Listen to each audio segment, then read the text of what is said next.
Okay. Hi, folks. Hello. Hi, Ash. Welcome on in. The stream layout says that it's Pi Day, but it's not technically Pi Day in Central Time yet. Yeah, I usually date the streams for the day after because it's only like the first hour-ish of stream that is the day before and only for us, so it's easier for me that way. That and the dailies are based on that day and not current day. Anyways, that all aside, hello. Hey, I just wanted to do the whole Pi Day mentioned thing. Yeah, it is a fortuitous day for a variety of reasons. I keep saying it so that I remember, but in approximately 2 hours there is a total lunar eclipse, and at least for now we have clear skies, so I am intending to take an ad break at some point in there and walk outside and stare at the moon. Likewise. But yeah, I am just about ready to go. We have a few new mods to show off tonight, in addition to some existing mods. So I mentioned last week when we were running TH34 that there would be an update, and indeed there has been an update, kind of revising the character's deck and making some bug fixes and other such fun stuff, including, as you can see, adding the character's name to the top of the tooltip. Nice. But I'd like to do another run with TH34 just to see kind of a before and after of some of those changes and how that changes the balance of the deck. Other than that, the other thing you'll notice is I installed the Codex helper, so you can see now in the character select, if I select a given crew, it'll show me what difficulties I've completed with that crew. Although amusingly, it is not showing. Interesting. I wonder if that's only for modded or only after it's installed that it starts showing that. I suppose Codex completion is probably separate between. Yeah, so that's unique to modded, but it will show us what difficulties we've completed a run with a given crew at. I am kind of curious why it shows check marks for empty crew. That's kind of funny. We did it. The Artemis by itself, with no crew members, has defeated the Cobalt on all 5 difficulties. Anyways, I wonder if that counts Cat as an empty crew. No, it wouldn't. It wouldn't. Anyways, no, Cat solo runs was last week. Exactly. Yeah, so we've got that installed, and then I also picked up the new Combat Quality of Life mod. That is kind of the reimagining of the earlier Future Vision that adds the ability to undo any deterministic actions or turns you've taken in the game. I'm curious to see how that one looks and how it behaves. I haven't played with it at all yet, so it'll be an interesting chance to check that out. Anyways, I didn't really have anything specific in mind for the rest of the crew or the ship, so if anyone in chat has any suggestions, or Tormod, if you have anything you'd like to see. Remind me who the crew was last time. I believe it was Isaac? Was Isaac one of them? I'm pretty sure. Isaac. I didn't have... Was it Isaac and Dizzy? Didn't have Drake. Yeah, it might have been. Brutal Peri none. Wow. Alright. I mean, that is a suggestion. It is a thing I could do.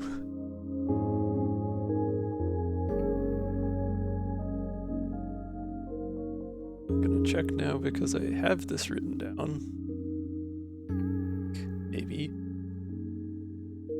And my memory is not good enough that I pressed it otherwise. No, I don't have this written down. I have it written down from 2 weeks ago, but I haven't gotten that far in uploading my VODs yet. I'm pretty sure it was Dizzy and Isaac. That sounds right. Reasonably certain. Anyways.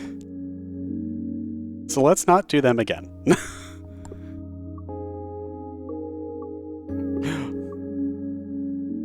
Sorry, I got excited.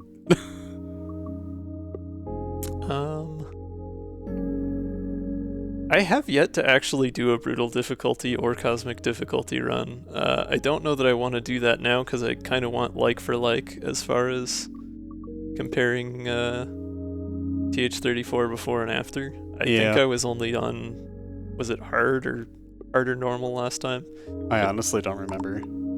Definitely was not above hard. But yeah, I still need a third crew member in a ship, so I can rando for those, or if anyone else in chat has ideas, feel free. No Dinah. No Dinah. Dinah not allowed. We just did a Dinah run. That's fair. Soggins would complicate things a bit much for it to be a fair comparison. I should just disable all of my other modded crew.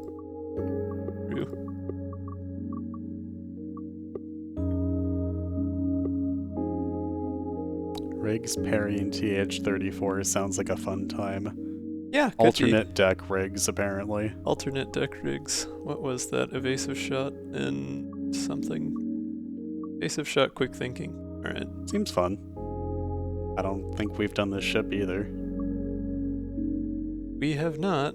Dunkel is suggesting Drake, but Dunkel already suggested Peri.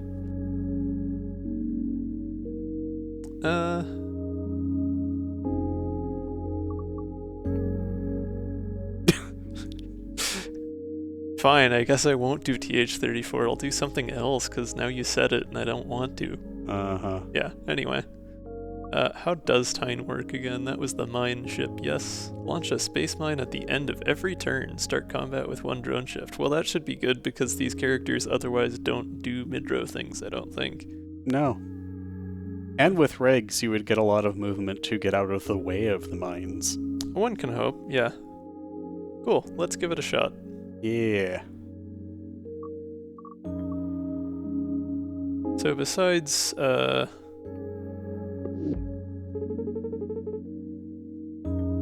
new ship and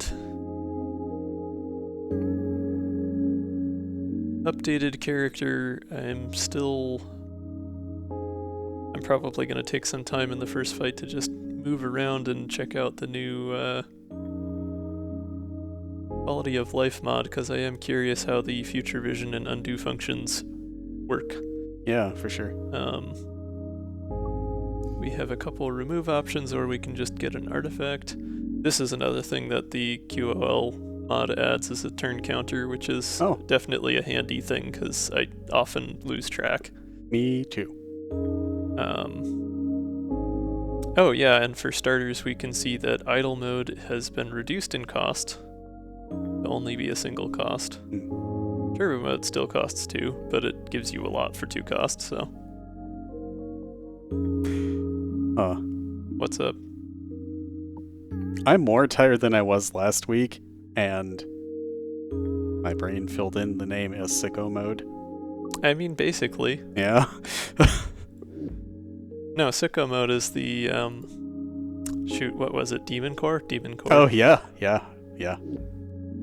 Forgot about that one. So the other thing that, okay, remove 1 card, gain 1 of 3 commons, remove 2 or gain an artifact. Are we thinking remove basic shots, or are we thinking grab an artifact and go? We have 3 attacks otherwise, so it's not like we're too slim on attack. Honestly, like, but we removing both basic shots seems like good value. Yeah, but we also start with quick thinking, so shrinking the deck isn't going to matter quite as much. Yeah, the quick thinking isn't upgraded, so it costs. Well, sure, but still positive draw. It is. Yeah. I do love me some artifacts, but you've also turned me on to the school of rid of basic shots. Yeah.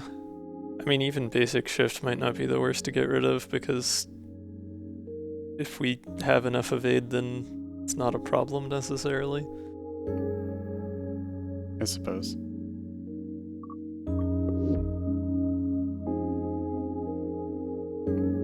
I should really come up with some kind of little widget for stream so that I can like roll a die or flip a coin on stream and have it be visible, because I am too indecisive sometimes.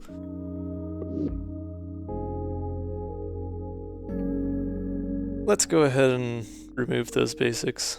Cool.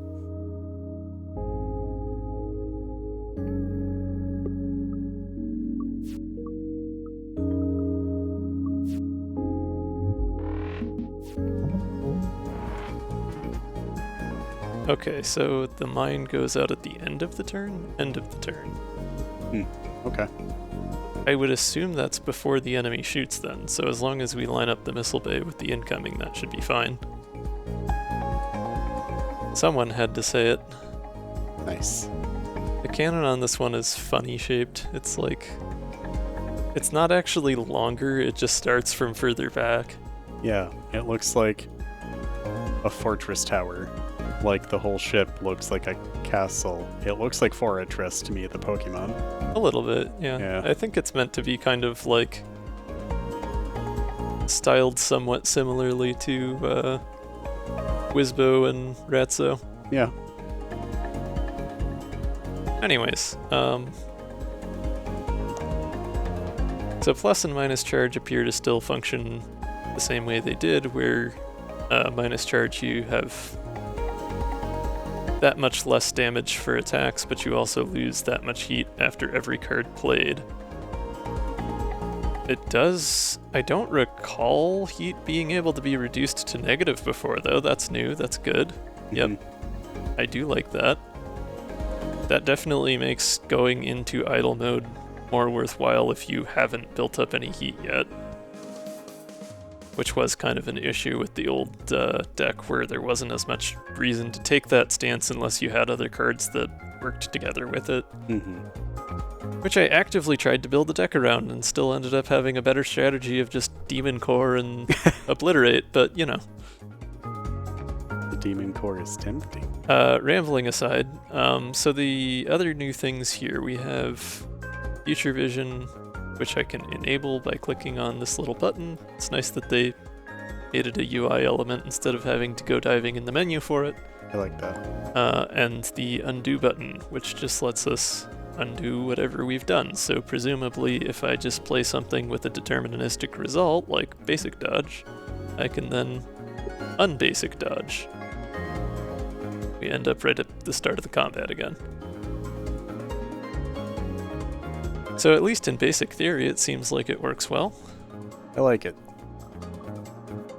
We can also see in tooltips for things like drawing cards that we can't undo that action because it would involve some level of RNG.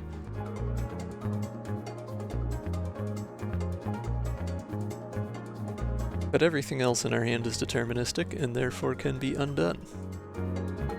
I'll turn Future Vision on for now.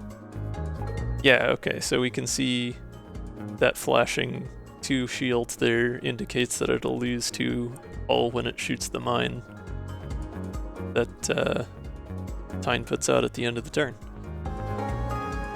Oh. So neat. Yeah, basically the concept of Future Vision is that it shows you what would happen if you pressed the end turn button at any given time. Oh. And then also if you mouse over an attack, it shows you what the result of that attack would be. Okay. So you can see it increases to 3 when I mouse over evasive yeah. shot. That is good and spiffy. And if I mouse over lunge, because it would move me over, it shows where the ship would end up and the mine that it would drop. Right, yeah, okay. Oh, Yep. Does it actually show your HP too? Could you go do that one more time? Yes, yes. Oh, You I can love see that. my shield would drop one there.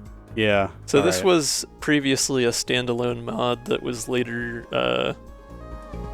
updated and reincorporated into this Combat QoL mod that was recently released.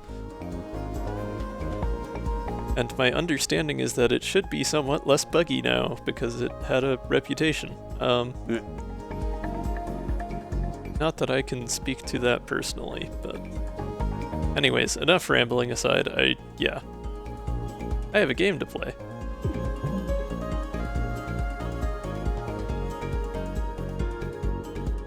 I don't really have a reason to take idle mode right now. Honestly, I'll just play quick thinking. And you can see we lost our undo because I drew drawdid cards.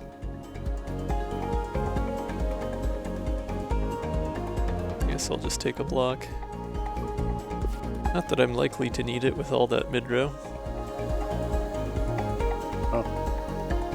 It is a ghost.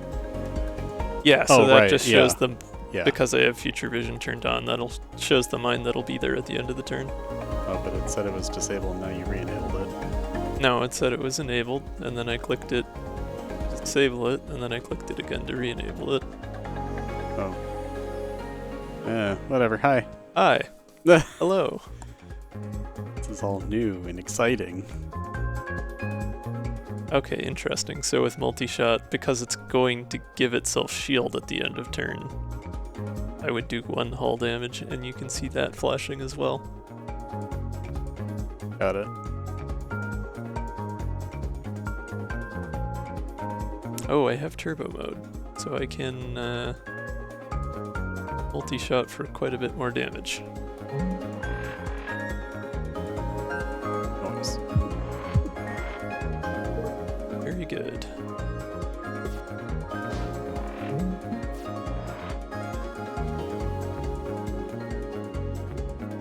Okay, so I need to either move myself or the mine over before the end of the turn. Oh, huh. There's a little corner of the graphic for the incoming attack that's sticking out past the wing there. I wonder if that's just an issue with this ship's shape. I don't think I've seen that on other ships, though. Doesn't seem to be future vision, so... It's nice that we get a nice big red exclamation point for the mine that we would be hitting with another mine there. Sure.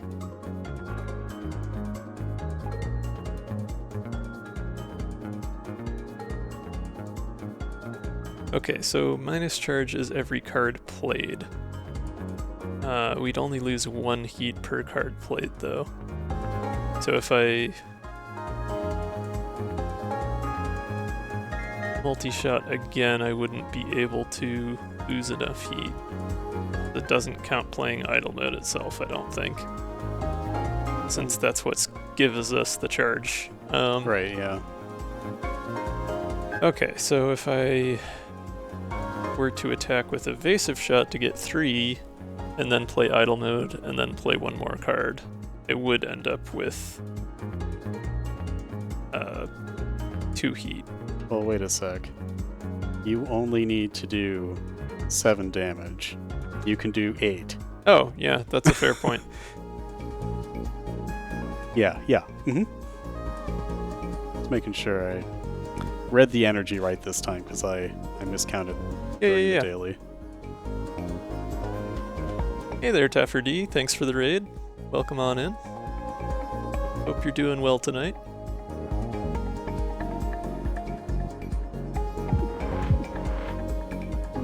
I'm gonna turn off future vision for a second because that is a whole lot of visual stuff going on. Yeah. Boop. Okay, and here we get to see the I guess main purpose of the Codex Helper mod, so we can see under tagout it's got this red exclamation point. I haven't taken this card before, or I haven't seen this card before, so that shows up with the new card indicator. Beta Protocol, I think did we take that? Yeah, we took that last time. I only got to use it a couple times. Mm-hmm. So that just gives us as much temp shield and heat capacity as we have plus charge. Wouldn't be super useful right now, but maybe later. Tag out is new to me though, so that gives us 1 shield. Sets our plus charge to 0, but gives us 2 minus charge. Which does seem a bit better than idle mode. It's 1 shield instead of 2, but it's permanent shield instead of temp. And it's the same cost.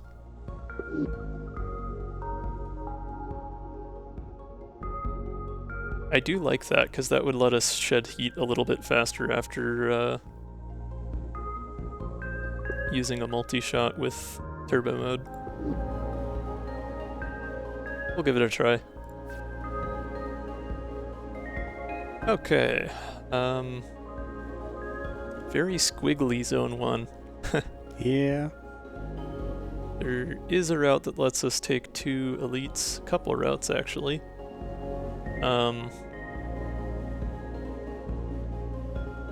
So looking between these bottom 2 routes, chat, can I get an up or a down? If anyone is feeling opinionated. Ah, Dunkel 1. Quick on the draw, Dunkel, quick on the draw. Up we go. I could hear the clamor. Oh, there we go. We can veer directly to Wisbo. There you go. Wisbo's castle is much more smooth. Yeah, and a little bit warmer grays. True. Still, somewhat similar vibes going on. Smooth and round.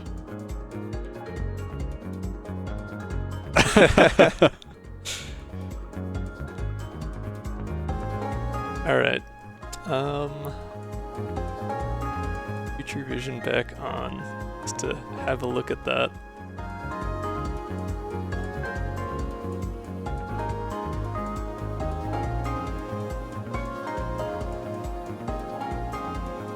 I would have to move over 3 to get the mine lined up with that attack. I guess if I use both evasive shot and basic dodge, I could make that happen. That might be worthwhile. And if I tag out first, then I can get some shield and also get down to negative heat.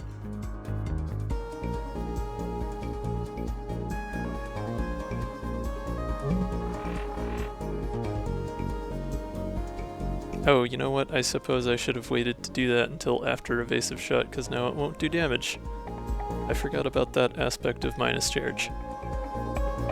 That's okay though, it's 1 damage, not a big difference.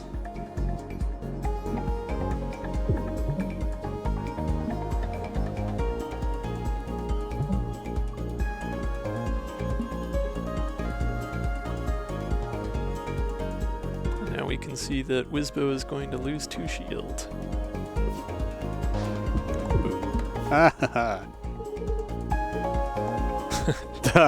No! The terror of spilling Riggs' drink. Now is when I see the consequences of my actions, because I can't, I don't have any evade left to use multi-shot here. Well, I mean, you can lunge? Yeah, I can still lunge. I'll go ahead and do that. It's just oh, I suppose, yeah. Not as much damage as I otherwise would be able to do. Makes sense. Still, starting with negative heat definitely helps. Oh yeah. That does make me wonder with if I did have Drake in the crew, what the Sub-Zero heat sinks artifact would do now. Oh, yeah. I guess if minus charge is the only thing that lets you get negative heat and you otherwise still can't with normal Drake cards, then it would still be useful in the normal way.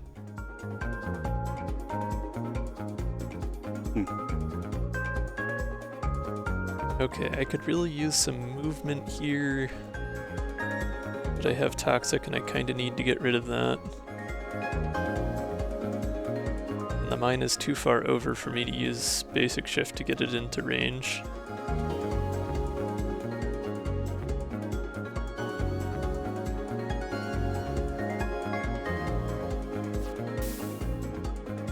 Try quick thinking and hope for the best, I guess.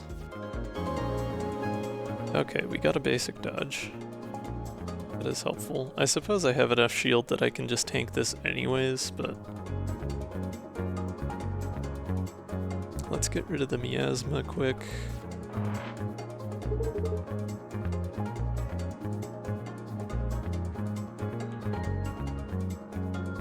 Oh, I see. So it's only when minus charge is active that it lets you go negative on heat. That's nice. That makes sense. That's a good way to implement that.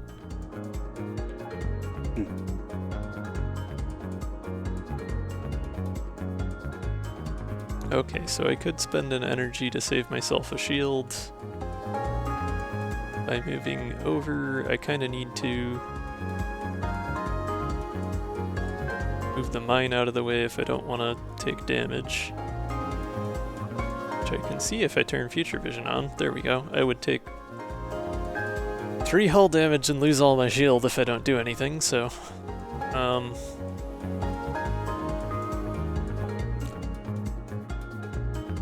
let's go ahead and do that then.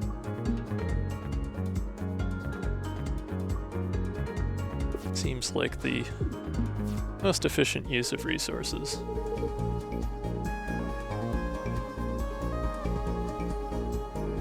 So yeah, it's definitely going to be important to keep some evade and or drone shift up with this ship.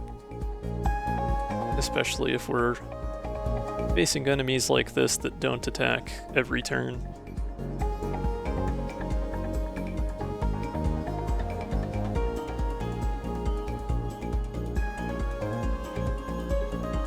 I think I'll play Lunge again to get Peri back.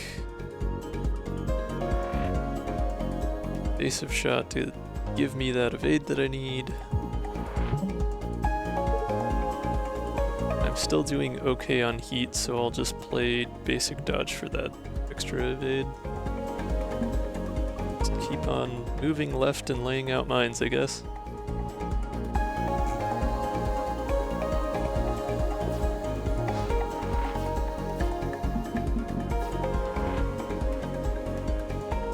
It is kind of a... I mean, it's an interesting choice. It's not a bad choice because it kind of forces the player not to just fall back on the same strategy every time, but having the cannon to the left of the missile bay means that if you want to just move one over and set out another mine every turn, you're only covering 2 spaces of the ship and leaving another 4 wide open. And it is a pretty wide ship.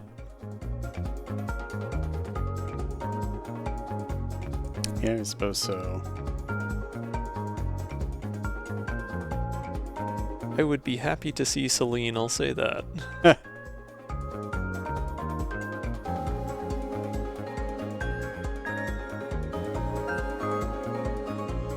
I suppose if I basic shift here and then move the mines 2 to the right, I can evade to the right 1 myself and be alright. Otherwise I could use quick thinking and hope to grab another evade card. We got a decent...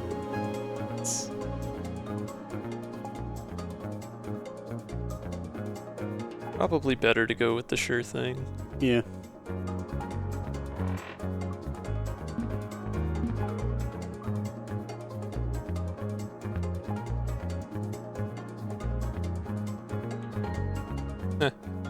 It's kind of funny that the future vision mines don't drift around, so you end up seeing the ghosts of the mines behind them.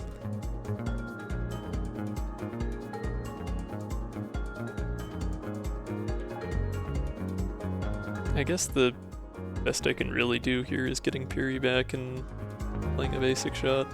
Or basic shot. Basic block. I don't have basic shots. Not anymore.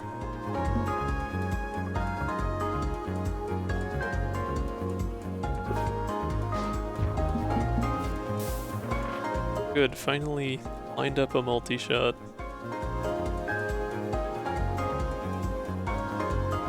Fortunately, I also have to play Toxic unless I want to take hull damage, and I guess I have enough shield I could ignore the mines. Not ideal, but...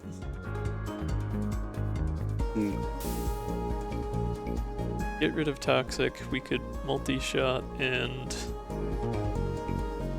not really do anything else useful? I don't know. I mean, We're already in turbo mode. Basic block won't help any play now, so. I guess. And I don't have any zero cost to get with quick thinking other than the miasma.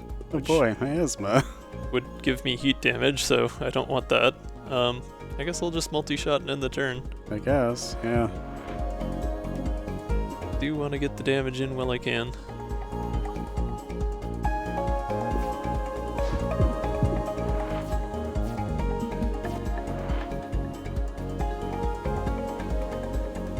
Okay, that does at least clear me up for this turn in terms of having a clear space for the mine to go.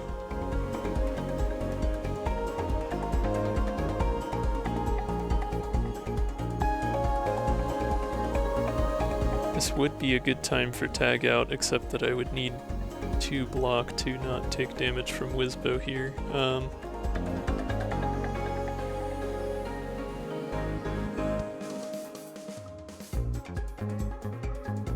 Oh, yeah. Hold up. And I can just play both, it's fine. Minus charge is also on any card play. I believe it was like that before, where minus charge is every card you play, whereas plus charge is only attacks. Okay. It's just you couldn't lose heat below no heat, and so it was only useful if you already had heat.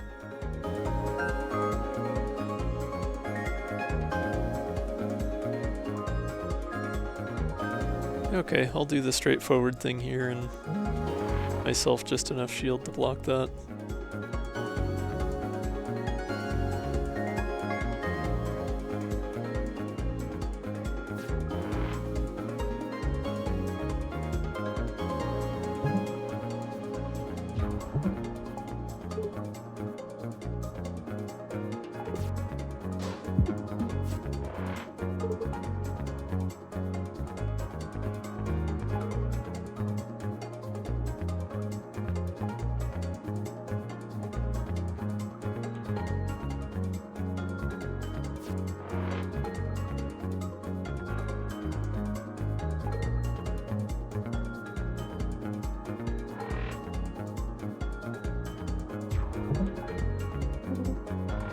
I'll just take a couple turns to build up some movement and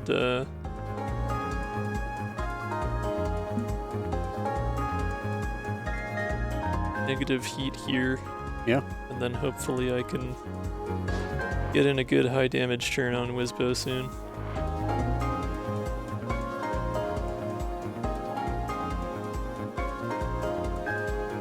Okay, I should have enough movement if I play basic dodge to at least drop a mine this time.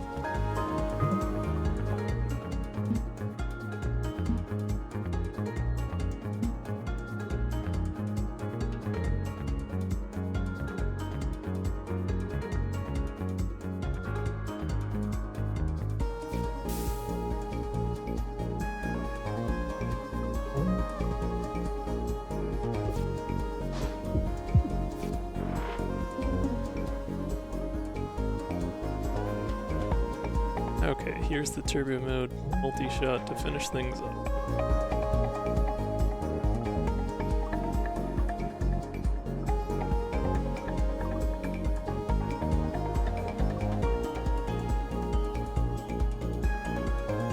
Wonder how undoing...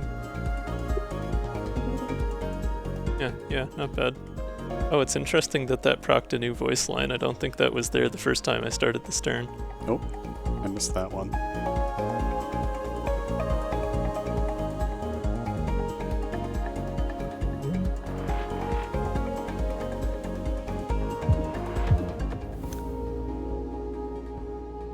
This Wizbo just took a bit. Yeah, Wizbo takes a long time if you don't have the right setup for it. Mm-hmm. Don't think I would really benefit from any of these here. We usually try to get rid of scramble. Yeah. Yeah. I mean, I guess another evasive shot wouldn't be the worst thing, actually. I like that, considering we really don't have much in the way of evade right now. Yeah. That's fair.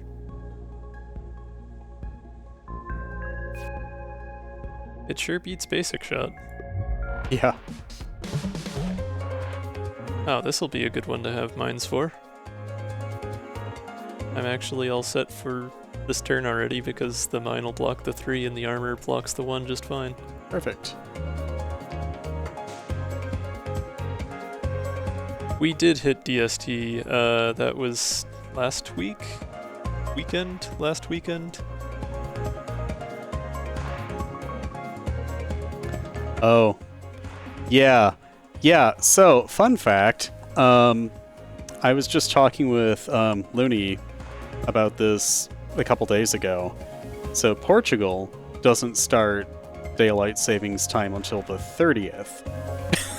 Yeah. So I have to imagine that other European countries are similar. Maybe not the same, but similar. Oh, okay. Yeah, I didn't think about that. Nope, I have kept my schedule relative to my current time zone, so yeah, sorry about that. I didn't think to warn anybody along those lines, but... Yeah. Yeah, we're currently GMT -5. Anyway, you haven't missed a whole bunch. I've mostly just been checking out Future Vision and Undo in the QoL mod, and some of the rebalanced changes to TH34. Which I am enjoying so far. I really like minus charge taking heat to negatives. That's makes it feel a lot more useful.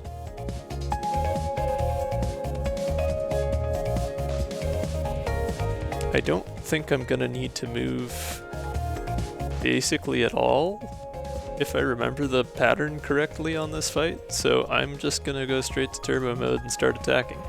I love that.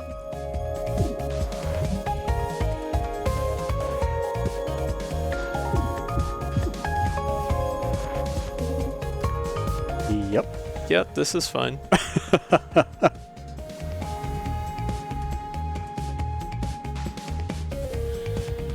Oh yeah, I've been turning Future Vision on and off regularly because it's just visually very busy. Well, this is a fun stream to talk about the Cobalt Core mods in.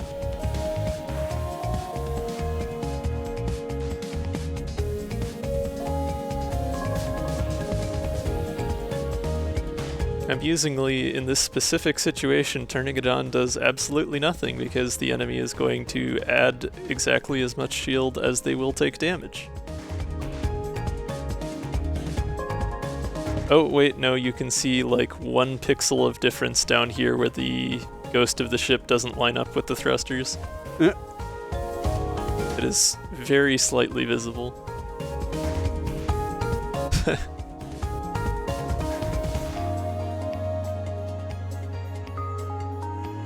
Hey, Kelsey. Hi, Curio. Alright, so multi-shot would take us to 3 heat. I can then immediately play tag out and 1 more card, and that should knock me down to 2 and I'll be fine.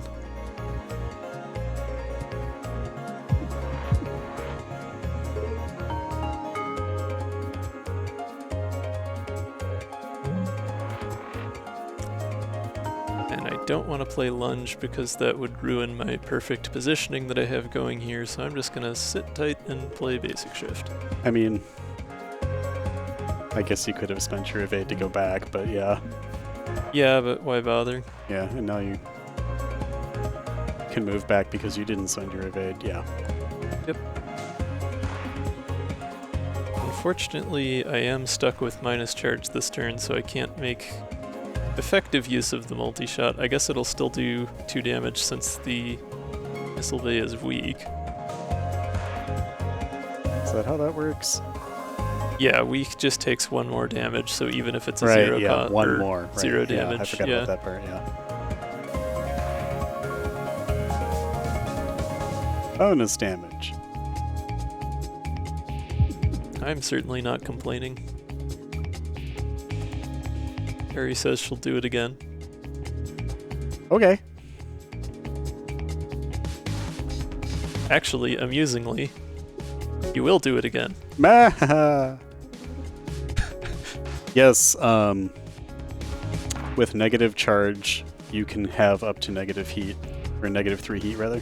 Yeah, so that Up was to one of the negative balance heat, changes yes. made to TH34 is that minus charge lets you go negative, but only when you have minus charge. So if you have other characters with heat cards, they can't take your heat negative if you're not in minus charge. But yeah, I feel like it makes the minus charge cards a lot more worthwhile since you can kind of stock up on the negative heat before going full aggro. And I agree with you, Flippa. When we finally made that realization, I was just very happy. I mean, it does mathematically make sense, though. Doubling 0 is still 0, whereas 0 It plus does. 1 is 1, so... I'm surprised they didn't have a condition in there for if the attack is 0, it still does 0 regardless. I feel like... I don't know, there's no right answer to that one objectively, but I feel like having it be consistent is the better answer. I mean, I am totally fine with the tee-hee, I'm gonna be clever. Yeah, I mean, I think Trust me. in most cases the game design in Cobalt Core kind of tends toward, like, if there's an edge case where it's not super clear how it would be interpreted, they aim for mechanistic consistency. Oh yeah, for sure. Which is nice because, you know, as a player you can start to get the feel for what kind of decisions were made with those things and anticipate how things will react. Yep. And that is something I've enjoyed about the modded scene as well, is like most mods seem to kind of get the idea pretty well and stick to that same approach. At least out of what I've played so far. Anyways, I'm just gonna keep doing this because it's funny to me. I can just undo and do it again. And do it again.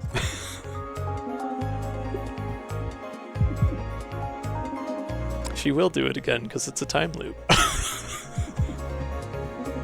I'm glad that it's... Yeah. I'm just... I have nothing to add to this that would make it any Nothing needs sillier. added, it's great. Yeah. Anyways, I should probably, you know, end this poor robot's existence at some point, so...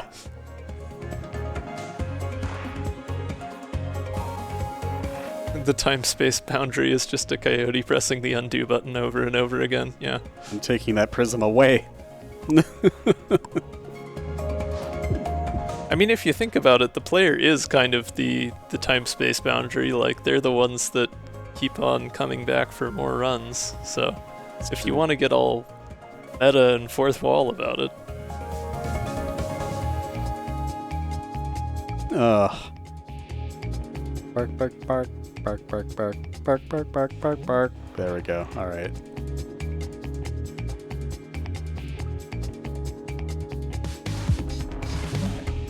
I don't think I'm familiar with the dog ending. I know I've read it, but it doesn't...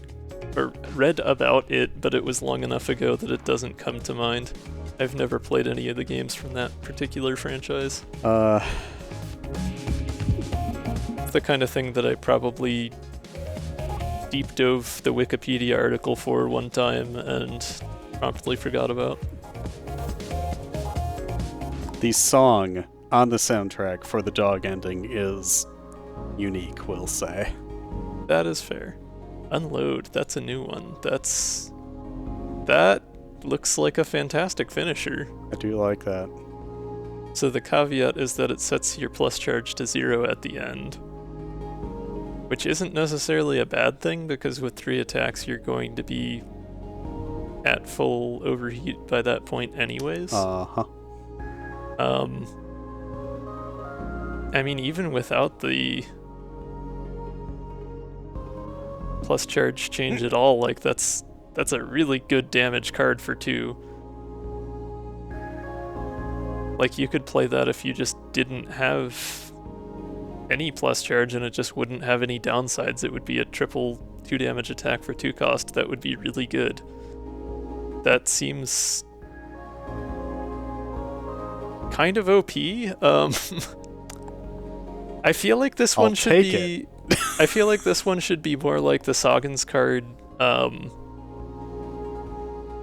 what is it, embarrassing or humiliating attack or something? What was that one called? I think you got it right at the end. Yeah, where it only lets you play it if you're at full negative smug, but it's really powerful. I feel like this one should only let you play it if you're at plus charge. I don't know if there's really any existing way in TH's code to do that. I don't think any of their other cards have that kind of mechanic.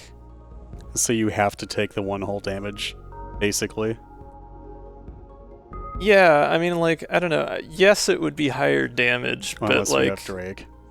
it would be you're kind of like, you know, no risk, no reward at that point, as opposed to with this, like, even if I was at minus charge, if I was at -1 charge and it was 3 single damage attacks, that would still be decent value for 2 cost. So, yeah, I was curious about the upgrade here, Oh, too. yeah, that's a good point. Okay, so this one gives you minus charge afterward, which is great, since that would let you immediately shed some of that heat. How Unload does that... B just reduces your plus charge by 1 instead of getting rid of it completely. What? Gain -1 heat after every attack. No, that's just saying -1 plus charge, and yeah, I guess the tooltip doesn't look right when you have it that way. I think the tooltip was designed with charge equals in mind, and it kind of gets screwy when you have a charge plus or charge minus. It's an X. Yeah, Yeah, let okay. me look quickly at what cards we've seen for TH so far.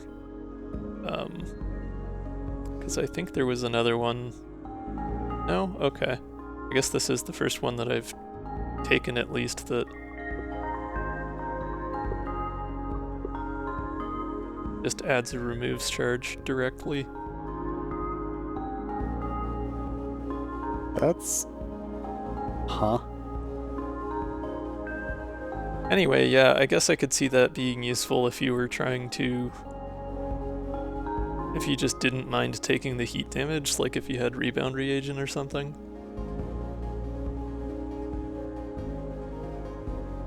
Because then you could kind of keep a large amount of plus charge into the next turn.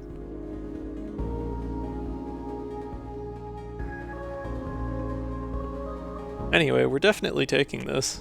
It is a very powerful card. Yeah.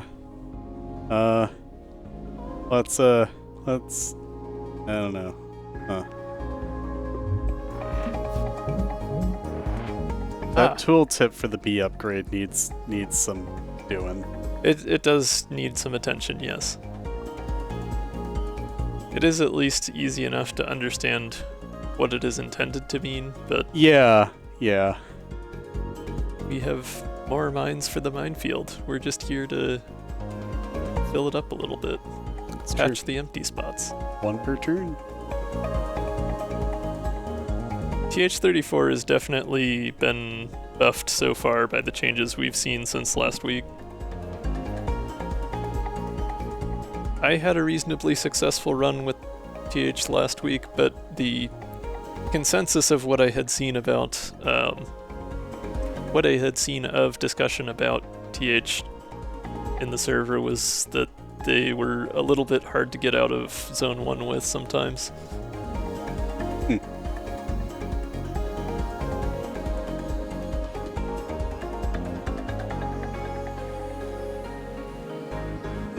Okay, let's get some movement going.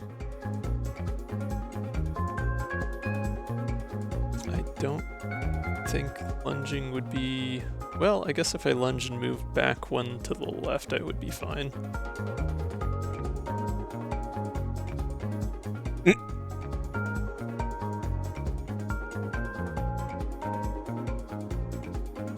Yeah, let's do that. I don't really need to... Well, or I could tag out. That wouldn't be the worst idea either.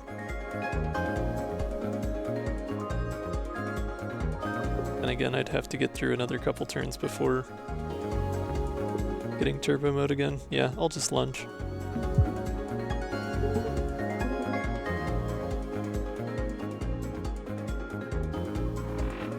Some extra shift will probably be helpful with all the missiles and whatnot.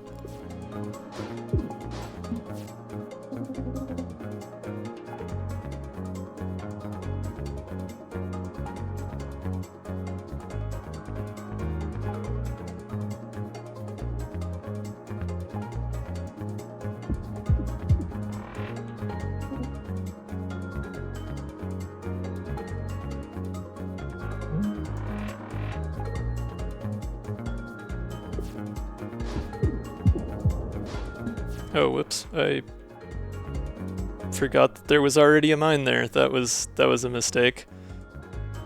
Ah, should have had future vision turned on, I guess. It's fine.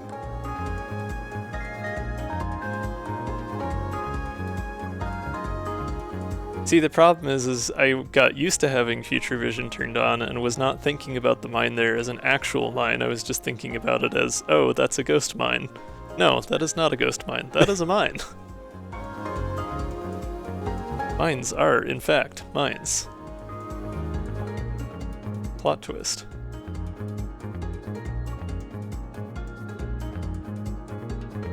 Okay, well, if I drone shift the missile over, I can get rid of it. My armor will block that 1x2 attack just fine. And unload still does damage, so... This seems good.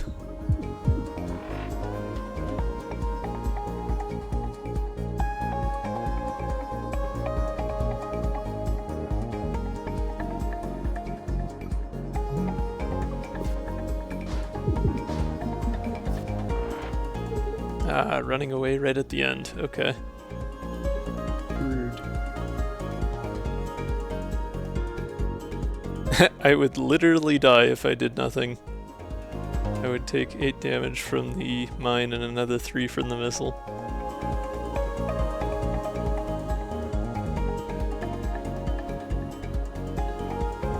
Well, it would seem to me the thing to do is evasive shot to get rid of said missile, and then turbo mode for next turn. And just get myself out of the way so I don't, well, or... Actually, if I move this left, then they'll just die to the mines.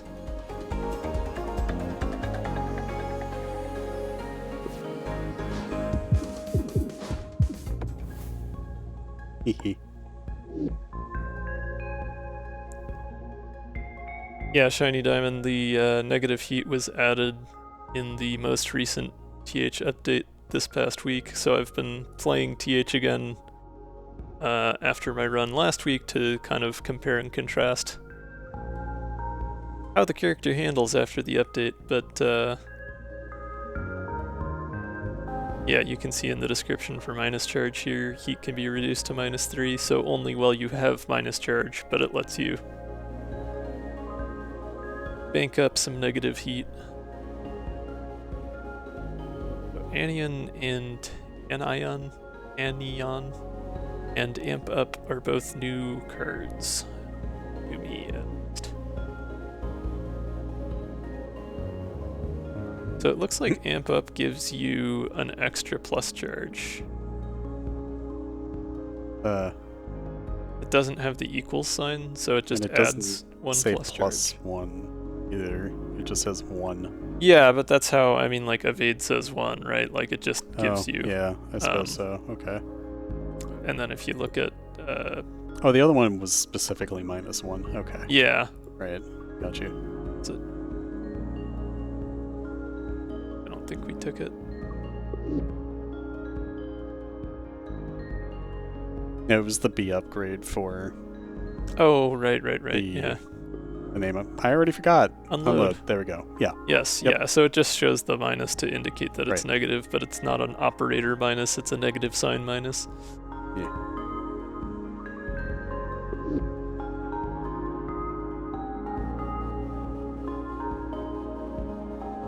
Yeah, there were a lot of updates between last week and this one. Nickel itself and Kokoro both got updates as well. We are coming up on our first ad break here, so I think I'm just going to go ahead and do that before we get started on another combat. Cool. Just going to take 3 or 4 minutes to stretch, get some water, do all of that good stuff. I encourage you all to do the same, and I will see you back here in 3, 4, 5 minutes.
Okay.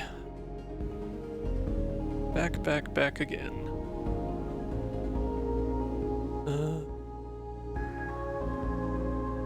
There's the game. I have too many windows open. Anyways, right, we were looking at Amp Up. Oh, that one has recycle as well. So you could just keep playing it if you had more card draw. Interesting. It does cost 1, and there is no version of it that does not cost 1, so it's not infinite, but still interesting.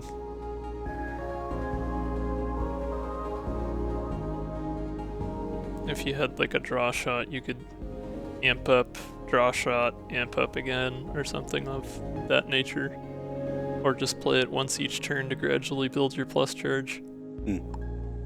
Although that would only be viable if you had a good way of shedding heat. I don't know if it makes a ton of sense to take with the setup we have going now. I mean, it does add plus charge though, so I could get more than 1, whereas right now I can only get the 1 plus charge from turbo mode. I don't have a way to get further plus charge yet. So if I were to get a lot of heat really quickly. What? By adding more plus charge, wouldn't we? I didn't hear what you said. That's why I said what. Oh, I'm just saying, like, by adding more plus charge per attack, we'd be adding more heat per attack, right? Well, yes, yeah. Okay. But currently I can only get to 1 plus charge, and if I could get to 2 plus charge, then, you know, unload, for example, would do 12 damage. So I mean, it would, yeah. I feel like it would be worth having that option. Yeah. Give it a try. And since we can now get negative heat to start, I think that'll help with giving us some buffer for that.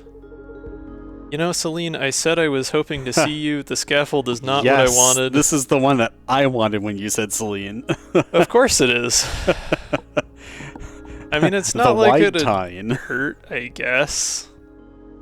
I guess. This is the name of the ship, right? The Tine? Yeah. Yeah, okay. Yeah, why not? Yes. The wine. Hey. Is it a red or a white? Maybe a rosé.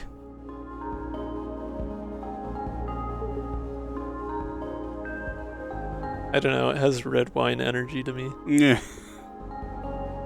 It's full of tannins. Adaptive plating, sure. Certainly doesn't hurt. Huh. Oh, this is gonna be funky. Okay. So, it's AMD. I see. Okay. What? They mentioned fine wine. Oh. Specifically the dragons. Hey, look, I got amp up and unload already. Well, hey. Yeah, you know. And it's turn 1 nat, so... That would give me 9 damage. And that's enough. Lethal. Yeah, okay. That was a short one. Get hacked, Nat.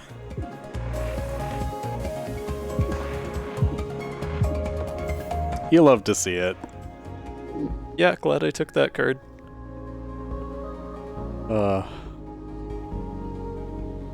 Fly swatter, anyways.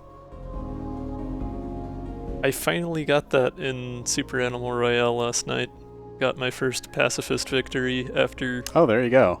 What, like 5-6 years of playing the game. Granted, Excellent. I took a like 3 or 4 year hiatus from it, but No. still. Same. I was an early access player. You kids get off my lawn. Anyway. Barrage is fun, but I don't think it really has any place in our deck now that we have unload. Also, it moves to the right, which would be pretty terrible for this setup. That would actually be a very bad idea. hilarious. Hilarious, but yeah. But No, we'll pass that one. Oh boy, it's Drake. I have been thinking about streaming some SAR at some point. I did a little bit, but it was kind of a very brief overlap between when I stopped streaming the first time around and when I started playing SAR somewhat seriously.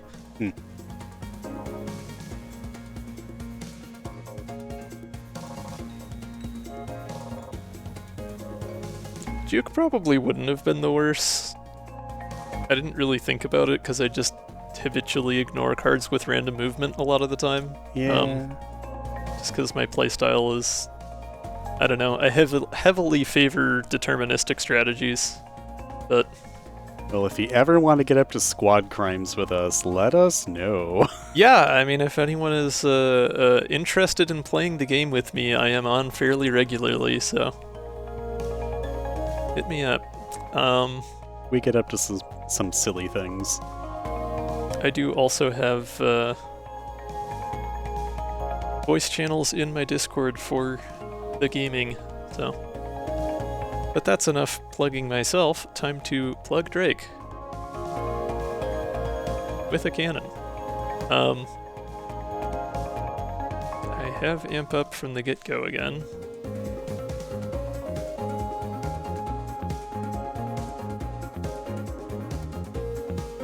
Honestly, yeah, why the heck not? I can immediately go to idle mode afterward.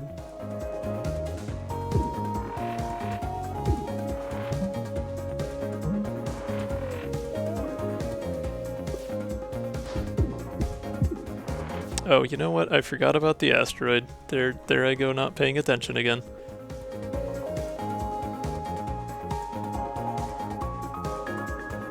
Well, you are doubly protected. Yep, having the temp shield definitely made the difference there. Well, I can amp up and unload again, I guess. Sure. I am already at very high heat, though. That would probably be a mistake. I mean... I don't know. I mean, it is only 1 damage, so like, eh? Yeah. This isn't a daily run. We have adaptive plating. We'll be fine. We're not losing any points for this. All that matters is we survive and beat the Cobalt, right? It's fine, it's fine.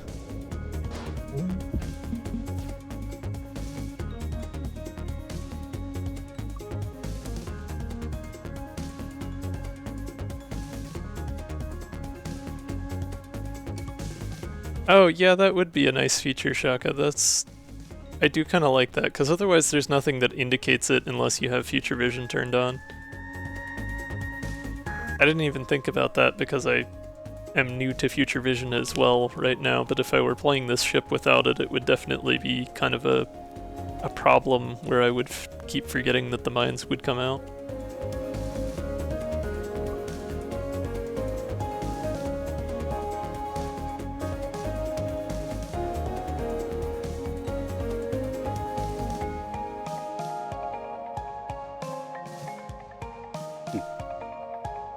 I believe I have lethal here if I'm...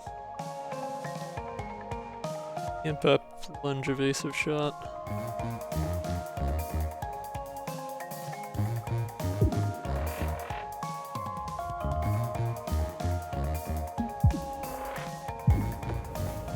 Beautiful.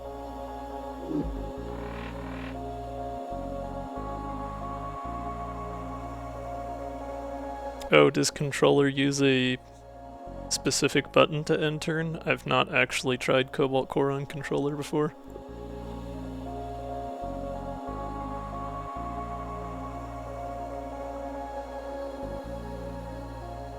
Safeguard, increase the threshold of overheat by 2. That seems pretty good for 1 cost. Yep. Factory reset gives you an evade and drops both charges to 0.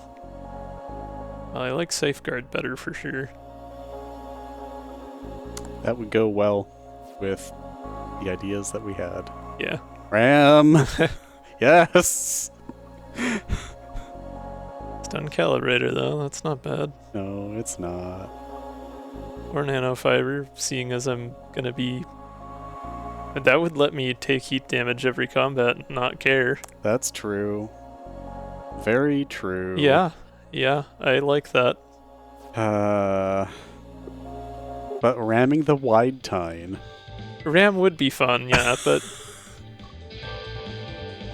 It's not super often that I get to do runs and not care about taking damage, you know? No, so. I completely understand. I hope that artifact comes back, though, because, like... Ram is fun, yeah. Yeah. That feels like my personality, though. I don't know if Unload is really worth upgrading right now. Unload A might be nice, but I think at this point I'm not really worrying about the heat too terribly much. I think that's kind of what you're leaning into.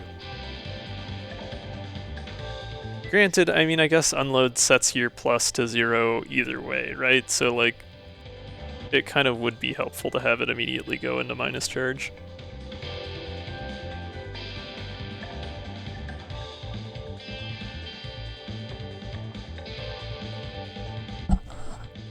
There we go, pardon me for a second, I had to explode, apparently. So, strategically speaking, like... You would want to be at plus charge before... Well, you don't necessarily need to, but in order to get the best benefit out of that, you would want to be at plus charge first. Out of Unload? Before Unload. Yeah, of course. And then you would want to play other cards after Unload so that you can bring the heat down so you wouldn't take damage. Yeah. So... You would either need to go into the turn with plus charge, or you wouldn't be able to... Benefit from it? Yeah. Yeah, unless I had some 0 cost cards, which I don't yet. Yeah, that's fair.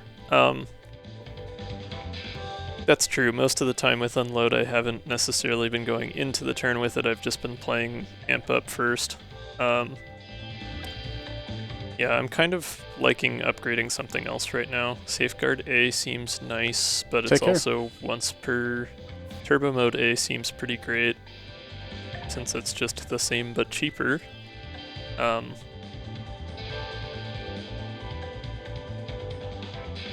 Yeah, thanks for stopping in. Have yourself a good night.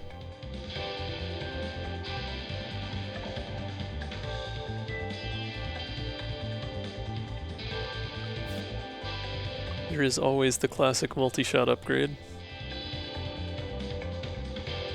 But yeah, I think upgrading something to reduce the energy cost would be a good call right now. Yeah, probably. Oh, Tag Out A makes it free as well. That's pretty great. Uh-huh. Yeah, that is a cheap and fast way to reduce heat. With the idle mode upgrades, B makes it free, but reduces the temp shield. A increases the temp shield, same cost. Got it.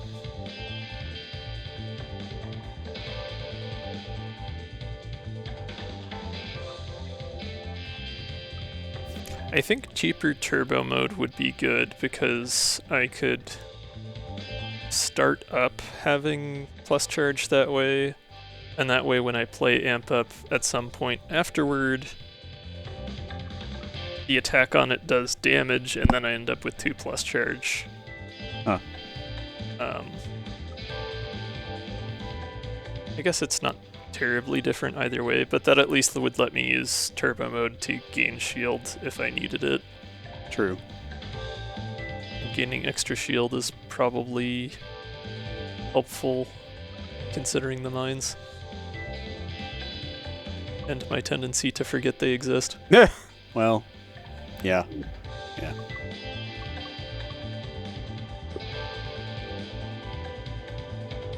Ah, yes, wide Tine is also beginning to block things in the UI. But what if more scaffolding? But what if we can't do daily modifiers midway through a run, Tormod? Okay. That would be a really silly mod. Like, just make a mod that lets you pick up daily artifacts as card rewards, or maybe like randomly. Ooh, you know, that'd be an interesting like alternate difficulty option, right? Like you get through a zone or an entire run, and then it just adds on a daily modifier or two, and then you have to, you know, keep going. Picking up solo run in zone 3. Let's go! Right. You cannot skip a reward. Yeah, I don't know, that'd be fun. Like, have a run that gets progressively zanier as you go, because you just pick up daily artifacts. Alright, books, Peri, Jettison Hatch, it's for you. Riggs, you're all by yourself now. Good luck. Right.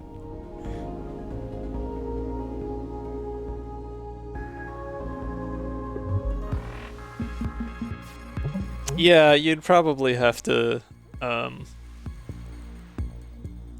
you may have to limit which ones could appear at which point or how they would function, but it would still be kind of a fun idea.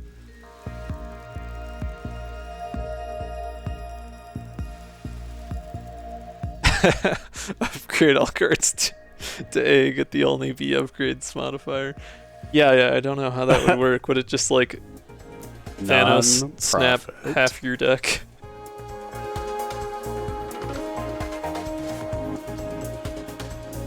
Or would it let you keep the ones you had already gotten? Or just forcibly switch them all to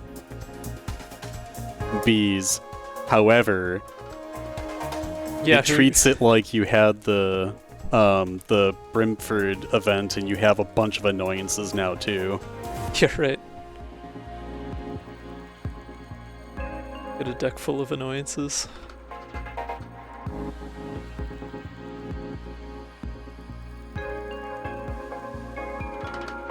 Huh. No, the one crew member is just Brimford. Oh, I see. Future Vision is showing that it's going to expand. Well, presumably anybody who's gotten to the point of modding the game and installing this mod probably knows what each of the enemies is going to do, but it does kind of spoil the whole unknown effect thing if Future Vision just shows you what's going to happen. Meh. Well, you know. I do intend to install Enemy Pack. I was thinking about it for tonight, but I decided I wanted to run through TH again to do the before and after, so I figured I would pick a handful of other mods that would change the combat a little bit less.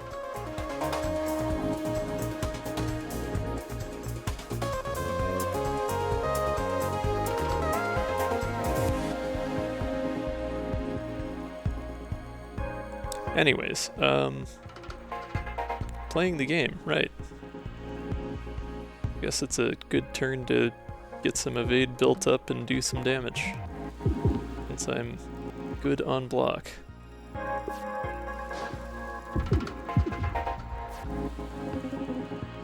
Oh, helpful scaffold.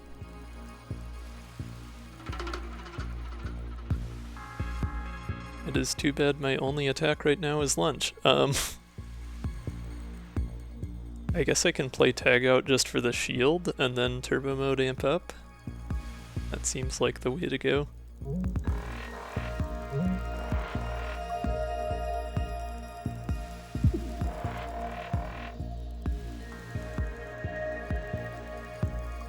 So something I want to start trying to do now that I have the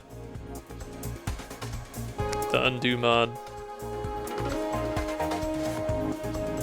I probably won't have it down this stream, but just generally speaking, I want to get to the point where instead of just sitting every new turn and maybe talking about it, but otherwise just sitting there thinking about what to do, I actually like lab out my turn by playing it. Because I feel like that's more interesting to viewers on stream. But on the other hand, maybe not, because then you can't see all of the options at the beginning of the turn to think through the turn on your own.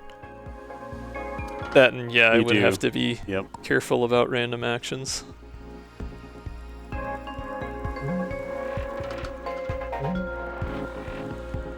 But still, I do think having at least the ability to do that, especially in something like a Clio combat where I'm really thinking through every single move, it would be helpful to be able to like actually see what each thing would do. Because if I'm not mistaken, you can even undo things like moving. Yeah. Alright, yeah. The flash is definitely significant. That might be a bit much. I don't think anything else in the game flashes quite that significantly. Ooh, okay, so Safeguard would get it to 4 or 5 to overheat? Yeah, 5 to overheat. Yep. And then Amp Up would bring me up to... Let's see, the attack would take me to 1 heat. And then it would give me 3 plus charge. Which would mean I'd be getting 9 heat from playing Unload. Yeah, screw it. I'm gonna heal after this anyway. It would be fun if Safeguard also dropped it to -5 as the threshold on the bottom. Huh. Yeah, I don't know if there's anything that normally lets you get below -3 heat. Maybe some of the mods I haven't played yet, but...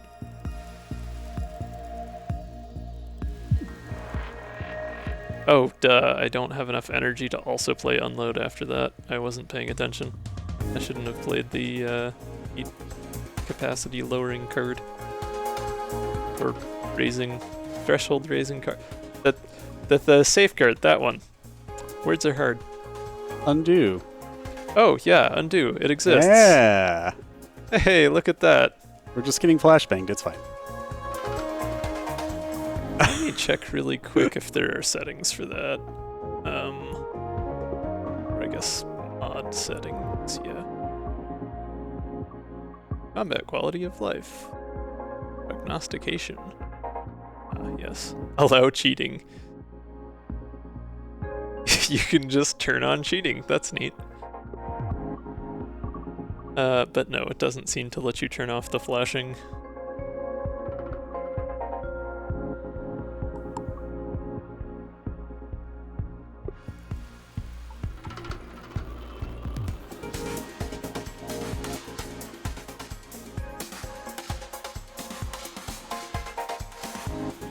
I mean, like, the flash does make sense as a visual effect, and I don't super duper mind it personally, but it is still pretty extreme for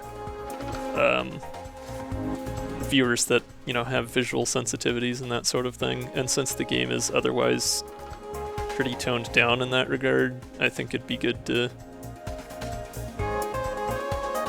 adjust that to be in line.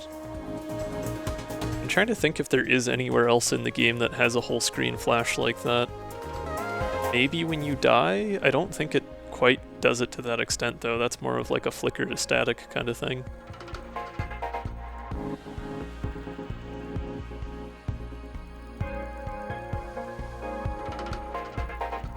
You could do like, maybe like a pixelate in out kind of filter. That might be jarring though, I don't know.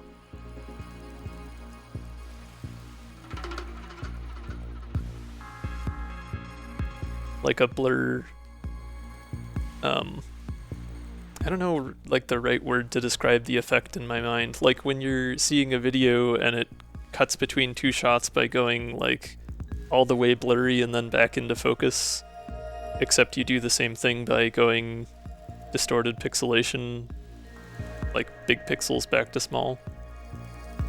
Mosaic effect? Yeah, sorta. that's not quite it, but yeah, I don't know. My brain has a specific thing that I don't have the right words for. It's just one of many different ways you could approach the problem. Oh, Cobalt Explode. Yeah, that's true. That does go to bright, but that's not like It's a slow. super bright. Yeah. Gaining heat at the overheat threshold. That's true. That one also does some. Well, we're about to see that. Anyways. Yeah, I'll try and pay more attention to the visual effects in the main game, just so I can be more cognizant about the differences between the two.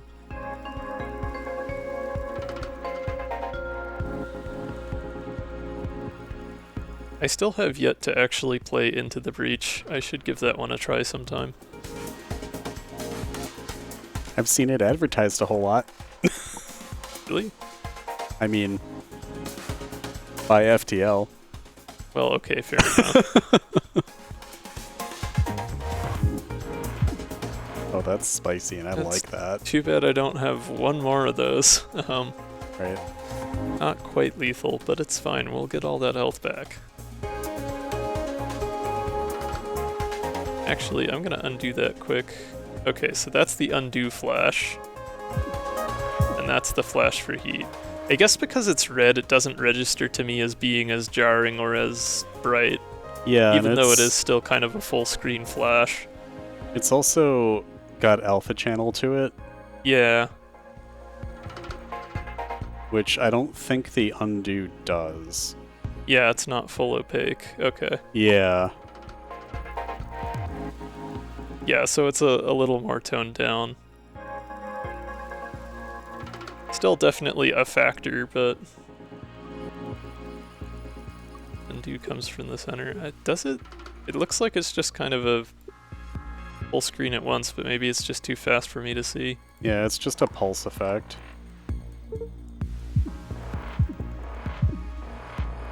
Actually, it's the same pulse effect, it's just got alpha Yeah, with the red I flash. think the heat flash just looks like it comes from the edges because it's a greater contrast between the dark blues there than it is from the stuff in the middle. Yeah.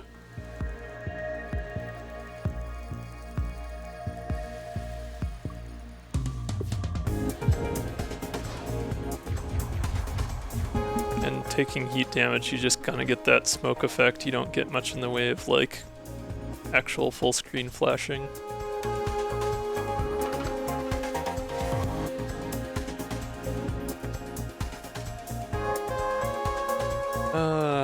Let's see.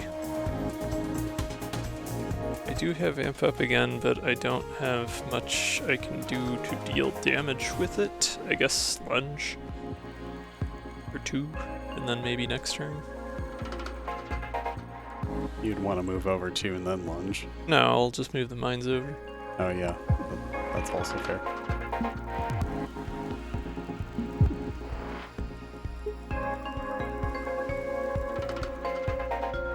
Oh, whoops, I could have played turbo mode. Let me undo again.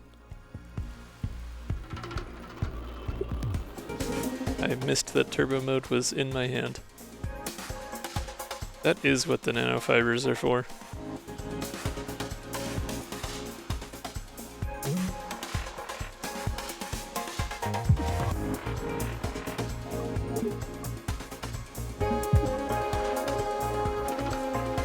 And now I get to take more heat damage.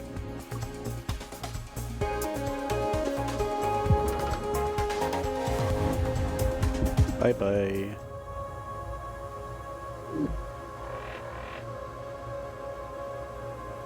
Don't worry about it, Flip Bop, it's fine. The nanofibers are definitely the source of all of the things that are good anyway.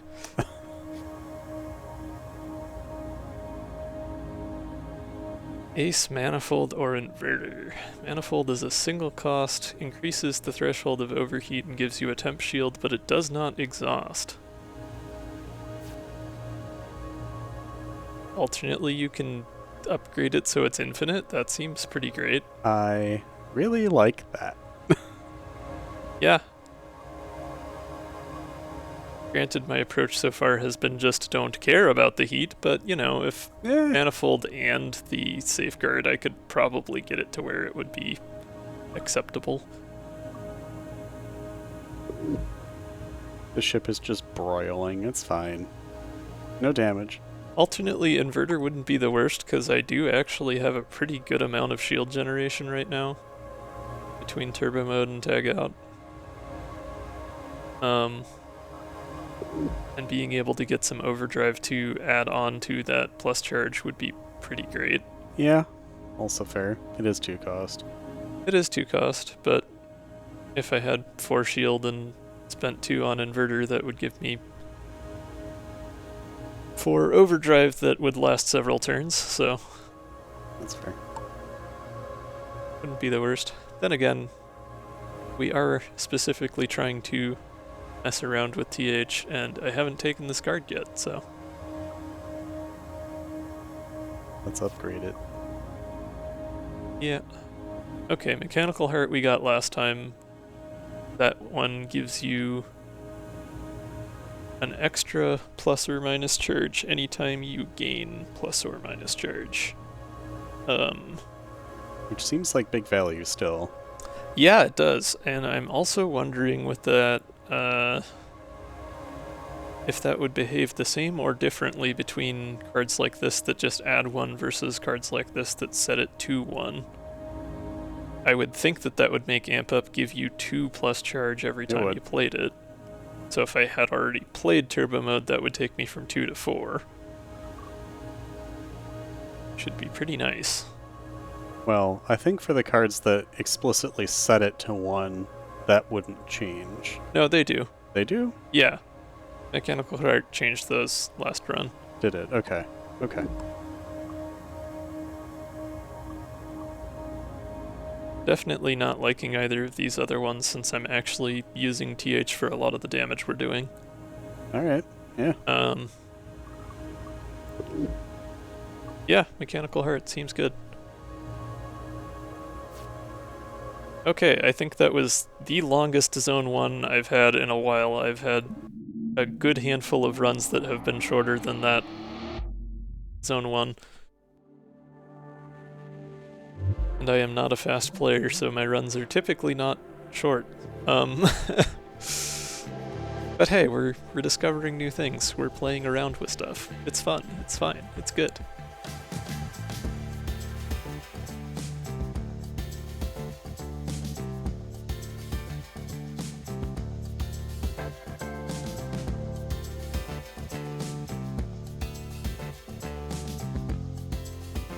Glad it's back to normal. Is that a dig at me getting faster or something?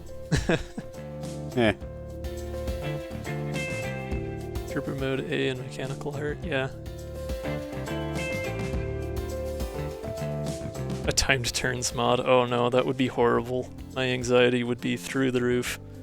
I mean, you can literally push undo if it doesn't do what you think it does.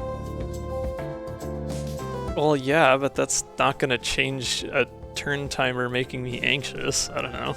Oh no, I meant with the the turbo mode. Yeah. Heart. Yeah. Did it give you 2? Yeah, it gives me 2. Okay, That's what cool. it did last run, so I don't see any reason why it would have changed. Okay, if I safeguard, then I should still be fine for heat after playing multi-shot.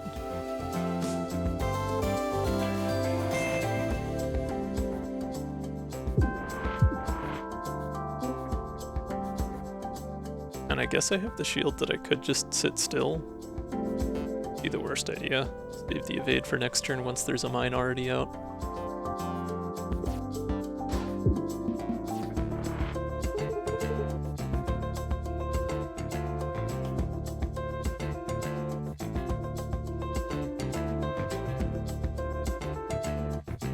Yeah, that kind of makes sense. It would be significantly more complicated to try and undo entire turns.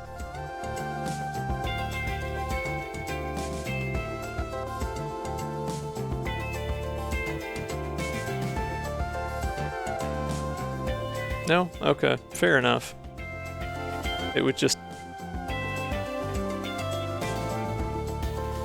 kind of cheapen the game experience entirely. I don't know. And if you have cheating turned on anyway, then eh. Okay, well, seeing as I'm nowhere near being able to attack right now, well, I guess I have basic dodge I could get over.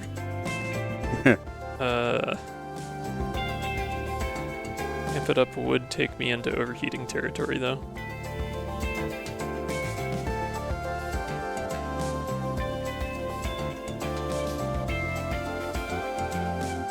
Well, so, okay, so manifolds would get me to needing to overheat at 6. Amp it up would get me to exactly 6. Yeah, never mind.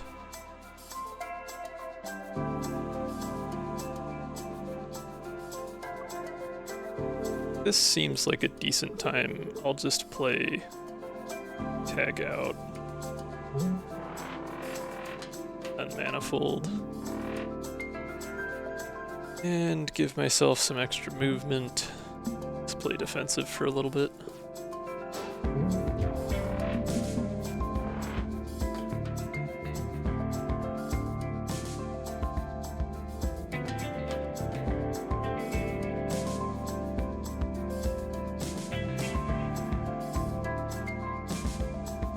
Pausing doesn't stop the timer. Brutal.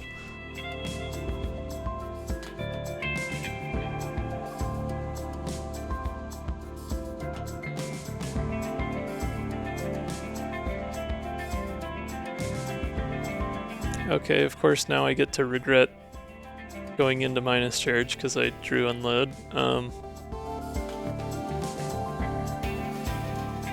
suppose quick thinking might get me a plus charge, maybe, possibly, potentially.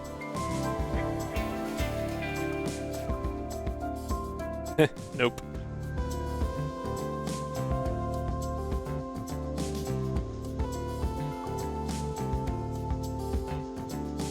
Oh well, I guess.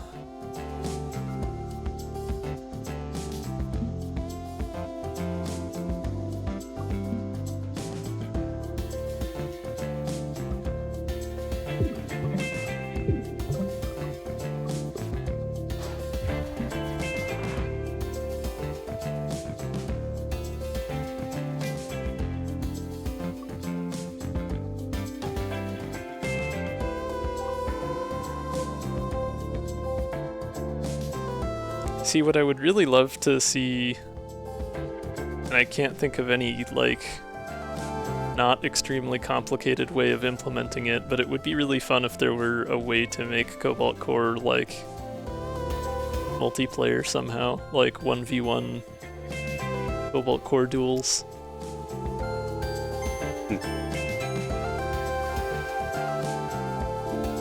I just think it'd be fun. Even if you, like, didn't bother to implement a multiplayer system and just made it so it was turn-based and you each took turns. Like, well, obviously it's turn-based anyway, but I mean, like, both using the same computer turn-based.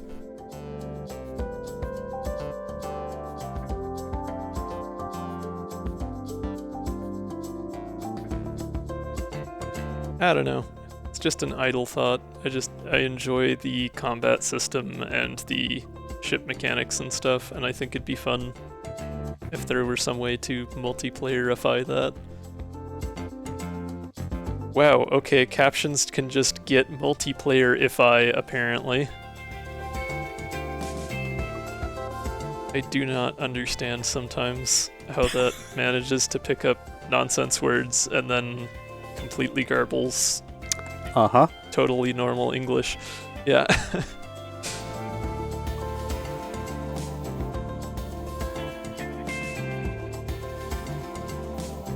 Okay, I've got turbo mode, amp up, I've got manifold again, all the way down at -3 heat.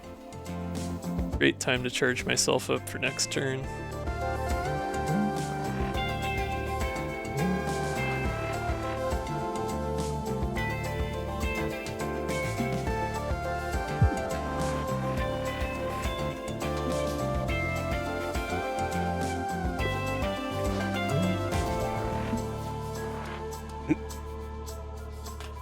Didn't get any attacks other than amp up. Alright.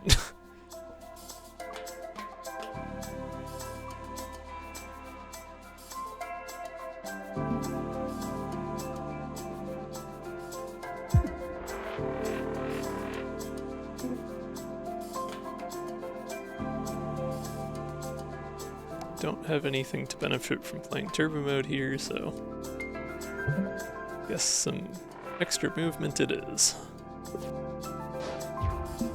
Yeah, honestly, it seems like unless I had a lot more movement, I really wouldn't be able to do anything super useful with the mines on most enemies.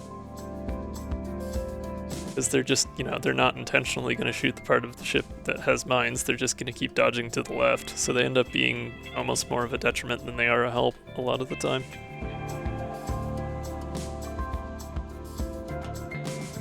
Alright, time to get my heat really high.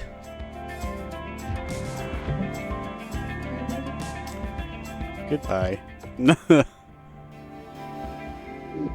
Okay, I didn't actually get the heat high, but I would have if I had actually, you know, been able to fire all 3 shots.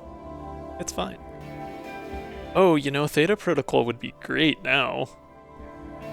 Because it gives you extra heat capacity equal to your plus charge. So I could just bank up a bunch of plus charge by playing amp up repeatedly. Yep. And then... Ooh, I like that. Yeah. Yeah, that's fun. Yep. Oh, and we can do 3 elites here. I think we gotta do that. Given the option and all.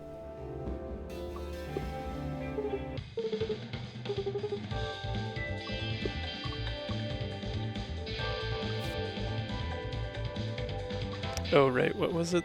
There was the infinite manifold. Yeah, manifold infinite seems nice.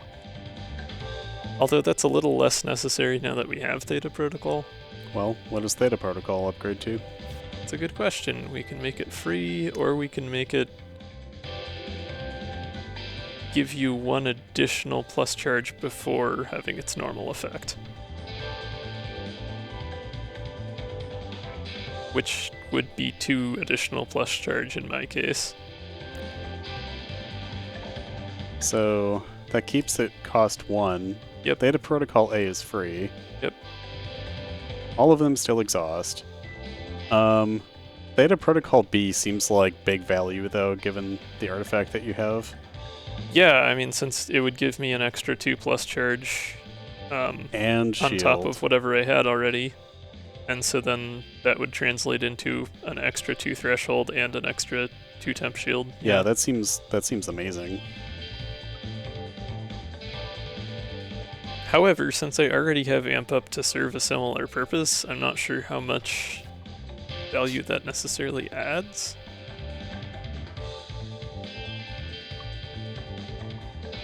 The amp up modifiers just, or upgrades just modify the attack, so that's not really super attractive yet.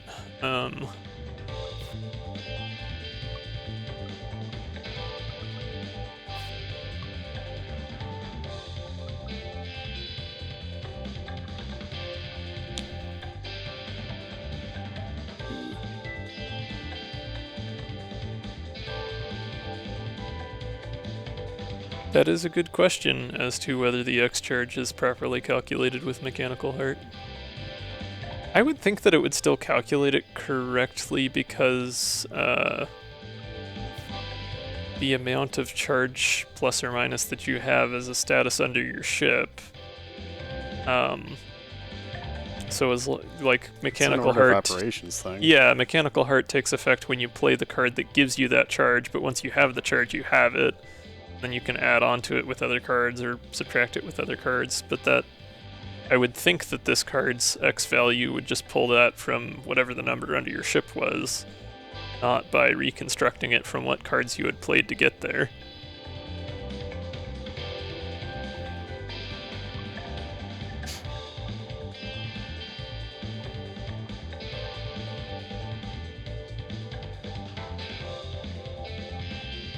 Oh, you're talking about if I took B and it added the +1, whether it would add that extra 1 to the X or not. That's a good question.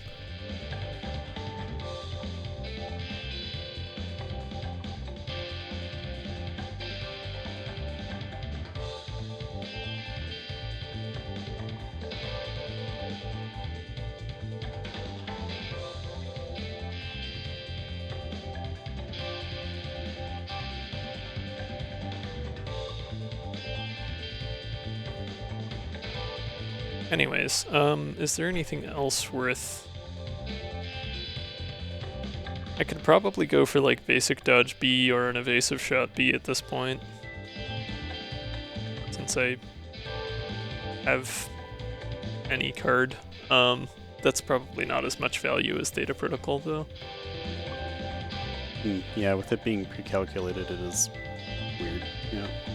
Sorry. Well, I think at this point we've discussed it enough. I want to take Theta Protocol B just to see how it handles. That, and it's got cool alternate color card art. It's true. It is more red. Wow, red and Theta, just like me. Nice.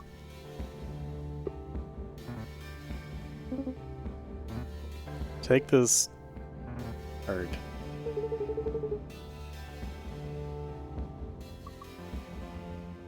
Ah yes, Abyssal Power. The overdrive would be great. Yeah. The trash isn't a huge deal. I like it.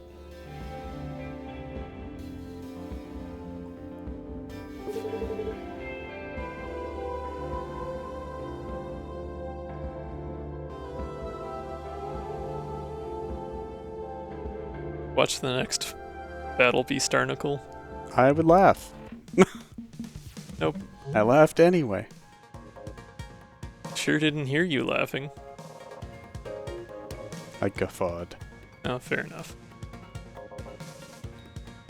Oh, it does show you, right, I forgot the X cards do show you what they would do, so it does seem like it is calculating properly. Because the +1 would take it to +2 from Mechanical Heart, so...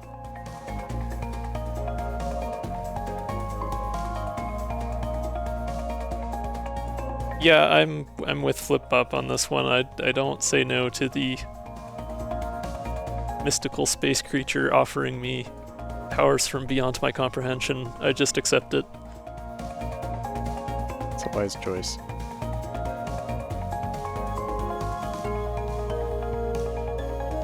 Wouldn't be the worst time to play Unload if my cannon were actually lined up.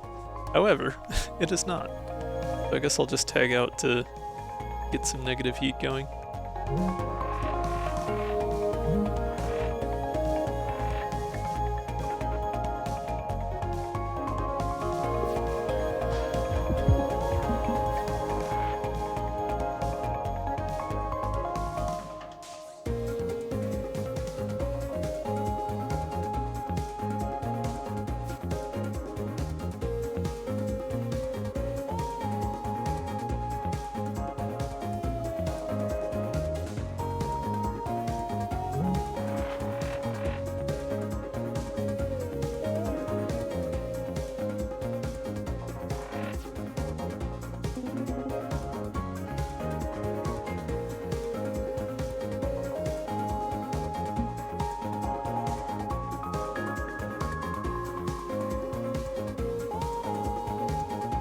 As tempting as the multi-shot is here,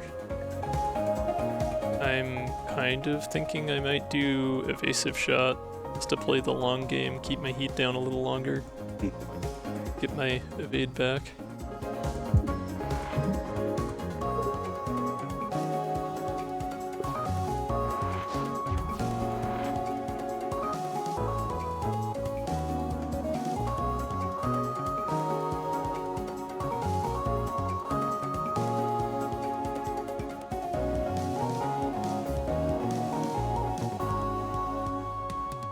The layout of Crystalline Offshoot is great for wide Tine though.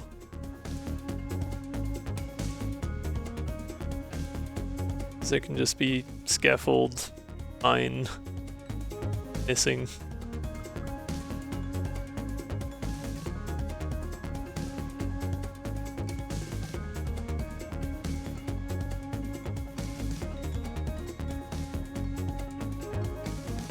Okay, so amp up would only give me 1 heat, which is just fine right now.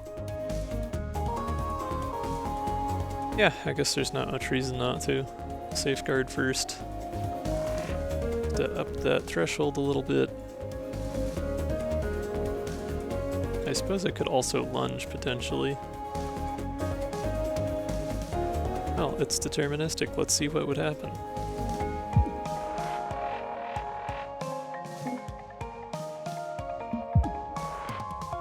That does not overheat me. Barely. But By barely is still doesn't. That is correct. You are safe by 1. And I might get Theta Protocol next turn, maybe. Sure, Possibly. give it a try. Okay, so if I stay put, I'll just lose all my shield. If I move 1 over, I'll only lose 2 shield and hit them with the mine, so let's do that. Yes.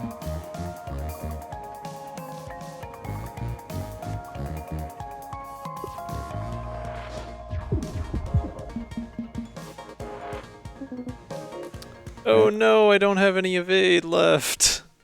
I should not have moved over. Versus. I guess I can recharge my abyssal power for next turn.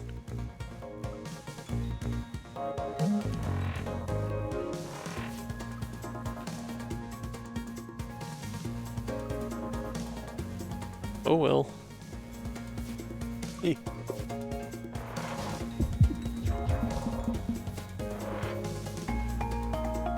There's the movement and Theta Protocol. Didn't actually really need it this time, but I may as well play it. Plus 10 heat capacity. Wild. Also, unupgraded evasive shot for 8 damage. Very tasty. Drake is literally inside of the engine right now.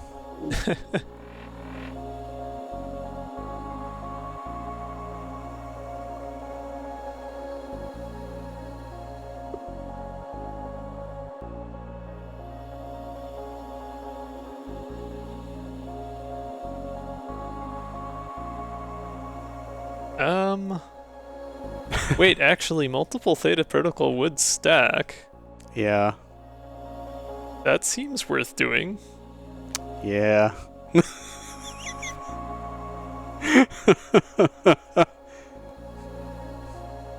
Caffeine Rush would have been nice to have early in the run, but my deck is, well, it's not big, I guess. Not small, but it's not as large as I thought it was. Overcharger, though.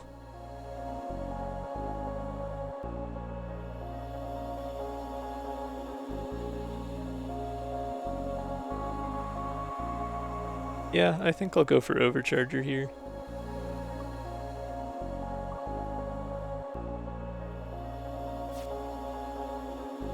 That's the other now there are 2 of them meme. Mm-hmm.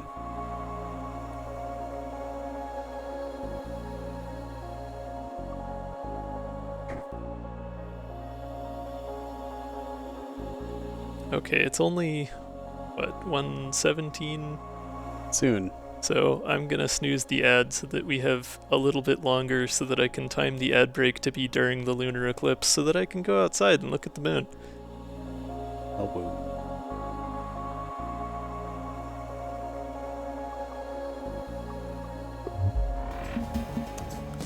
Hello, Ryder.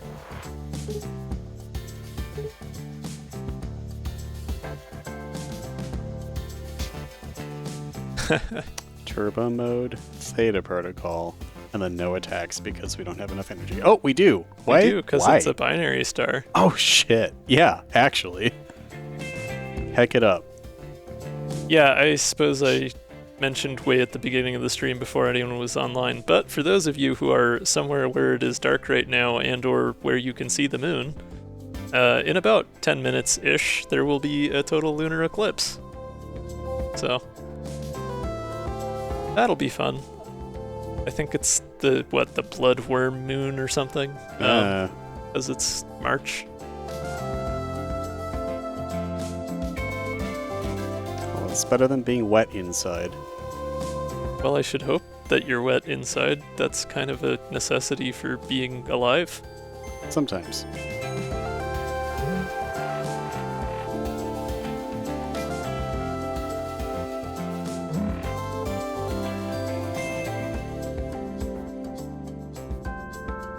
I'm still gonna overheat if I play unload at this point. But 12 damage is 12 damage, so... Yeah. You got 10 shield. Jared.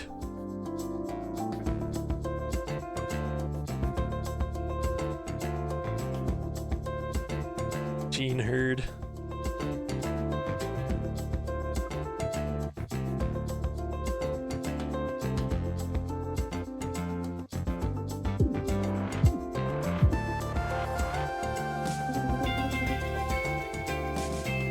Yeah, it's fine. That's what the nanofiber's for.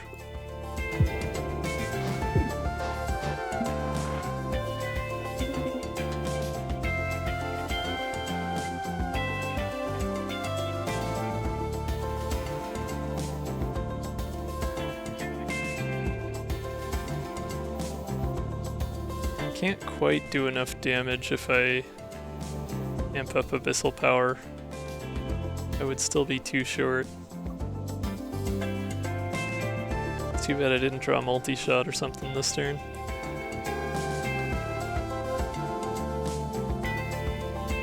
See.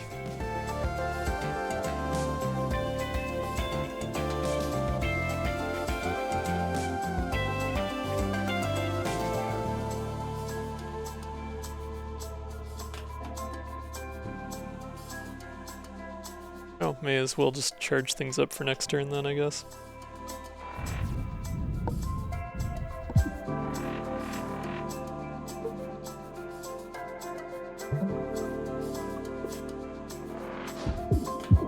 Oh, whoops. Mines! Those exist! Hehe. I forgot about the whole moving out of the way part. Aha, oops. That's okay. Ride or dies now. Ride or die. We're so funny. Pew.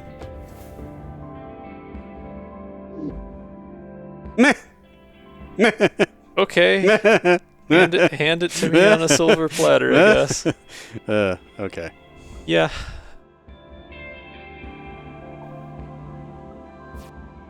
I'm not complaining. 3 of them. 3 of them indeed. And chaff emitters, I suppose.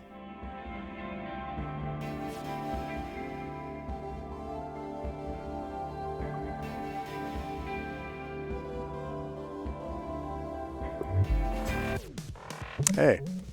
There's It took a few notes. Starnacle again. Oh, we got Overcharger. Oh, It's too bad I didn't start with anything to give me charge. I can still do 18 damage off the bat, though. E.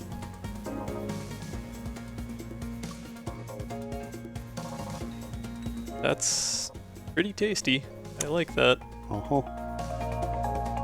I guess I can do 22 if I use Evasive Shot as well. I may as well get that in.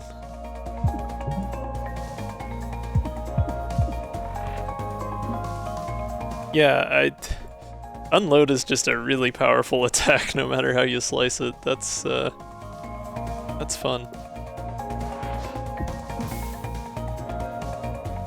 Glorp, glorp. Sorry, Starnacle, you did it to yourself. You gave me the power. It's true.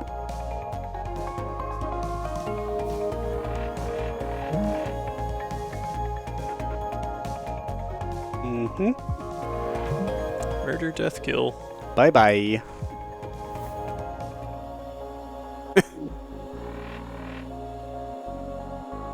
Yeah, I get 3 snoozes per stream. What the heck? We'll snooze ads again. Actually, I'll wait until the timer's closer so that it lasts longer. If that works that way, I don't know. Front-loaded blast. I don't feel like I need it at this point. No. So I'll just skip this one. Ooh, silver coils. Have not seen that one yet. First time you overheat each combat, heal 1 and gain 1 heat capacity. Meh. Okay. Yeah, that seems perfect. Sure. We do the overheating Nice pun. quite a bit. I will take that.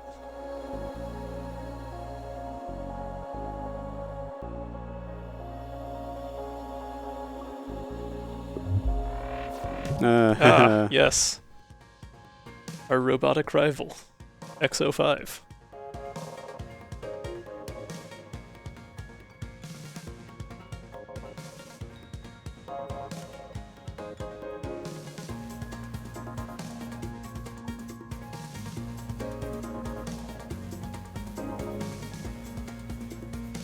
Not the most useful starting hand here. I guess I do have the option with quick thinking to dig for more though.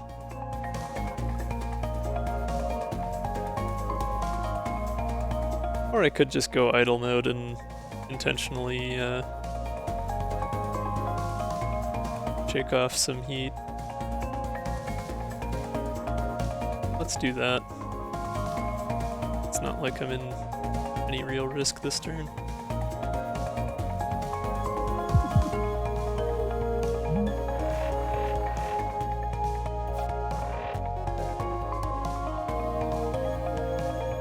Could even block without moving here, actually. Which is a good idea, because then I'll be lined up to attack next turn. Yay! I contributed a small amount to the canon of the character. Excellent.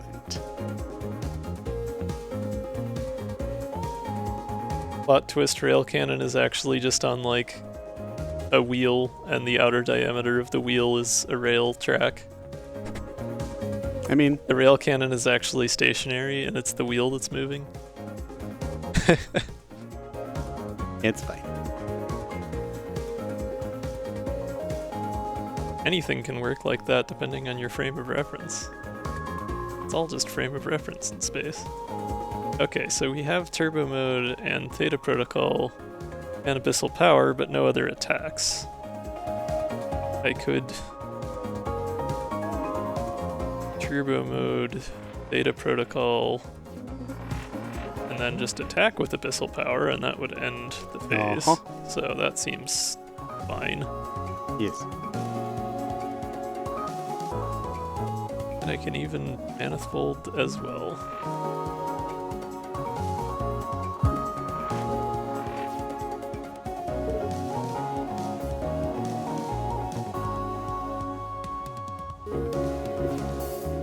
Have any particular reason to shift because I have so much shield. That's fine. You can end it. Well, I can end the phase at least. Oh, the phase, yeah. Sorry.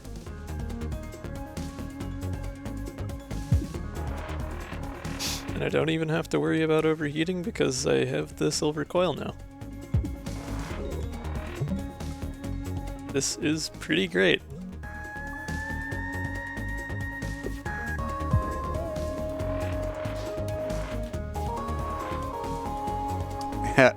Theta protocol B again. Did it heal me? I think so. Yeah, yeah, I definitely gained the heat capacity, so I think it did. Wasn't looking super close. Yeah.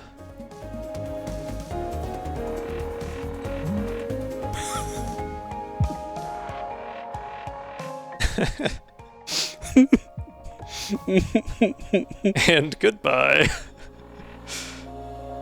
This is fine. Or transit robots, always underfunded. Look what you enabled. All of you.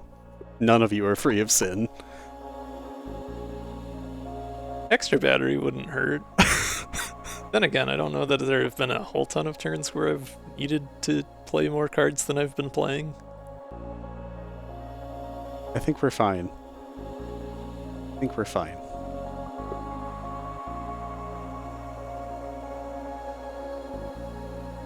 I think the one thing that extra battery would help with is if I drew it same turn as unload. That's really the only expensive card I have. Or quick thinking, actually. Yeah, given that I have quick thinking, I think I will take extra battery. Code Blue, another TH34 artifact. Draw one card every turn if you have any minus charge. Oh, that's nice. Hey, Shiny, you were just saying? I suppose, yeah. Razor Beam, Crosslink. Crosslink is nice. Or Evade would be pretty helpful. And I'm not really using minus charge much anymore, maybe like once at the beginning.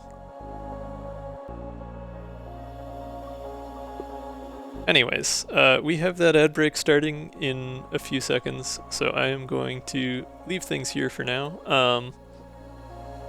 I'm probably going to take a longer break so I can go outside and look at that cool moon, so I encourage you to do the same if you have the opportunity. Otherwise, stretch, get some water, take care of yourself, and I will see you back here in 5 to 10 minutes. Enjoy.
Alrighty, thanks for being patient, y'all.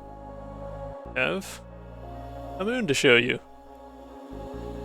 Not the best picture, but it's what I can do with my, what is it, like a 4x zoom lens on my little Fujifilm, so nothing crazy, but got a decent view of it.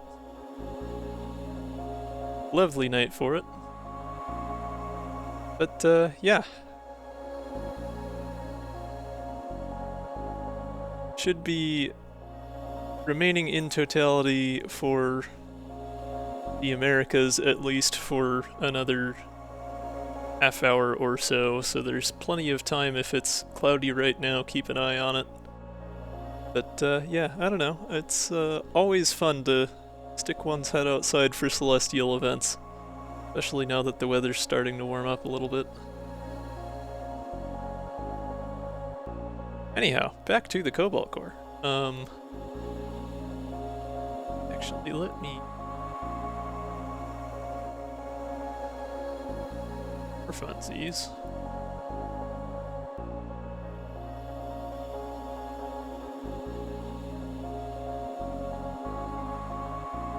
There's probably a faster way to do this, but... that is... I just learn things as I go. Anyways. Moon. Game. Right. We are on our way to rigs.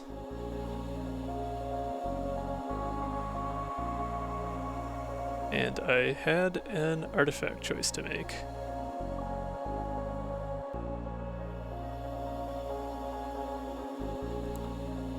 Yeah, so I'm using minus charge somewhat. I think that would actually synergize decently well, because the beginning of the combat is where I'm most likely to be using minus charge, and having some extra card draw then would be helpful.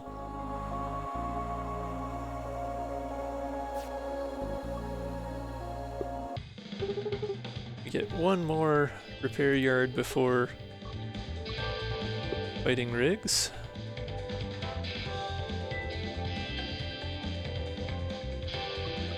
What does Abyssal Power upgrade to? Oh, we could just completely remove the crash card from it in exchange for adding exhaust. Or I can make it give an Abyssal Visions that costs less to get rid of. I don't think either of those really helps too much right now, so I'm not going to worry about it.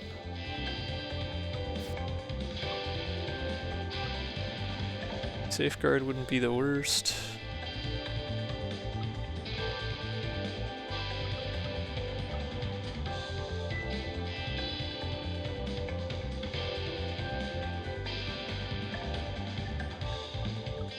Oh yeah, I suppose the icon is the same.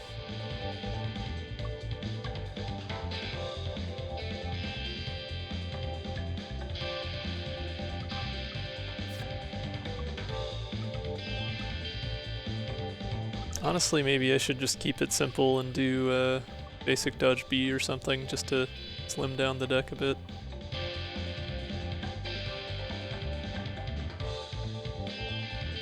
Oh, that's true. I do have one Theta that is unupgraded. I could upgrade it to match the other two. Why not go full silly? Although quick thinking A would also be kind of nice.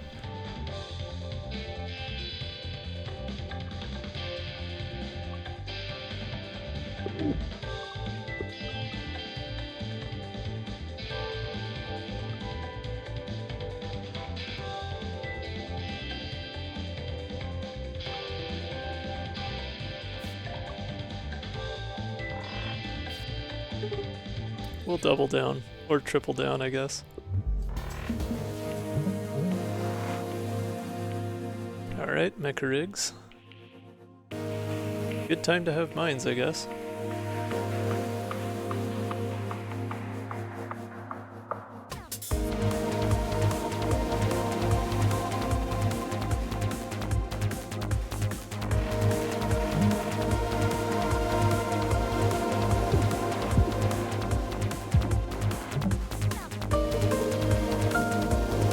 mind me using up that overheat early, it's fine. Don't worry about it. Worth it for the damage.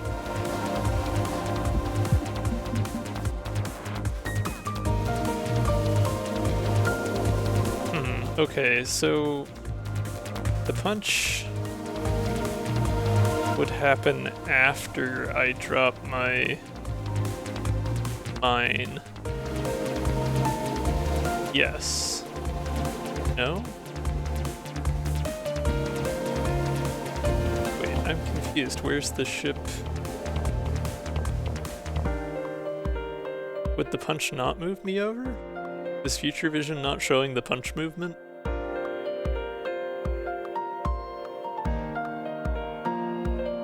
Oh, chaff emitters, right, yeah, that's true. It is just barely 2 over. Okay.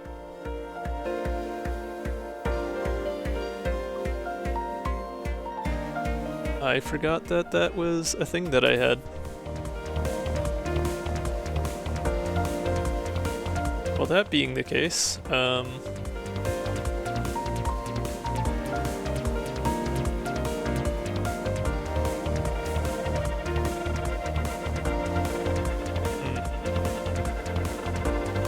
well, I drew amp it up, but I also have turbo mode and tag out, and no attacks.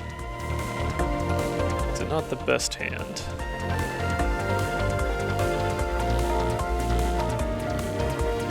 Yeah, I think what I'll do, move it one further over so it still doesn't hit me, get that mine positioned to block that attack.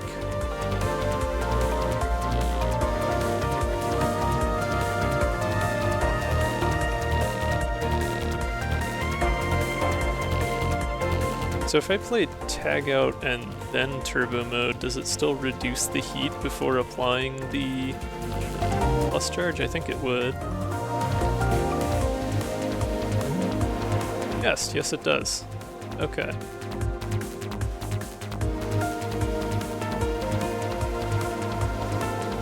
Alternately, I could play safeguard instead.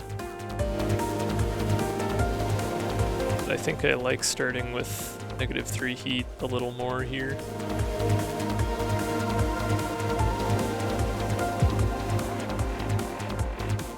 Seeing as I have all those theta protocols to increase my threshold anyways, it's a little bit better value than safeguard.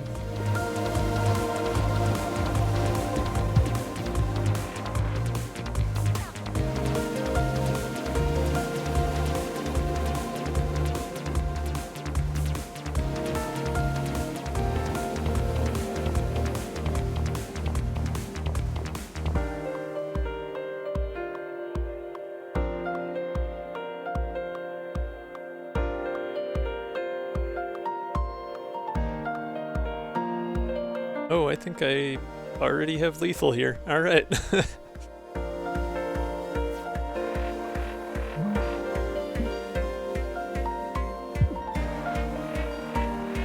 Goodbye, Riggs.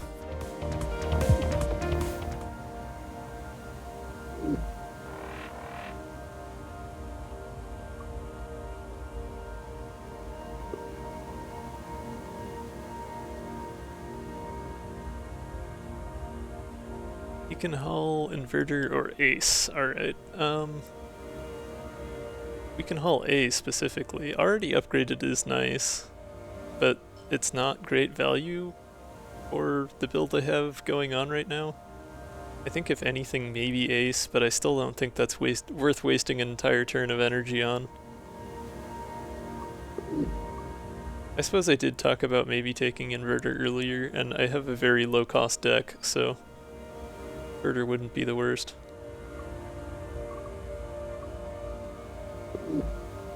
Oh yeah, Beacon Hull does move to the right. I wasn't thinking about that either, but that is true.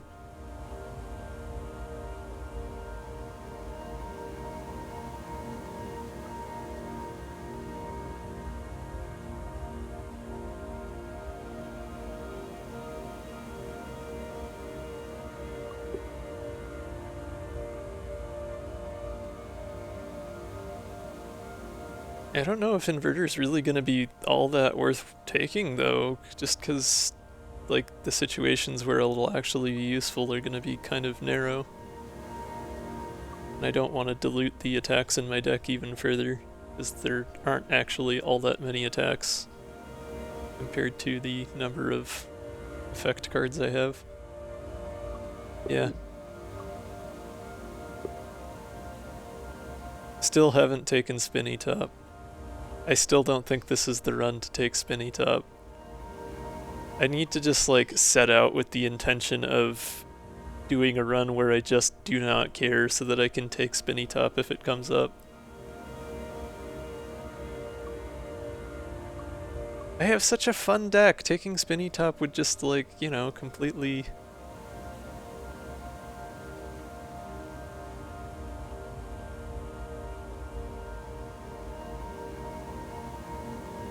Can you disable artifacts? I never actually looked into that.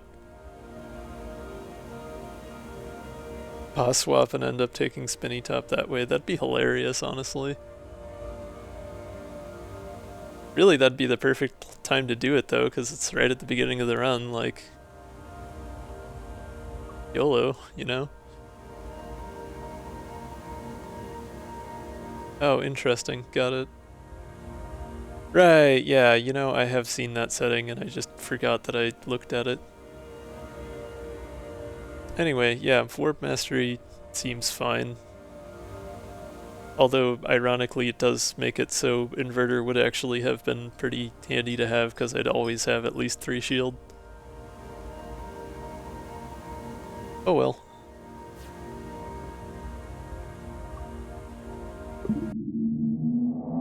Yeah, I don't want to disable Spinny Top yet because I do want to actually try it at some point. And if I just disable it, I'll completely forget it exists, so...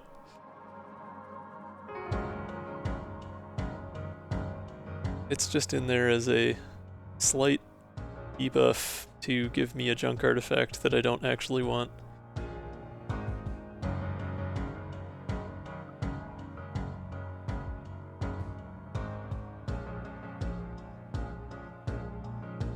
You know, okay, given how things are set up here, like I could do turbo mode, data, move over, multi-shot for 10. That does leave me overheating, but it leaves me with full temp shield to cover the damage. That's honestly not bad.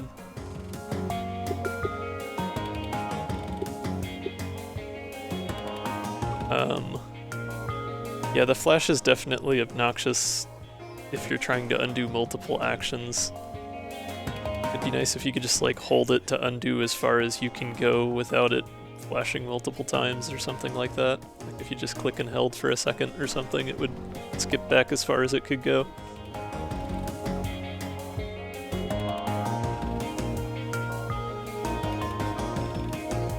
I'll accept Warp Mastery, it was on top, yeah.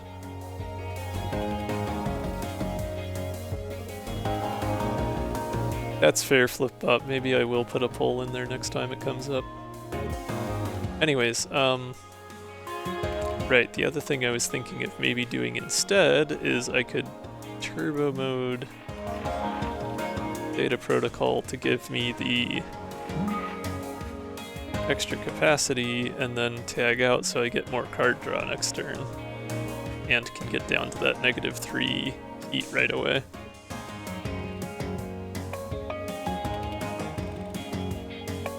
Doesn't get me the 10 damage, but it also doesn't use 2 evade up, and it sets me up well for next turn.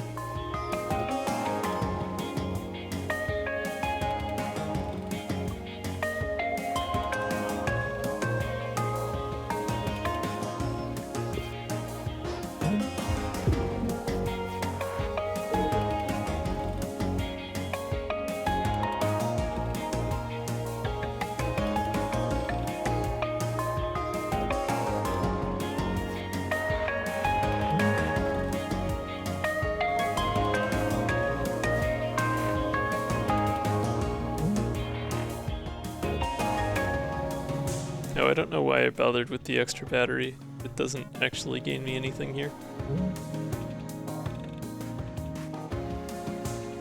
That card draw didn't end up counting for much.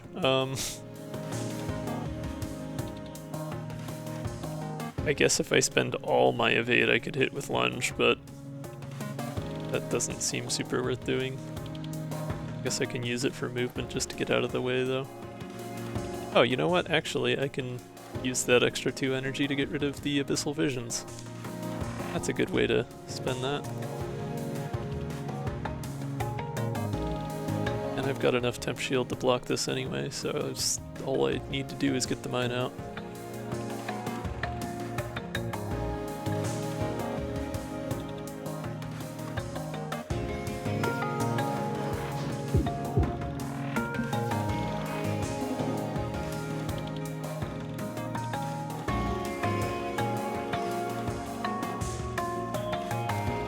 Okay, we got another Theta Protocol, and we have an actual attack, so that's a good start.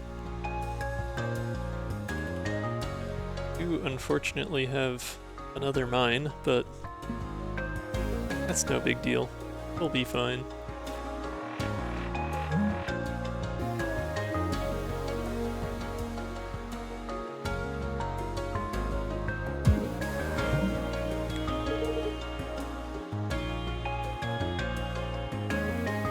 A random PowerPoint transition, that'd be fun. Very Johnson coded.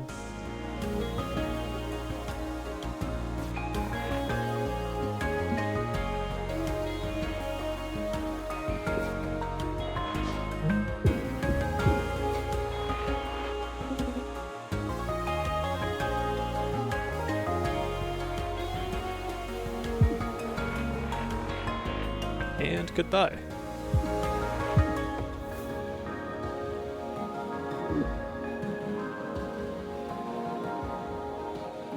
Remember last run when we were thinking about how powerful Frag Shot was?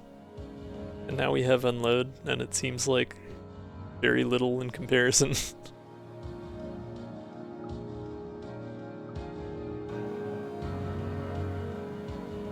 Thermo Resistor A. Temp Shield and a Heat Cadet.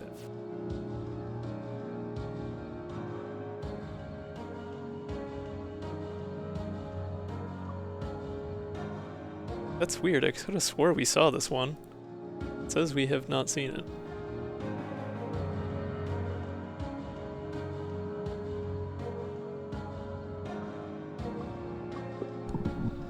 Yeah, Frag Shot is still fine value-wise. I'm certainly not knocking it, it's just ridiculous how much better value Unload is than basically any other attack card. So is that kind of misleading?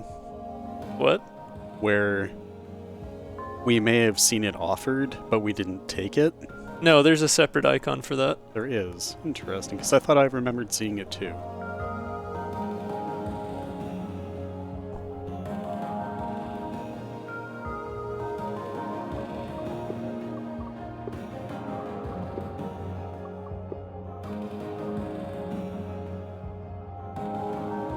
Oh, maybe it was Manifold as opposed to Thermo Resistor then. Okay. What's the difference? Okay, right. Manifold is unexhaustible. No, I still feel like I remember seeing Thermo Resistor because I remember it exhausting. Huh. It says now that we've seen it. There it is.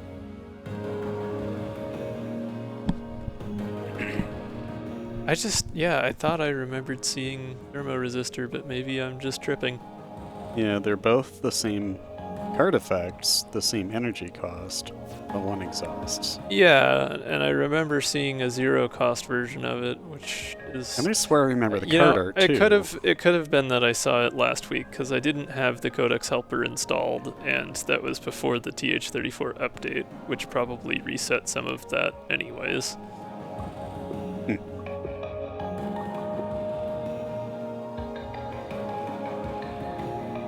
Okay, no particular too elite route in this Zone 3, so we have an up, middle, down choice to make. Chat, I think you know what time it is. Can I get a suggestion for up, middle, or down? Tormod was actually fastest, I guess. I stalled long enough for Flip-Bop to redeem, so down it is.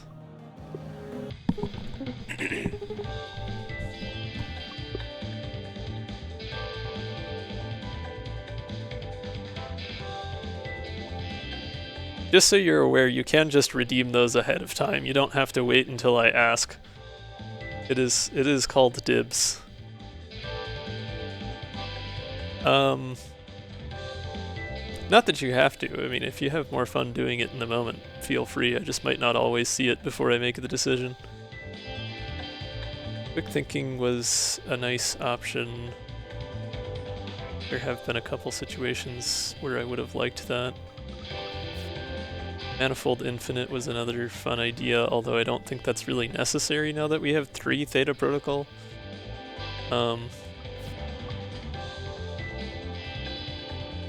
Honestly, Safeguard A.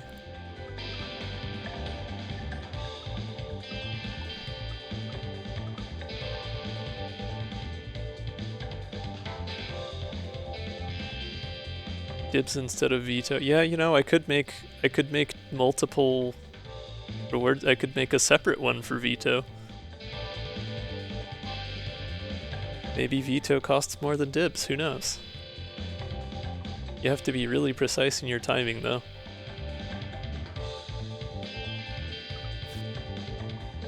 Frag Shot B would be pretty silly. I like that. Let's do that.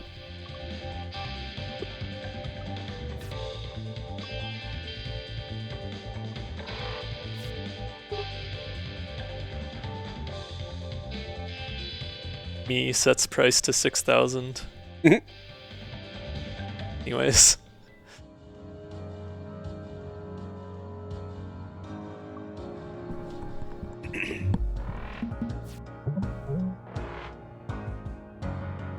Okay. Libra. This would be a lot better of a hand if that were a draw shot and not an evasive shot, but I don't have those in the deck. I guess I can still stack the Theta Protocols. I mean, it'll still end me up with 4. Yep.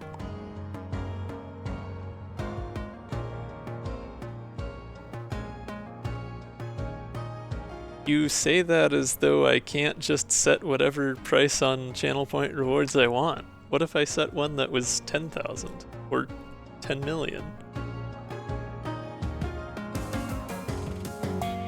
It's not the kind of thing I would do, but I know there are streamers who have set like really high channel point cost rewards that are like, oh, I'll just end stream right now, or like, I will delete this account. I don't know how often people actually use or follow through with those, but such jokes are not uncommon.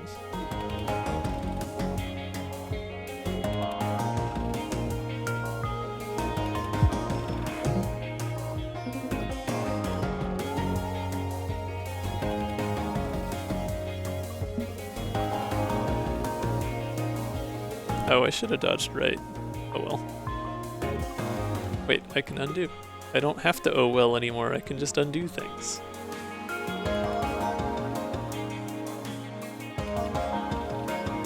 It's wonderful.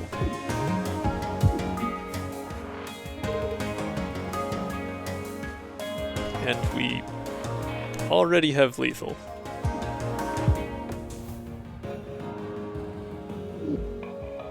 This is going to be a speedy Zone 3, I think.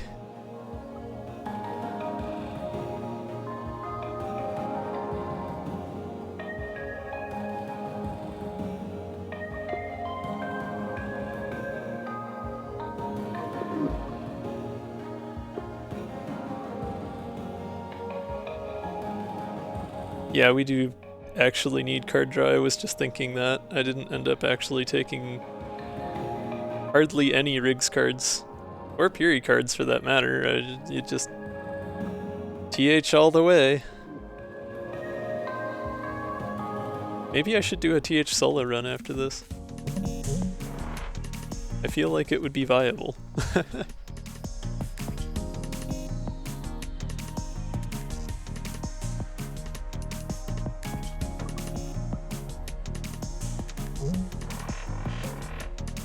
Maybe the pendulum has swung too far in the buffing or nerfing the modded character game.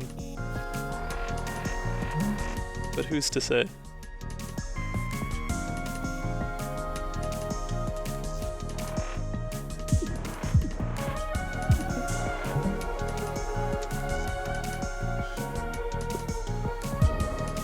Just a casual 12 heat. Okay, that's why I missed the healing being done earlier, because it still does the effect for damage, but it doesn't deplete the hull and then give you the healing effect with the little green ticking back up. It just doesn't change the hull number. I feel like that should be changed, because that's inconsistent with other healing items in the game. Oh, whoops, my captions have been broken for a minute. Let me fix that.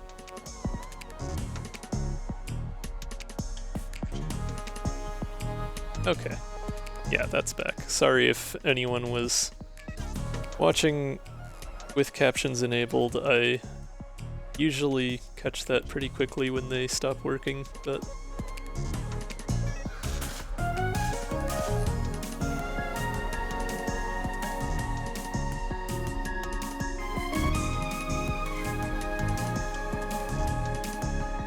Right, okay.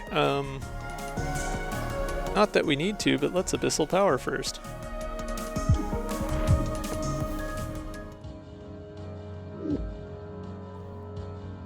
Multi-shot A. Would also be nice here, but, you know, I have frag shot already, so it's fine.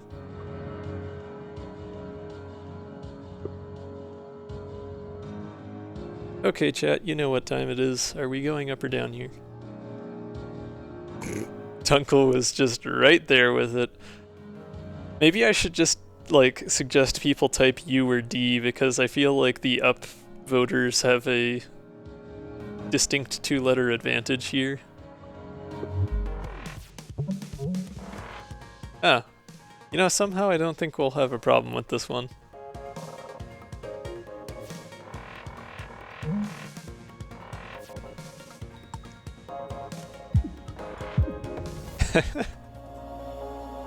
Elite? What elite?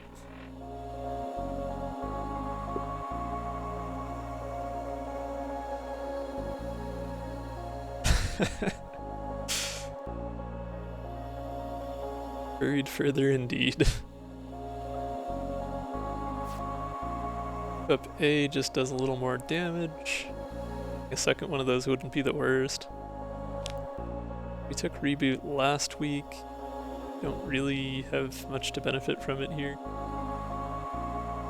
Anti-disestablishmentarianism.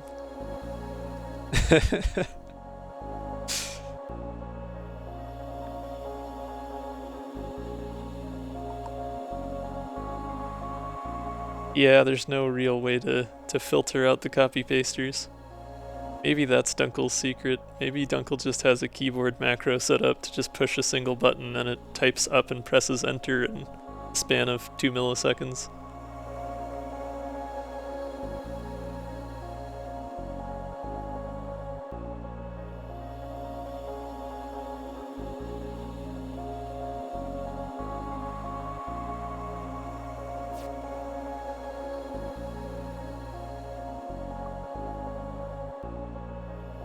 Honestly, having a second amp up might not be the worst considering the size of the deck at this point. I don't think it'd really be necessary, but be funny.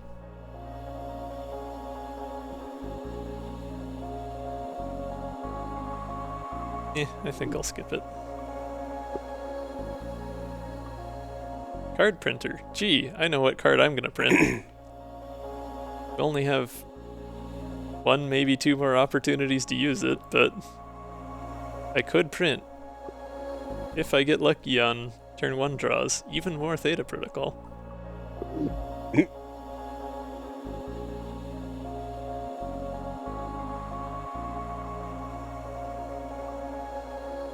I already get plenty of evade, so, you know, why not? Alright, one more, chat. Do we go up or down? Down. 3 downs. Many downs. Uncle is nowhere to be seen. Was too busy trying to look up the name for the fear of long words. Razor Or beam. alternating caps typing anti-establishmentarianism. You pronounced it wrong. Wait, no, you didn't. You just pronounced it differently than you emphasized the syllables differently than I do, and that made my brain think that you said it wrong, but you didn't.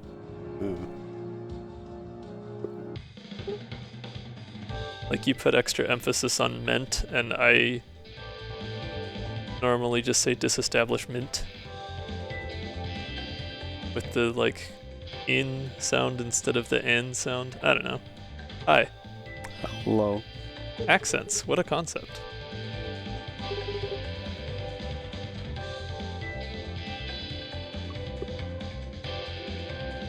I feel like we have to fight Cleo at this point, just because, like, we're getting silly damage out of this build. I don't know if we can do it in one turn, unless we get really lucky with the draw, but I feel like a turn 2 is entirely within reason.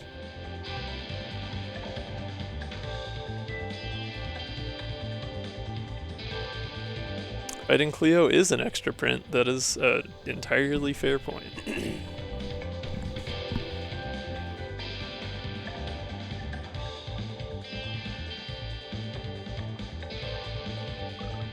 I'm trying to figure out what Shiny typed, like, 3 messages ago. I am so confused. Humu, Hunu, Kunu, Kua, Pua. I tried. Now you have to pronounce the other one. Good luck. No, I'm talking to you. Nah.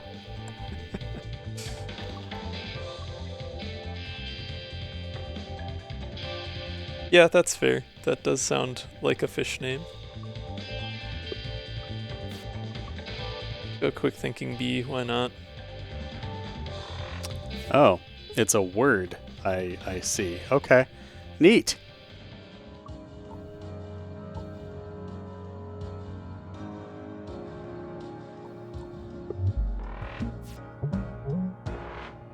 What am I spelling now?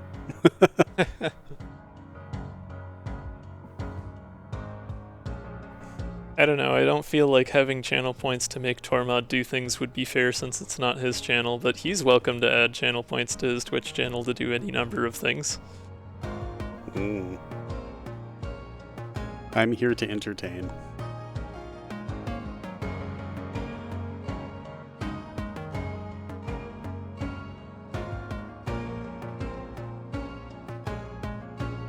This is the part where I'm trying to remember what my own channel point rewards are.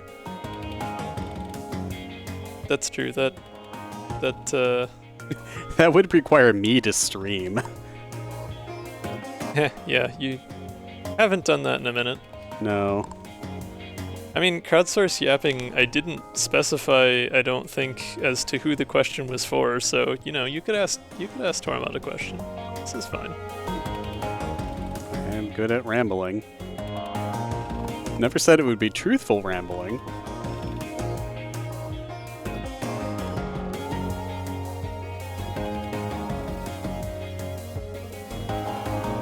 Dism. Oh boy. Well, you didn't spend the points. Like... I mean, I could just ramble about Dism, but that would be very off topic. Wrong answers only. Dism is trying to say dizzy with a lisp? I don't know. I don't know.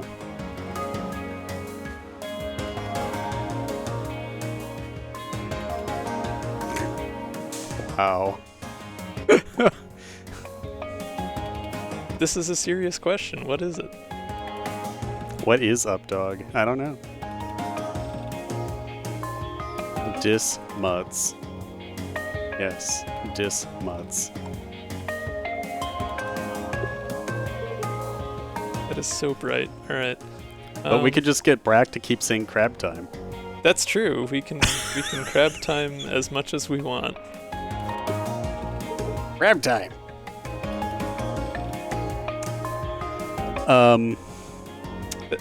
That's what the flash is there for. It's there as a spritz of water to the face to discourage the undo button to be used for stimming.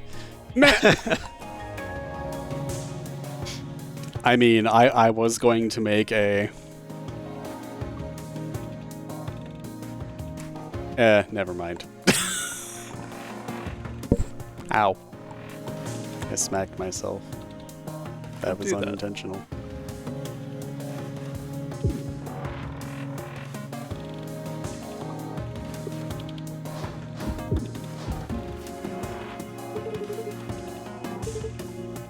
I'm learning. Me too, Riggs. Me too. Oh.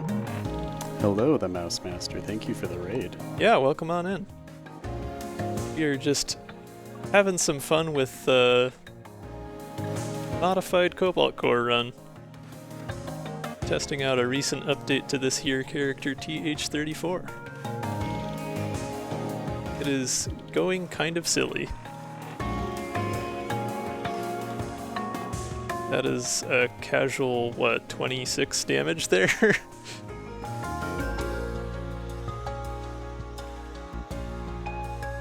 TH34 is entertaining. Just a little bit.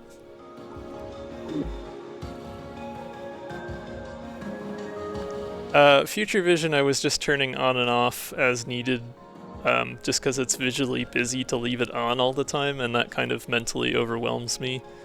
If I weren't streaming, I probably, or maybe would just leave it on, but when I'm just, you know, looking between chat and the game, it's easy to get distracted by all the extra visual noise of having the different card ghosts. Second Opinions would be decent card draw, except for the fact that, like, most of my deck right now is TH cards. I guess it still helps. Ooh, but you'd It would get Abyssal Power. Yeah, it would basically guarantee Abyssal Power as long as I hadn't discarded it already. So that is fair.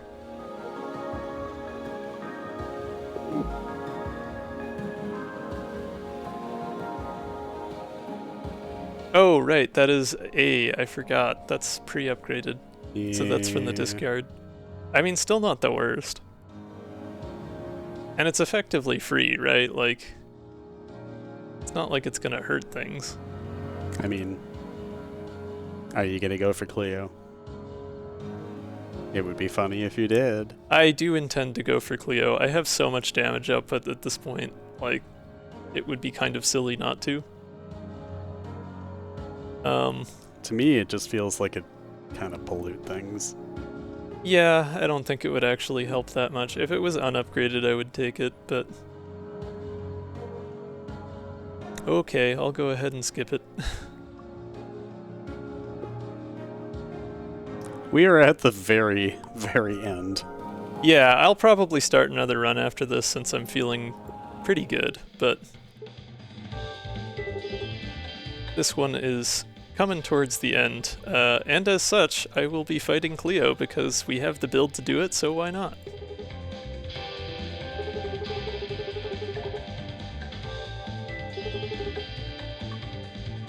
This may be a mistake. We will find out. Do you want to do an ad first? That's true. There is an ad break coming up. Kind of annoying that it decided to do that now, but it's probably better to take the quick break before we start the combat and then finish out the run just after that. So we can at least give them the good music. They're gonna hear enough of that while I'm sitting there pondering what to do next, but well, actually, okay, there is a couple minutes left. I can real quick just drop a 60-second poll in chat.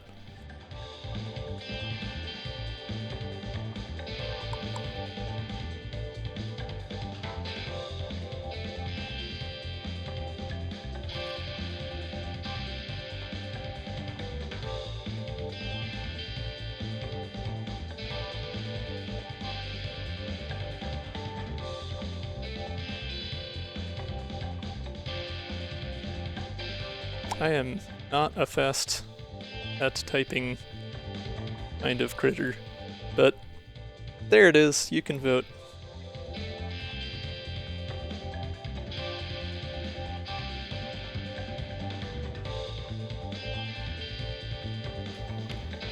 But yeah, after this I'll probably pick another run up.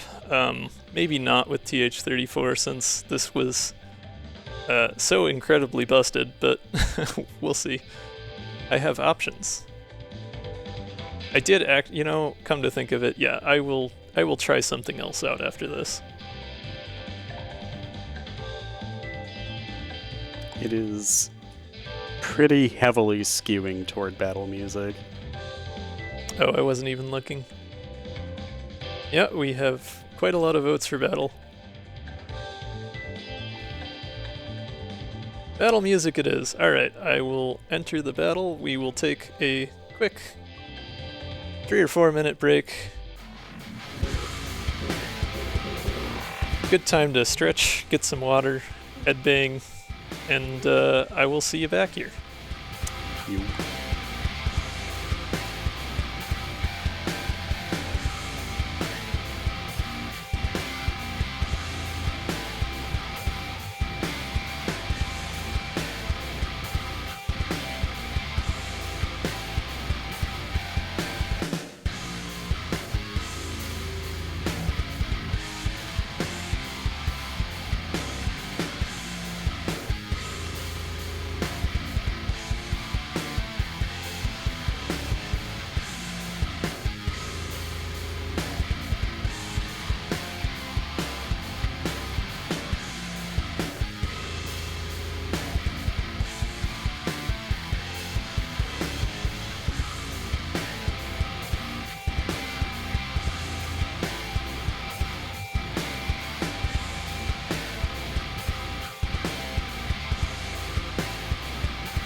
Yes, hello.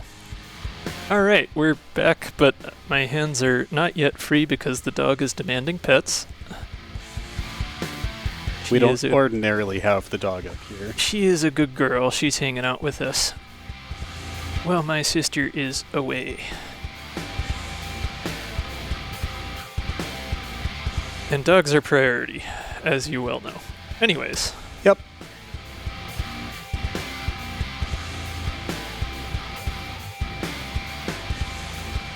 Yeah, I kind of did just get a really good first hand here.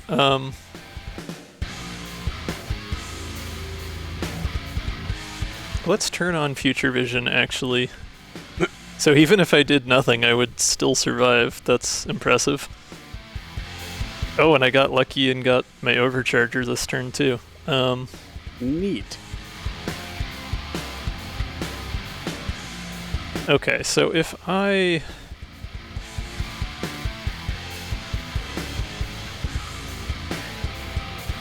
Yeah, I mean, quick thinking probably makes most sense to play first here. And I'll get another one, because card printer. Which is great for next time to... Oh, multi-shot. Alright. Yeah, I think we pump things up and then hit them with multi-shot. Pump up the jam. But I have 3 energy. So I could play maybe idle mode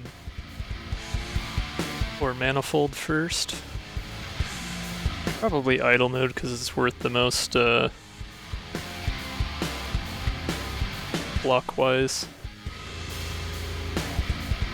So idle mode. Then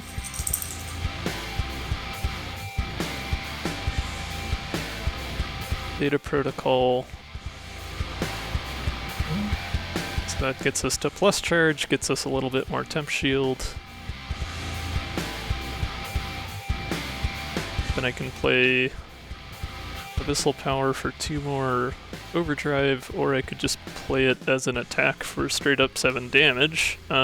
It's probably worth more to do the damage. Well, I mean, the overdrive will still be around next turn, though. But it's only gonna add... So let me think. The overdrive would add 4 damage to the multi-shot. Yeah. And then I would still have 2 overdrive next turn instead of 1. I think that's probably better.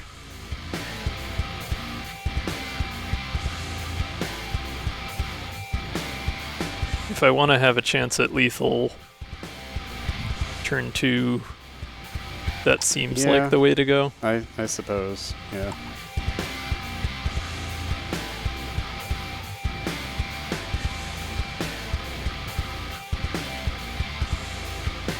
You have to draw flag shot to make the overdrive do more? Huh.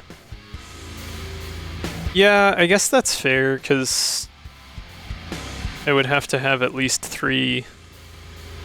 But it could also be unload, since that also attacks 3 times. But yeah, that's true. It would be 3 attacks to try, or 4 to be more. I thought I was doing that math right. Well, but no, that's not true, because it's not attacks in a single card, it's attacks per turn.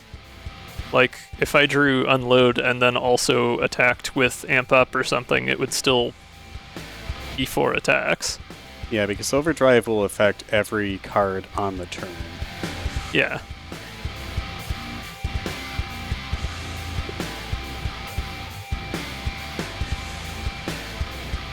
Rather than just losing the overdrive after this turn anyway. Yeah, I think having the boost early would be better than not, yeah.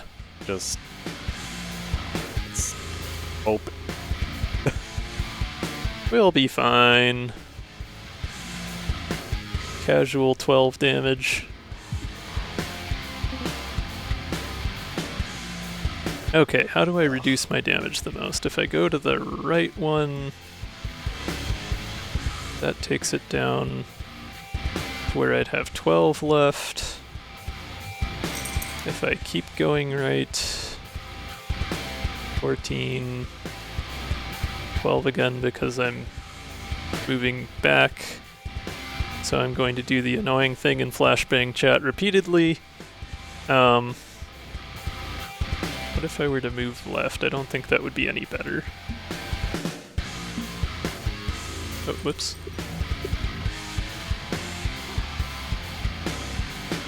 I can get it down to 12 if I go there. But yeah, no, I want to go right. That's the best I can do is move right 2. Then I end up with 14 HP remaining, which is not great, but not terrible.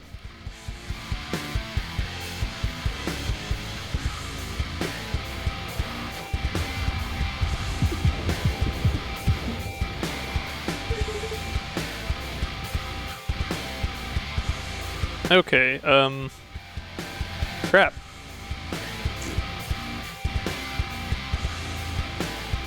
This might be a start it over and try again. This is not a good hand.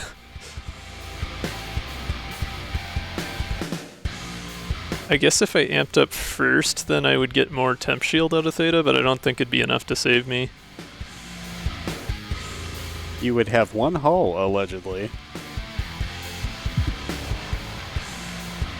Let's test that quick.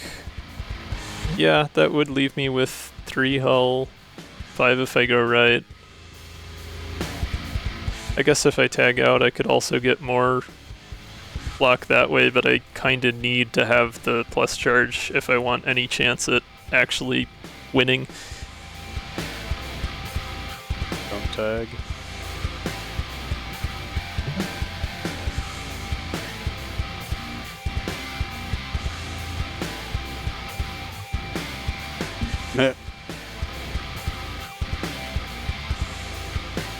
There, 5 HP. That's something. Yeah. That is an amount that is greater than 0. This is true. And you do have chaff emitters. Yeah, but no way I'll have the evade to get out of the way. There's the unload and the frag shot. Okay. Hey, actually. Yeah, that should do it. Sure you want to play that? Why not? I want to increase my damage more before I start doing the big attacks. I mean, I guess I would run out of energy. Yeah, because wouldn't you get more value from all of the multi-attacks? Probably. I mean, realistically, I probably have lethal either way, so... yeah, I have lethal either way. Yeah, just frag shot on its own is already almost enough. Seems great. I love this. Let's go. Well, since I have undo, I'm curious now. Yep, that's lethal. Bye! 11, 11, 11. Very nice. Alright, well, you get 1 HP after an elite. Does this count as an elite to the game? This counts as a boss. Well, you I didn't guess get not. an HP. Curious. It counts as a normal fight, but it counts as a boss for daily points purposes, I guess. Yeah, that's why I was confused. Yeah. Yeah. Huh. Okay, fair enough. How much hull does Cleo have? That's a good question. I want to say it was 40? 42? 40 something? I thought it was 45 hull with 12 shield, but Oh, maybe could be. I'm wrong. I might be thinking of the amount of damage that Peri does. 40 plus 10, that sounds right. I don't remember anymore. I looked it up at one Yeah, point. okay, it is 40. Okay. My initial memory was correct. I'm usually better with numbers. This is a little sad, sorry. It's fine.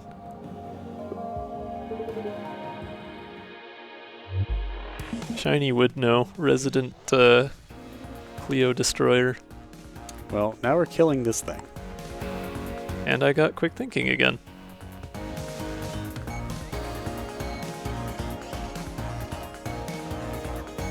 Good time to have extra battery. Oh wow, we're just coming Sure. out swinging. Do it. This hand is so good. Okay, we want a turbo mode first. Then we amp up. Well, I guess we could Theta Protocol first to do more damage on this turn. But amp up would get me more temp shield. I don't think I need it though. Yeah, I don't need it. So I'll do Theta Protocol, do more damage. More damage, more better.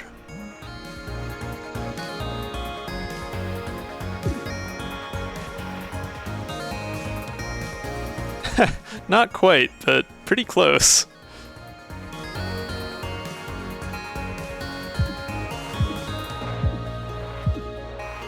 I too love 28 heat.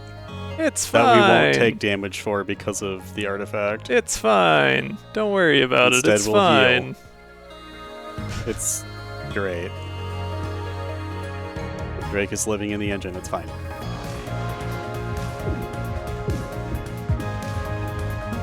That extra 1 damage from the mine just because. That little insult. All right, well, GG. Play quick thinking first just to see what we get. Oh, Oh, hey, well, look, it's why our not? other 2 Theta Protocol. YOLO? You don't do that. Just because I don't need it doesn't mean I won't do it.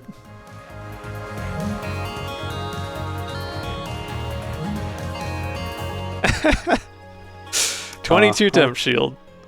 Yeah, we didn't need all that hull anyway. It's fine. Bye.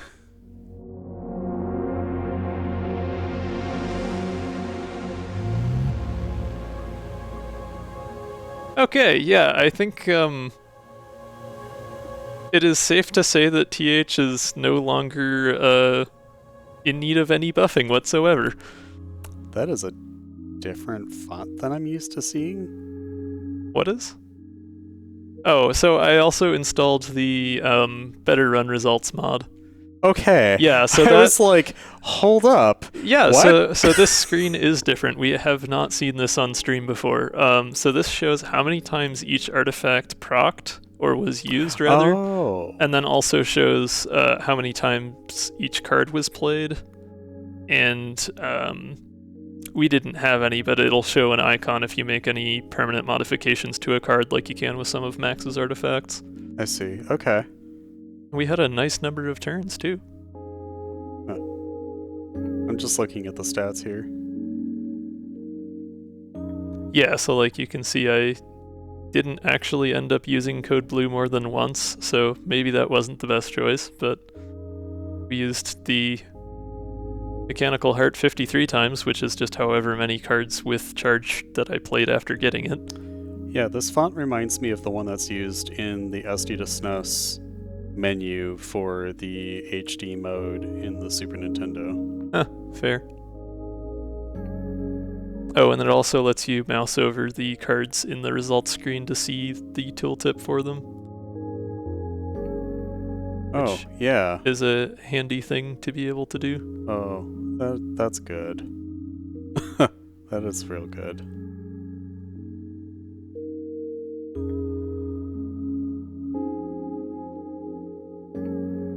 Neat. Yeah, it came out pretty nicely.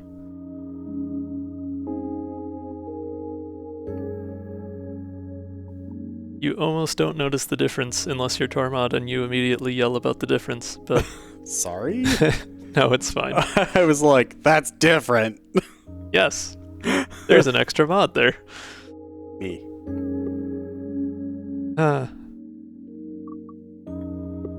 Okay, well, I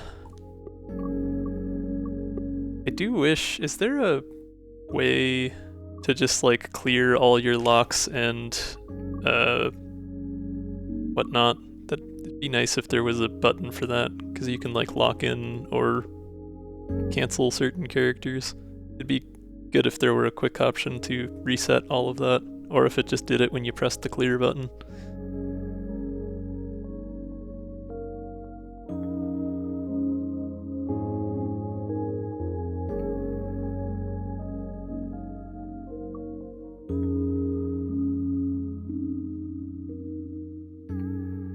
All right. Well, that was a fun one. I am certainly feeling up for doing another. Which is a weird thing to be saying 3.5 hours into a stream, but hey, it's a good night. It's been going well. I had a good day, and there's a cool celestial event tonight. So I was gonna say the blood moon rises once again. yeah. Be careful, Link. For anyone who was not around earlier, that's what this here is just the photo I took earlier on one of our ad breaks of that wonderful lunar eclipse we've just been having. Anyways, yeah, Cosmic is a thing I haven't done yet. That is a good point. Well, okay, I will tell you what. I will continue remembering that Twitch has a poll feature. And I will make a new poll.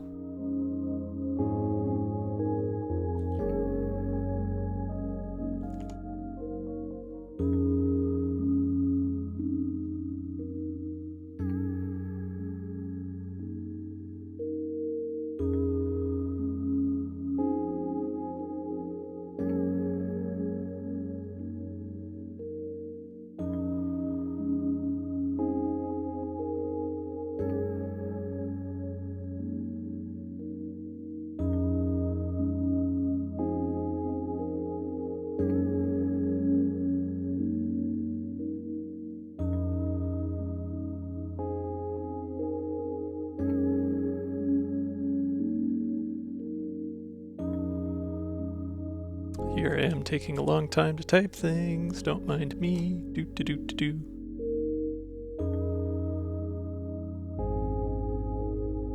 Oh, that's interesting. You can let people vote in polls multiple times by spending channel points now? Okay. I have never seen that. Wow, it's like a real American democracy. Anyways.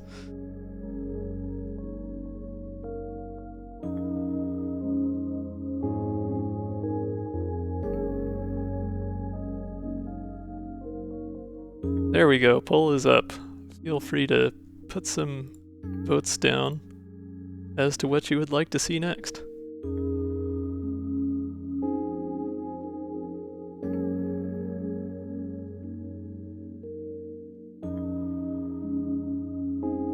Okay, this also speaks to how frequently I actually, one, hang out in streams that use polls and two, participate in stream polls. Yeah, fair. It's not something I've poked at a ton yet myself, but anything but Sagan's. You're just afraid of the inevitable Shogun's jokes.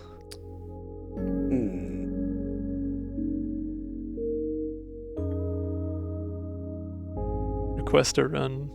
Brutal. Alright. Brutal. I thought I set that channel point redeem to require some kind of text entry, but I guess not.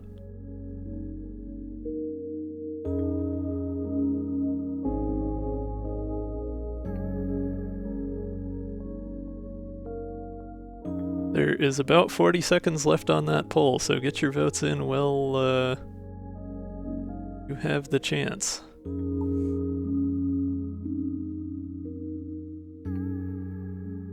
Get up and do a lap around the house.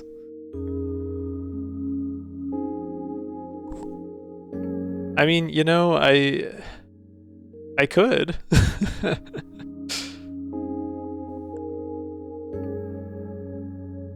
It's true, I've only done one run this week and it was on Monday and it was only a couple miles. I should probably get out again before next week. I am trying to get into running. I'm trying really hard. Having friends makes it easier, but it is tough getting going with that activity.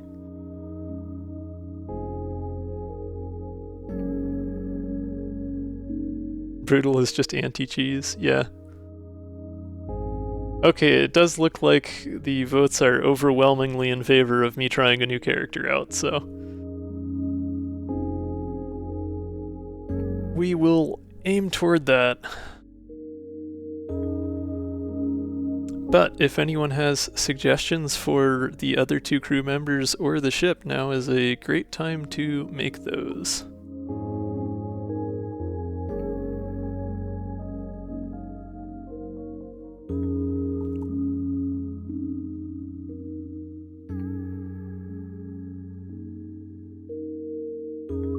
The character was surprise. I've had Marielle installed since the beginning of the stream. Those who were around at the very, very beginning might have very briefly glimpsed that, but I said nothing. I briefly gasped and you then did said briefly nothing. gasp. Tormod reacted, but tonight is a heat-based character night, I think. Yes. The Spassy. I don't know anything about this other than, wow, that character sure looks like someone from Fire Emblem. I like that.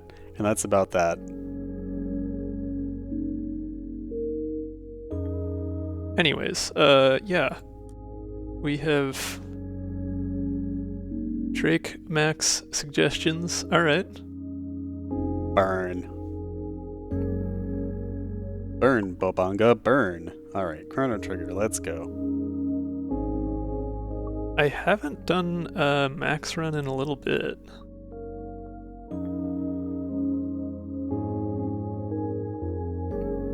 Do we want alternate startings on any of these? Let's look at Marielle's starting cards. Fire Field gives you 1 shield, gives them 2 heat. I like that. Trade offer. Anyway, Hex applies 1 curse and gives you 2 temp shield. Curse increases the damage and threshold of overheat by 1. I see. So it lets you stack up more heat in order to do greater damage. I can see that being, like, decent economy, right? Because, like, it's only 1 extra heat you have to apply, but you get double the damage for it. And it stacks, obviously.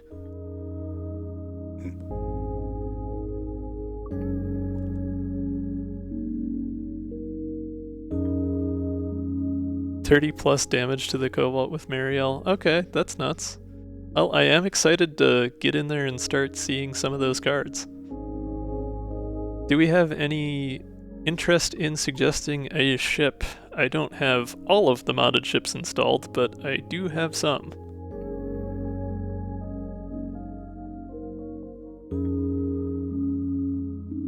And I still haven't tried, Haze or Bite yet. I think everything else I've given at least 1 go through.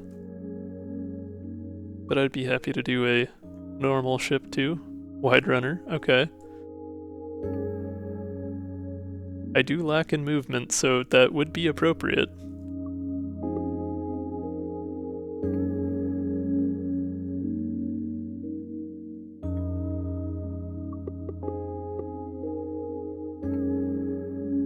Okay, well, since this is a new character, I will not be doing Cosmic or Brutal. Sorry about that. I think hard was a reasonable spot, maybe harder. I don't think we quite want to go all the way to hardest yet, but probably stick with hard since a corrupted core and extra basic shot would kind of just make it harder to test out the character. Dunkel is sad. I mean, you know, if anyone wants to make a point redeem for difficulty, I guess you have the next, like, 20 seconds while I distract myself with something else.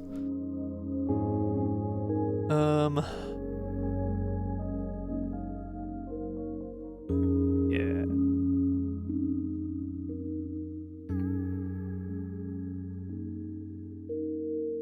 Right. I was going to redo the little title here.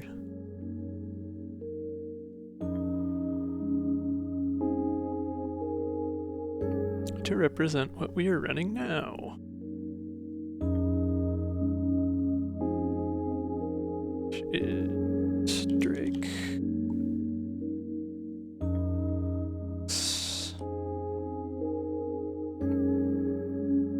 Marielle.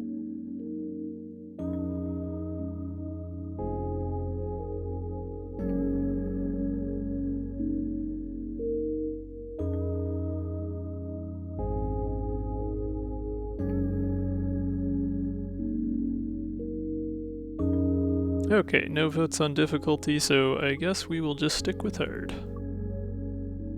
Oh, I haven't checked. I wonder what the modded daily would be. Wide Aries, okay.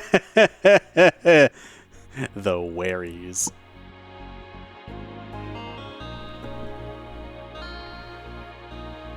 Is there actually any modded content in this? I don't think there is. That's kind of funny. Well, no, there's alternate starting deck for books, so I suppose that counts.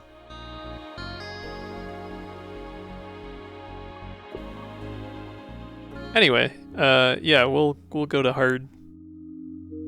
And give Marielle a try. Not enough mods installed. Yeah, I'm taking it slow. If it hasn't been on stream yet, I do not yet have it installed. I've been trying to at least give a decent shake to each mod on stream as I install it so that folks can get to see some of the content from each of the things that is added. I don't want to install all the characters at once because then I'll end up with like getting character card offerings from events and stuff that are from decks I haven't played yet, and I would rather like wait to introduce characters until I'm actually playing them. Okay, we could remove our basics again, we got that, or we could pick from 3 uncommons or upgrade a card. I do always like upgrading admin deploy, but I don't think with this particular set of starting cards that would be as helpful. Just because there's not a lot like junky in here.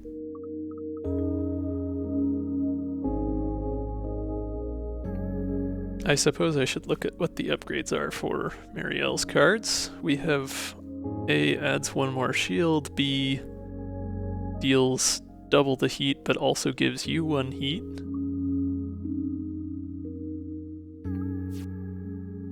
XA is cheaper. XB has a new status. Fleeting. If this card is in your hand at the end of your turn, it is exhausted. So you must play it, or it goes away anyways. That's an interesting effect. I kind of like that. But it also still does have exhaust, so it exhausts normally if you play it. Which implies that a card could have fleeting but not exhaust, so you would have to play it in order to keep it in your deck for the next draw. That could be interesting. Now I'm thinking of a like Dune Spice themed card where it has fleeting and recycle, so you just have to play it each turn in order to keep it around. Anyway. I'm just thinking of the way that the spice artifact in Gungeon works. It's been a while since I've thought about it. Yeah. How did that work again? It was like one of those things where it kept getting stronger, but it also kind of kept compounding itself. Right, yeah. Then you play that with Philip so that you can redraw those. Yeah, fair. I do love Philip. It would be fun to do another Philip run, but I don't have another, 4 hours. Yes. However, uranium. And we'll never get anywhere if I sit here belaboring over the initial boot option, so I should pick something and get going. I think removing the basics worked pretty well last time. I love that. So yeah, we'll do that.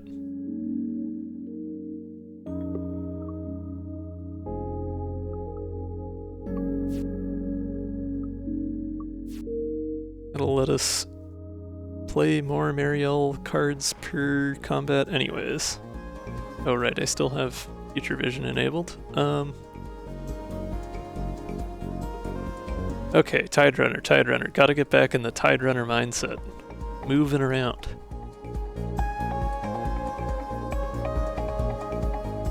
If I play Anchor and then I play Admin Deploy, it will move me to the right when I play Admin Deploy, the left when I play Heatsink, and then to the right again when Heatsink's effect takes place. So it would still just move me 1 to the right. That's kind of funny.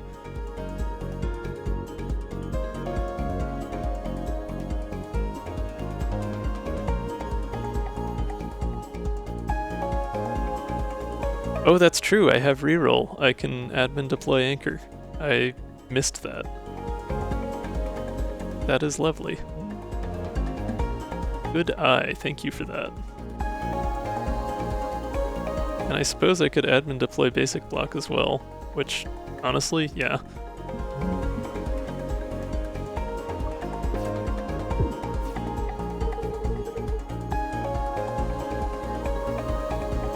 Alright. Getting into it with the heat cards now. Oh, you know what? I don't know if I moused over Marielle in the character select scene to actually, like, show off the tooltip there. And oh well. To delay the inevitable. Delay the inevitable, I believe, is referring to the fact that Marielle has cards that give you heat, but I don't know that she has any that take it away. But Curse also increases the threshold of overheat, so I don't know. That might be, or it might be something else. I haven't looked at all the Marielle cards yet. I'm trying to figure out what kind of critter Marielle is. Gerbil? Yeah, Gerbil seems right. Something along those lines.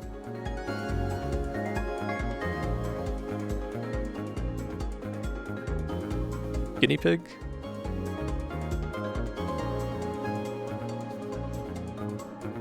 Okay, well, Hex seems good to play before playing Firefield. Well, I guess the order of that doesn't matter too much. But if I play Hex, it'll move me left, and I can EMP Slug to actually stun something useful.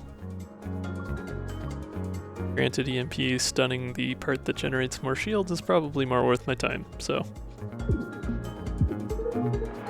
we'll do that quick. We will play Marielle's cards next time they come around. Wait, how did Anchor... I thought we exhausted Anchor? Did we not exhaust Anchor? Am I mistaken? Oh, did I play it normally? I swore I exhausted it. Oops. Yeah, right, because I exhausted basic block at the end there. Why did I do that way? Whoops. I just was going right on through and not thinking about it.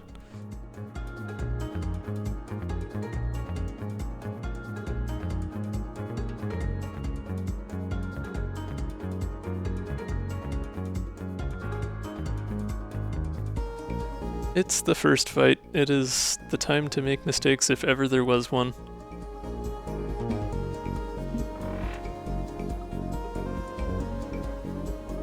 Because if I spend an evade, I can still Hex here.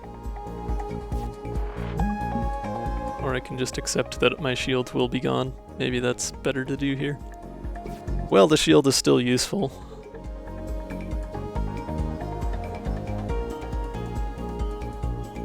Oh, I see. It's empty, but it's blinking to show that it will gain 2 shield.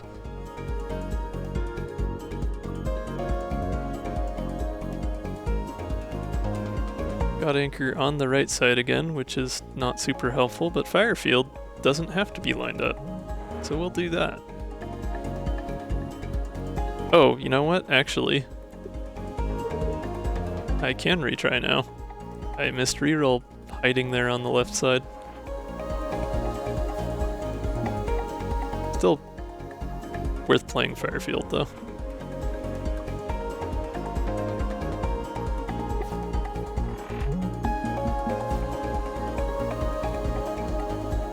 Sure, line me right up for EMP Slug.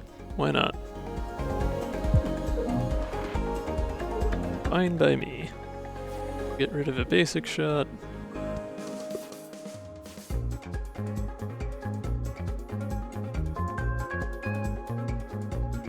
Now we can Firefield for the overheat damage. And another EMP.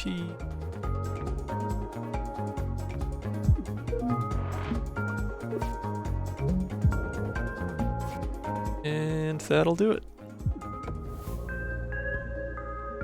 Okay, I think I'm getting the idea here. Wicked Pact gives us 2 evade, 1 curse, and 2 heat. Okay, so that gives me curse. I feel like having Drake on the team, since I have heatsink, and can presumably eventually have other cards to reduce heat, having curse wouldn't be such a bad thing. So this might actually be worth taking, because the evade would be handy to have.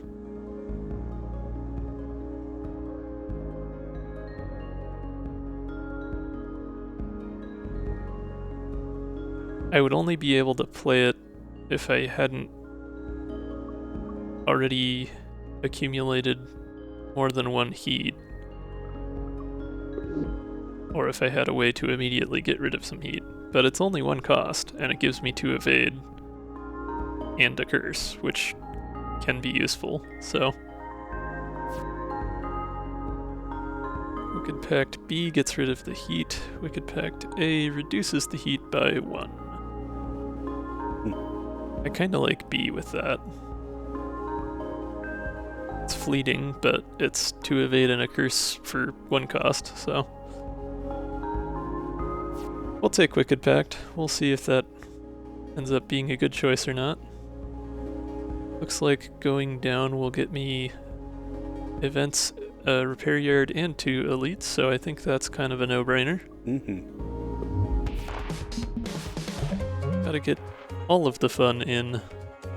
And it is Stag again. It is. Oh, and with heatsink on the right, I don't like that. Do not like that at all. I guess I could just reroll and fire field, and that would block enough of the damage for me to not have to worry about it. I think I'll just do that as opposed to trying to spend anchor here. It's better action economy.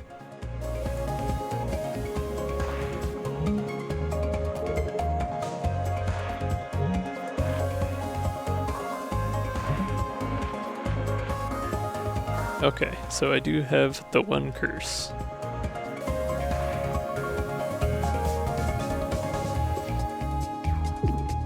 I feel like Marielle and Dino would get along well. Pyromaniac gang.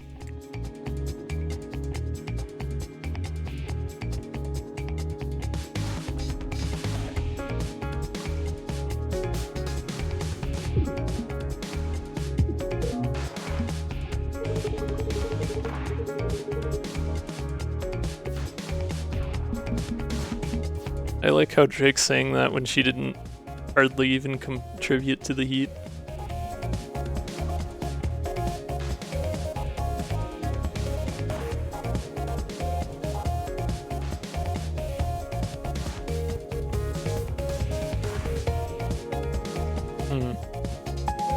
If I played Hex, that would move me 2 left, I think. I guess it doesn't really matter. Or not Hex out in deploy. I know what I want to do anyway, it's fine. We're gonna Hex. Heatsink. Fire field.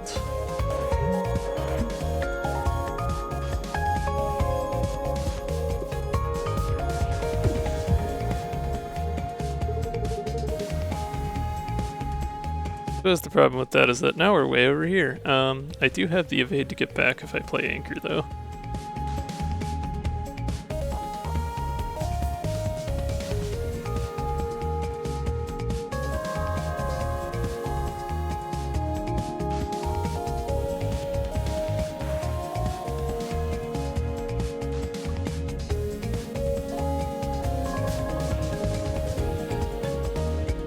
Can't get far enough over to stun the EMP, or use EMP to stun the shielding part, but that's fine. I just want to keep doing damage, you know? I guess I will take one here because I lined the cockpit up, but... It's fine, it's fine, it's fine. Oh, I can admin deploy anchor. Not that that puts me in a great spot, but it is a thing I could do.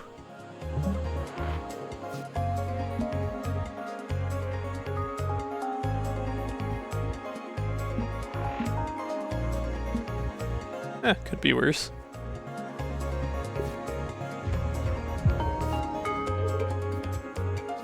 Stag is always kind of brutal early game.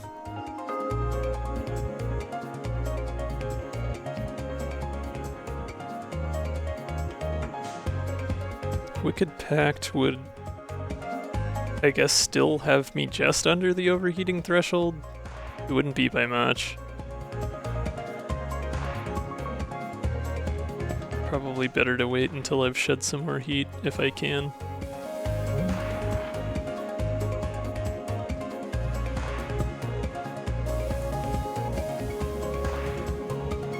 Then again,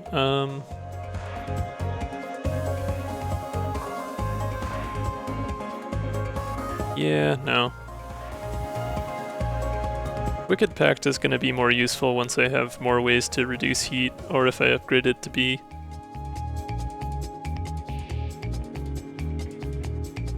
Right now it's not the best economy.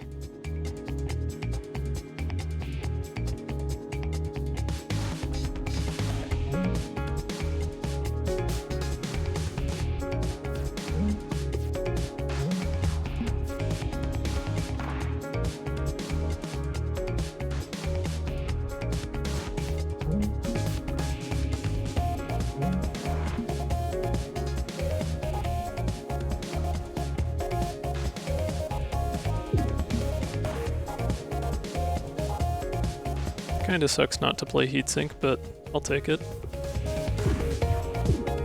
Could have been a much worse turn, and it sets me up well here.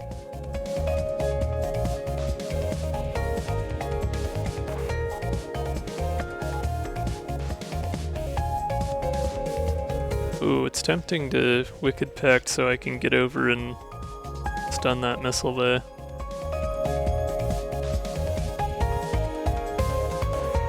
But that would absolutely cause me fire damage.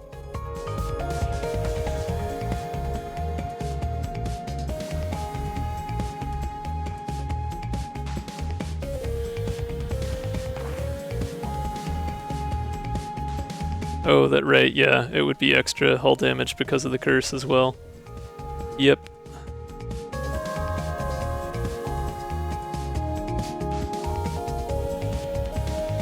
Yeah, we'll just shoot. Just keep shooting.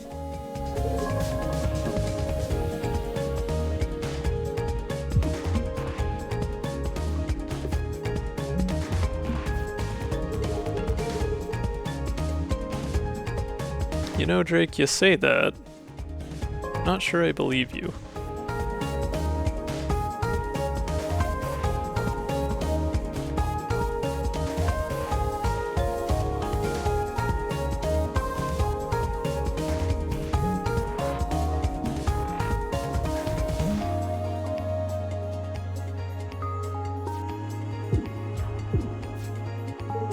Drake needs a coffee mug that's like most trustworthy pirate.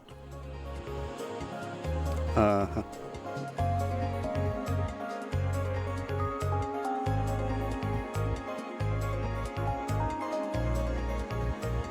Heatsink would move me 2 to the right. Darn it. I guess it's probably better to be doing the damage anyway.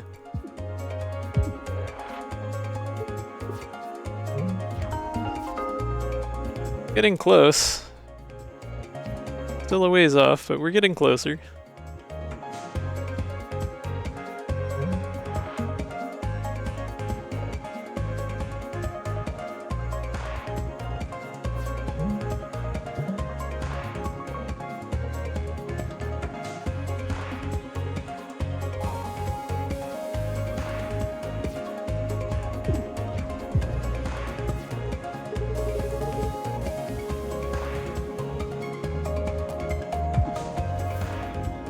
Okay.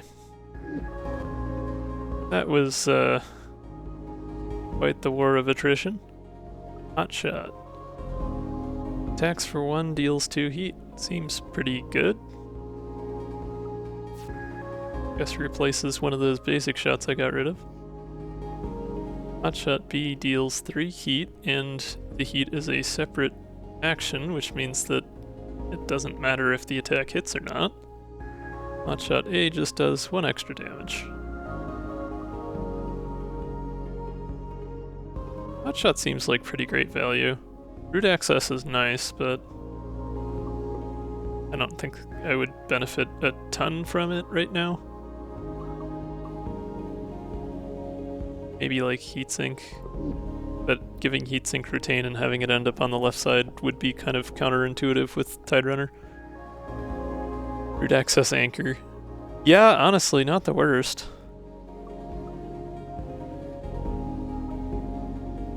I'll take Hotshot. I like the idea of having a little more options as far as dealing out heat damage.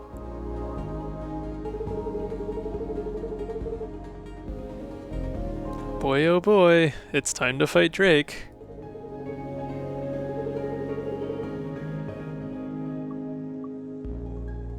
Or give up warp rep. I don't think I've ever actually done that. Nah.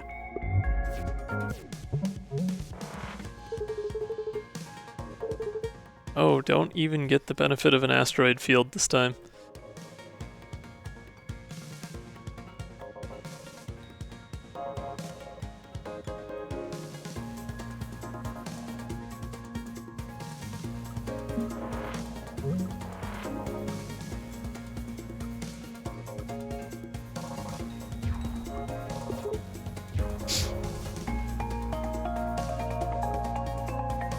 Okay, get the hex in.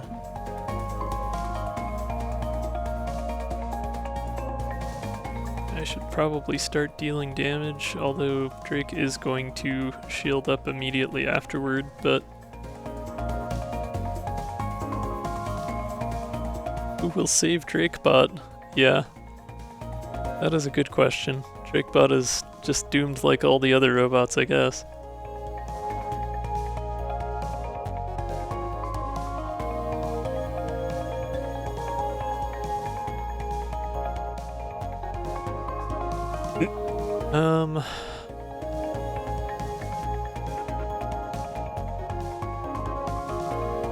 I guess I can always undo if I don't like it. Okay, it is only 1 shield, I couldn't remember. That's not too bad. Start chipping away.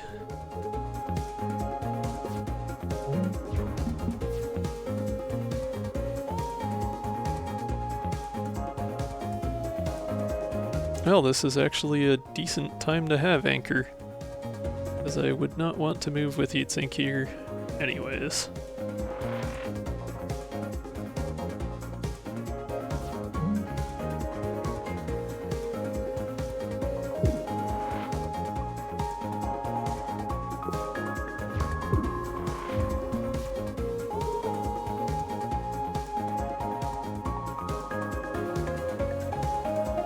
Yeah, thanks, Ash. Hope you rest well. I will see you around. Take care, Have a Ash. good weekend. Nice to see you.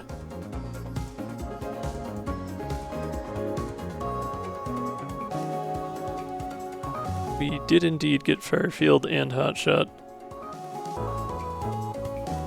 And I should probably use an EMP slug just to avoid taking the damage and also deal the damage.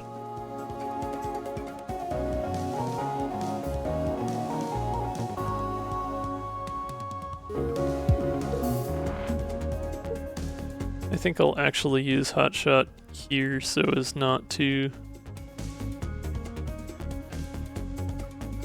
wander further into that shot as well.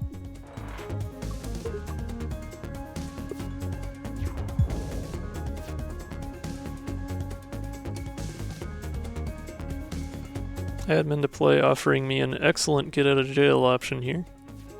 Get rid of a basic shot in the process.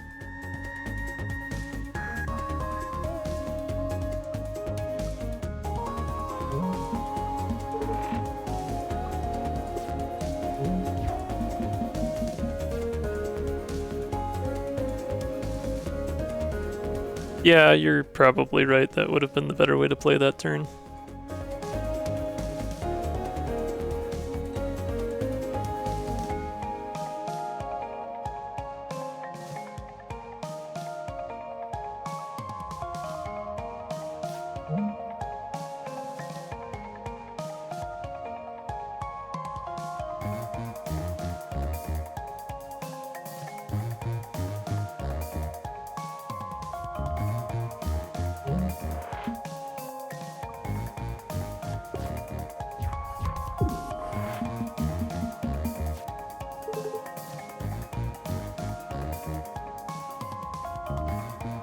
I could really use some more damage. I could also really use some more damage that does not cause me to overheat. Mm-hmm. Guess I'll just wait this turn out.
There we go.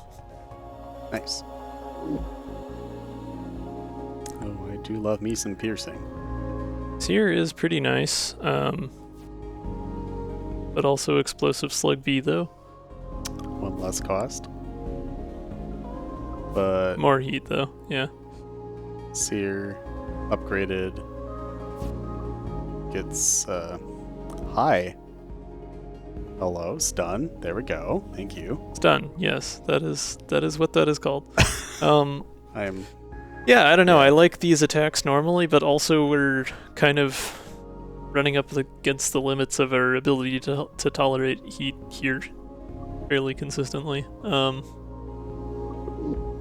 We are going to get an upgrade after this next elite fight, so if nothing else, I can upgrade heatsink to be cheaper.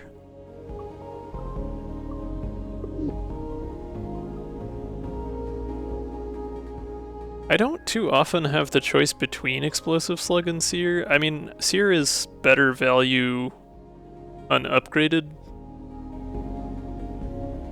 IMO. Certainly gives you more for your heat.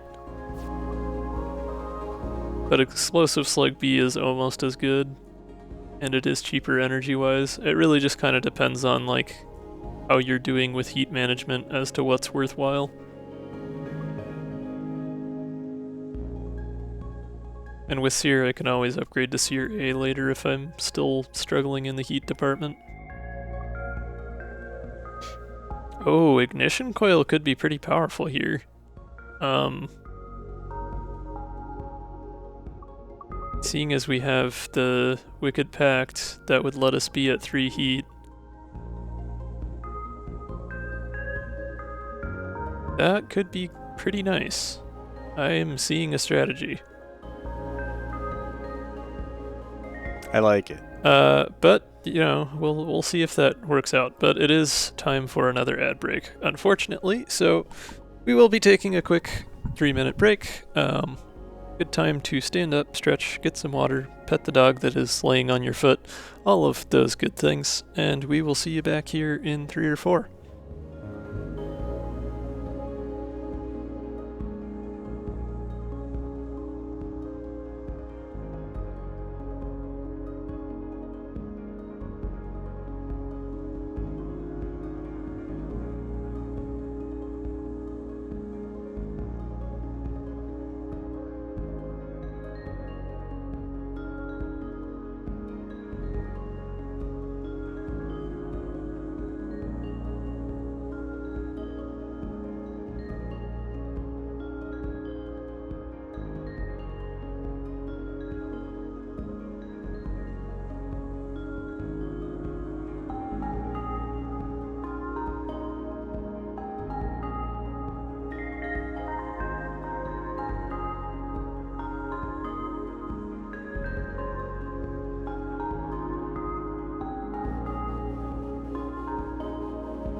Alright, let's get this show back on the road. I suppose this is our first elite since Drake event doesn't count? Question mark. Yeah, I guess. Hey, guess who it is? Yeah, but you get the asteroid field this time. Yay! Complete with hazy non-moving asteroid ghosts.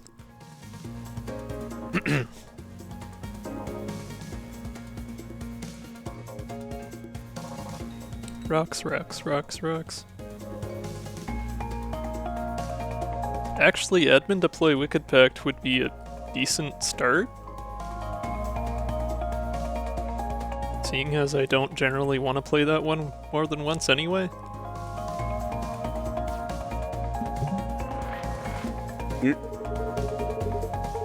And then we can just re-roll out of the way. Pretty good. Yep.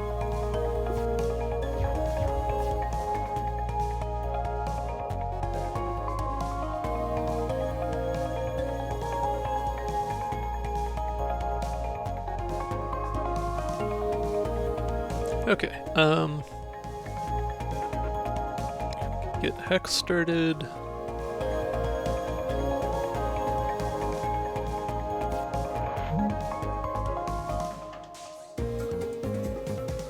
Sync. Fire field for some heat and shield.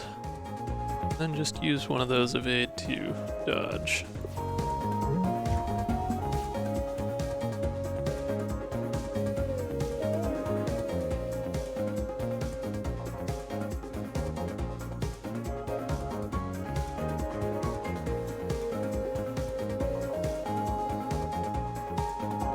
Got the anchor again.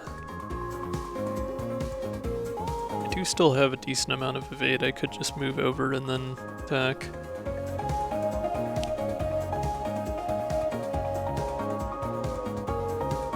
But that would put me in line for 2. So maybe I just heat sink reroll basic block, then accept the bad turn.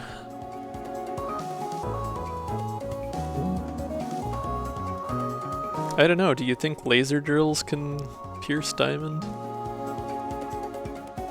What are Duncan's drills truly capable of? Piercing the heavens. Row, row. Light the power.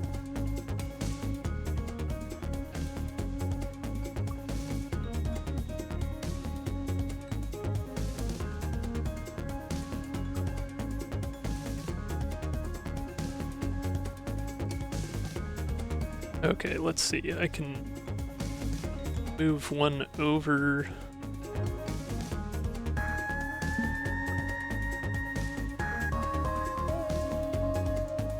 Hot shot seer, maybe? Of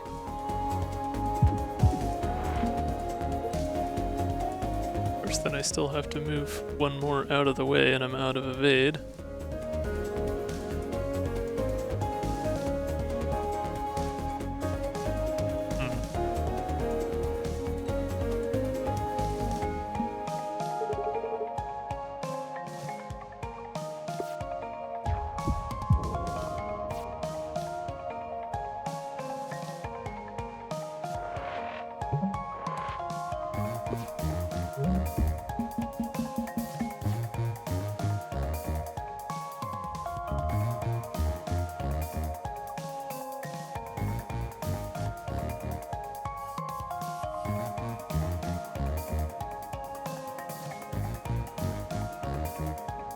Oh, actually, so if I move left 1, and I play admin deploy, that moves me left 1 more. No, I'd still just shoot the rock. Darn.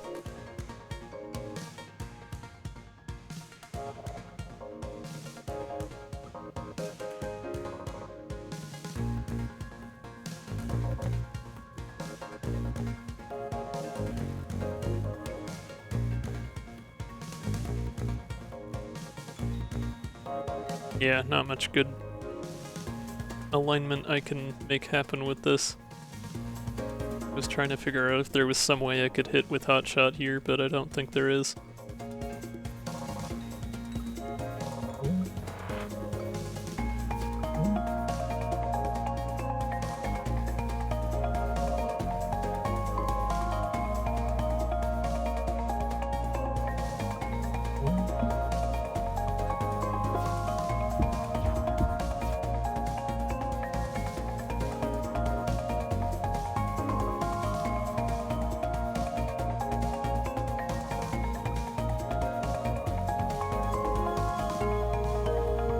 Oh, right. Seer would just end it.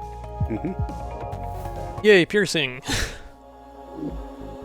Glad that came in handy. Immolation. Alright, gives us 1 evade, 1 heat, and 1 serenity. Interesting.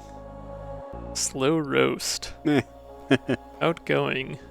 Gain 2 heat every turn. That seems fantastic. I guess that's why it's a rare card. Yeah. That's 4? I like that. That is excellent, yeah. Because with Curse, that just means 2 damage every other turn. That's really nice.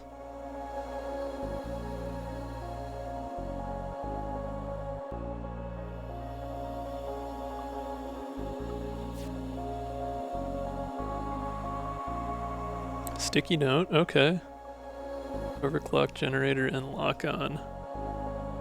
Oh, is there anything worth stickying in our deck? We could sticky admin deploy, that wouldn't be the worst.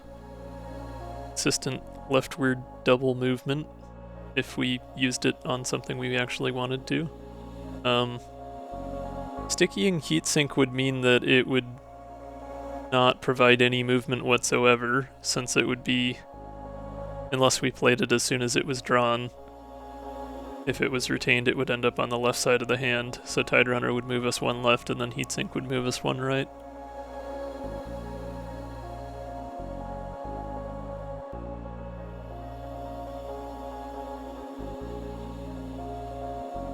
I could sticky Hotshot.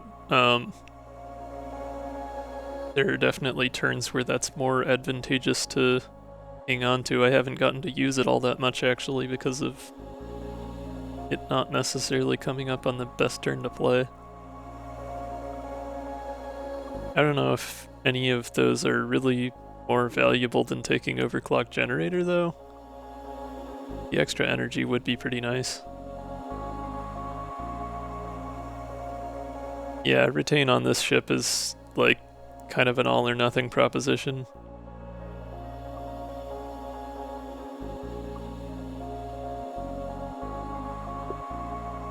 I think I'll go Overclock Generator. If nothing else, because we have a couple 2 costs in the deck already, but it'll help us with being able to afford heatsink every time it comes up and whatnot. Or at least a little more often.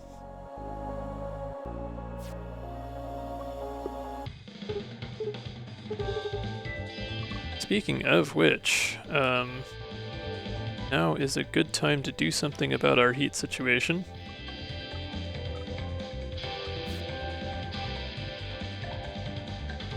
Wicked Pact B would be nice since I'm typically playing that one once and then leaving it.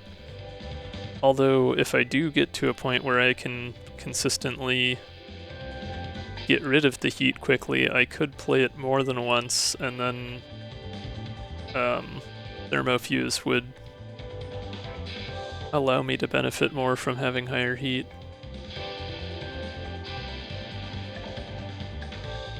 Honestly, that might be the best thing to focus on, is just get heatsink A so that I can more consistently reduce heat.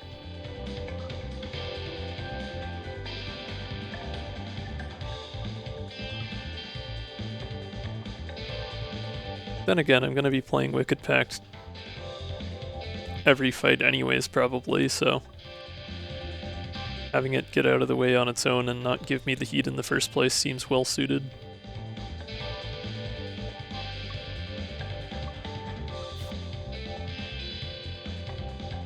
I do also like Slow Roast B quite a bit.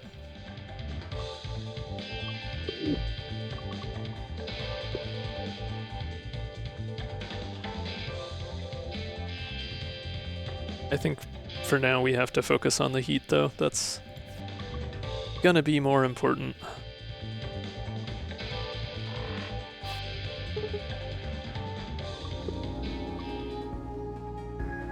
Oh, right click on Tiderunner. Well, I'm glad I didn't sticky note an attack. I guess I could always skip it if I don't really want it, but it can provide a decent attack boost if you're moving rightward with it.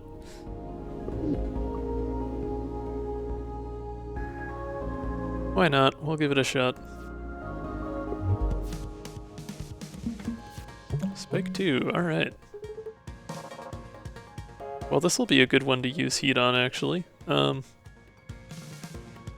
is Hotshot 0? Oh, duh, because right-click, it's on the left side. Right. Or left, I suppose.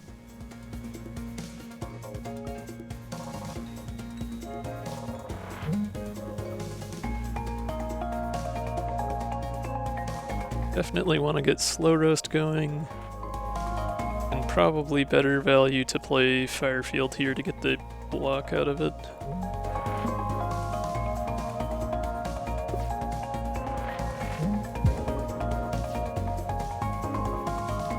And Sear for the win.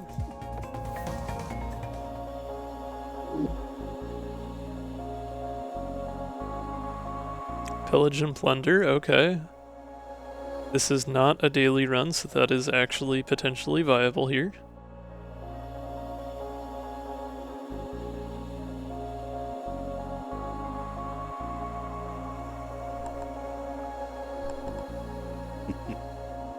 I suppose the challenge with that is that now I have the setup with Slow Roast. I'm not always going to be able to stall in order to draw it. So there's a decent chance of the enemy just dying to heat on the wrong turn.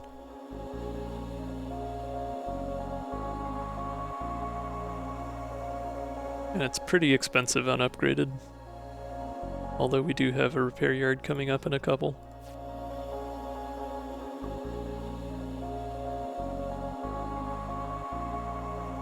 It's probably worth the gamble. I could certainly use the extra hull.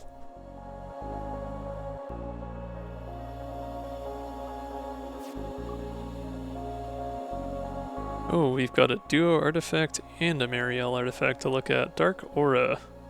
At the start of combat, apply 1 curse to the enemy. Okay.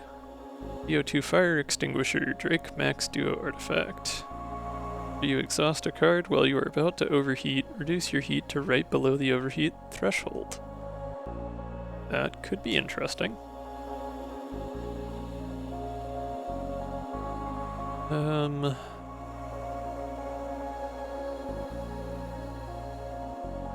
That would actually make it a little easier to make use of Ignition Coil. Sorry, not Thermofuse. I'm getting different artifact names mixed up in my head. What would I be able to exhaust, though? I mean, I pretty much just have Hex, Wicked Pact, and Slow Roast. Which are all things I'm playing as setup cards pretty early on.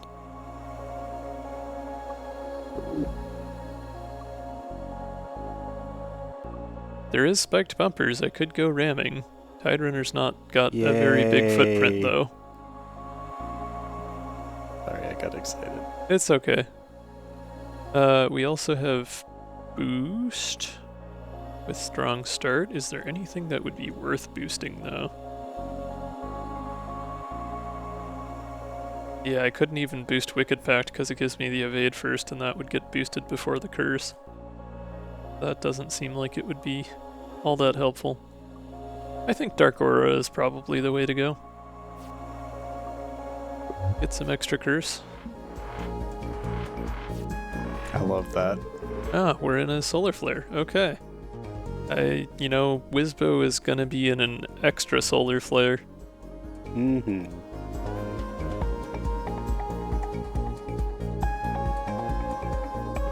We are gonna burn, but Wizbo's gonna burn harder. And that makes it okay, I think. Maybe. Seems solid. I probably shouldn't play Seer, but I think I'm still going to play Seer. It's a lot of damage. Yeah. And I can afford it this turn because I have the overclock generator, so.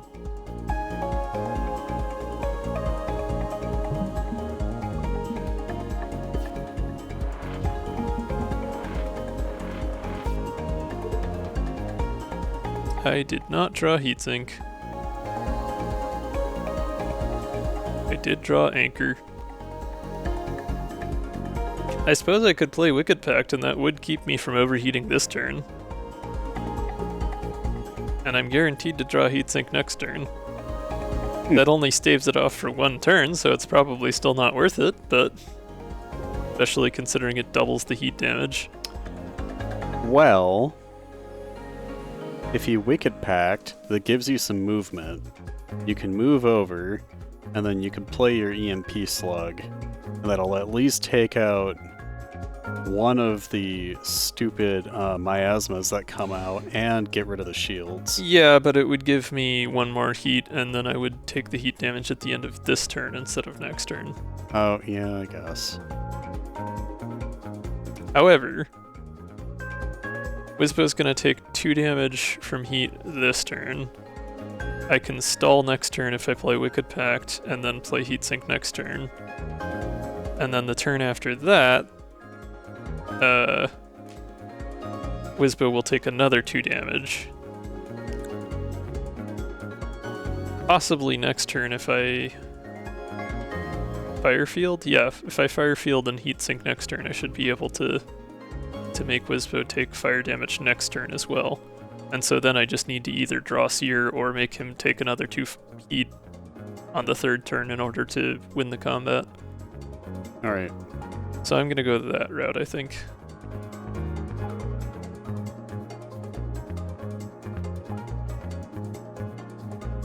We packed in. Risking it for the biscuit, as they say. There's not a whole ton of benefit to doing anything else here. I could attack the shields, but we're planning on winning with piercing and or heat anyways, so. I guess I have plenty of evade though.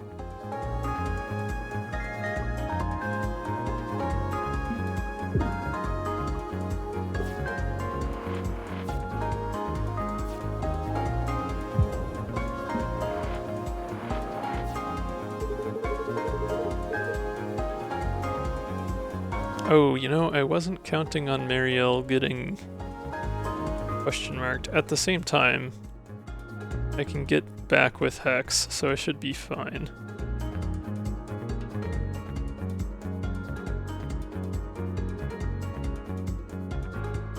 So Hex, Firefield, Heatsink to save myself.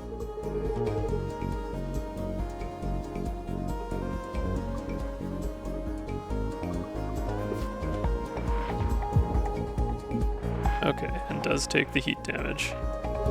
So as long as... crap, can I actually make this work? Oh right, Wicked Pact is only fleeting, it doesn't exhaust, so I can actually play it again. And I have 4 energy this turn on account of Overclock Generator. So I play Anchor so I can move again. Wicked Pact would... well, yeah, so Wicked Pact would make it so that I don't overheat. Move over, Hotshot. And then Wizbo dies of heat damage.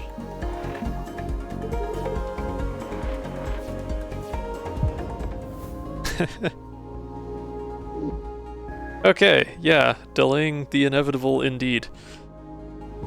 Malediction. X is your curse, you do that many attack. Okay. Interesting. Delightful. Very, very spiffy card art. Yeah, pretty cool.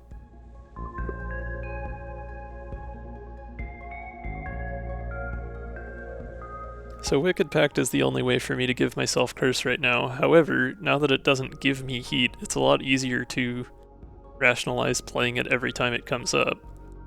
Especially since that raises my overheating threshold continually. And so if I can get that to like a comfortable 5 or 6 instead of 3 or 4, then I can always stay above 3 heat and have ignition coil active at all times. It is a bit slow though, yeah, damage-wise. I don't know if it's necessarily worth taking.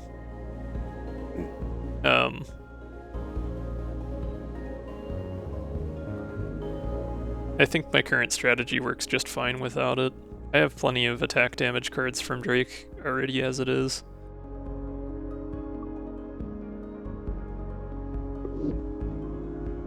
Interesting card though.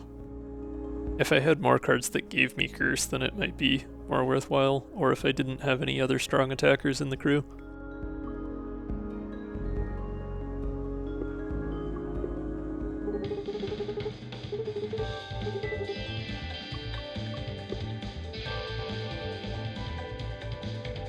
Okay, let's see. We could upgrade Slow Roast like we talked about. I think upgrading Pillage and Plunder is probably worthwhile, otherwise I'm unlikely to use it much. Granted, I, have to be lucky enough to draw it in the first place, but...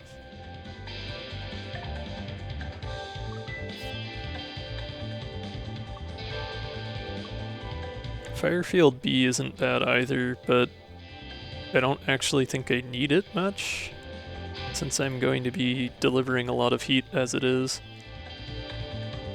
with Slow Roast.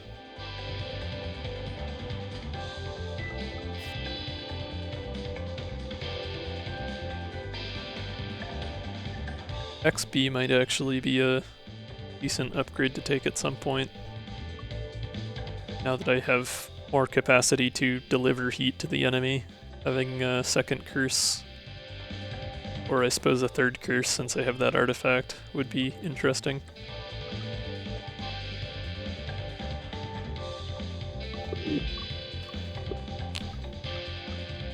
I think I'll just go for Pillage and Plunder for now, to make it a little easier to use.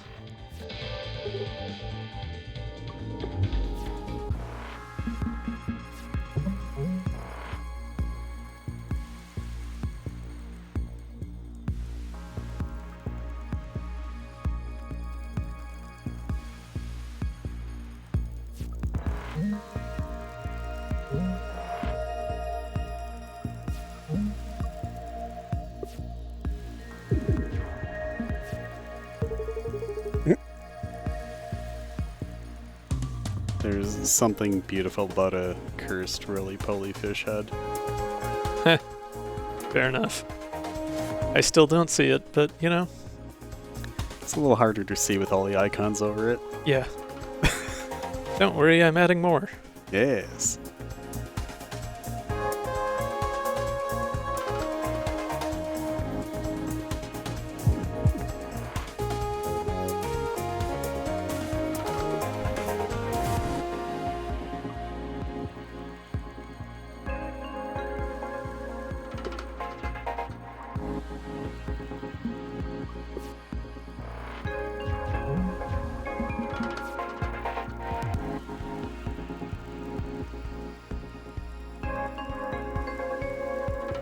Okay, kinda need to play that anchor because I don't want to be hit for 4 damage. That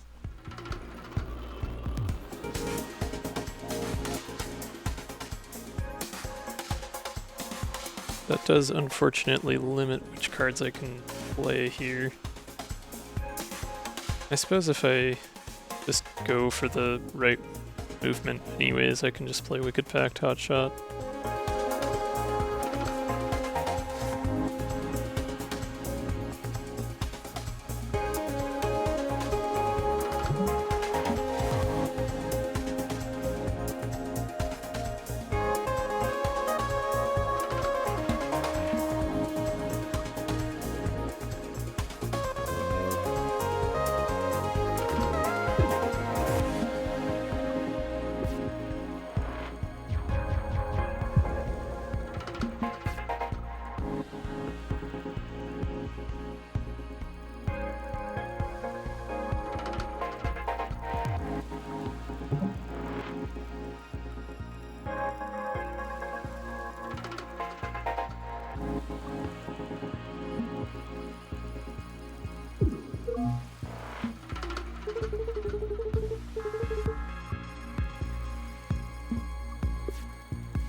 Oh, you know, I shouldn't have played Heatsink earlier that other turn. I wasn't even thinking about it, I just played it out of habit, but I actually want to build up a few heat so I can get that extra damage.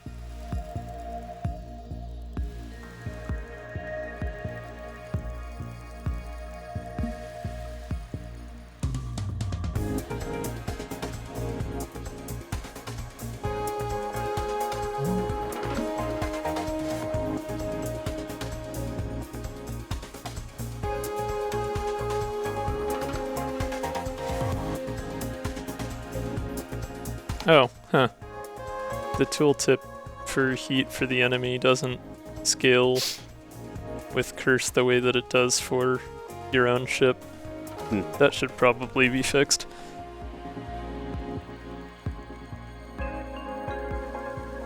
But I guess I can just do the math. They have 2 curse, so it should be 5. So they should take overheat damage at the end of this turn anyways, even if I don't use the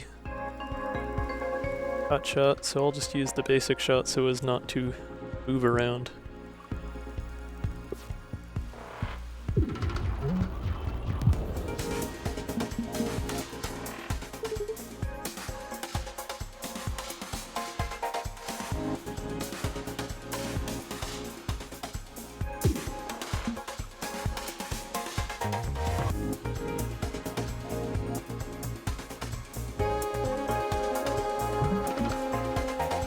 Oh, Shaka.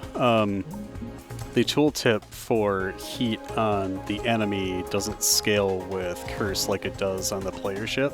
Oh, yeah. So there it says if heat is 3 or more at the end of a turn instead of 5. Yeah, because they have 2 curse, whereas for me it says 5 or more.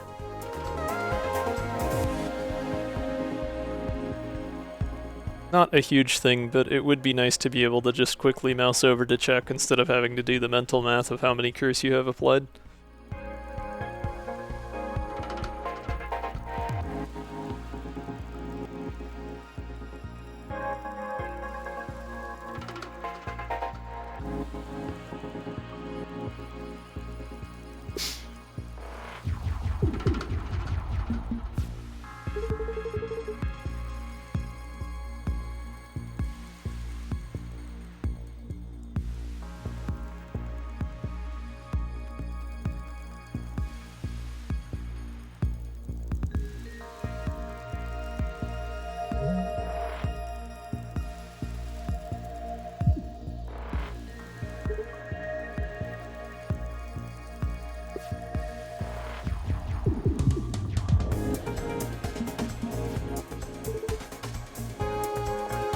I do like doing all of that heat damage. It is pretty nice. Oh yeah.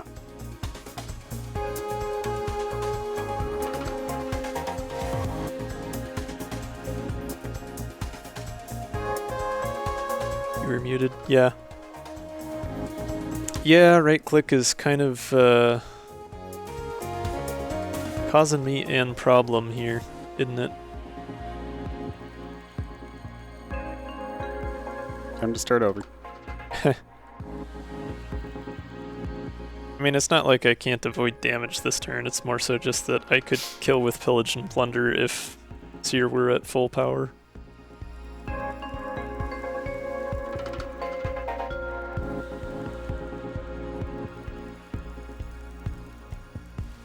Well, it's not a daily, I can always just stall, right? Maybe I'll get lucky.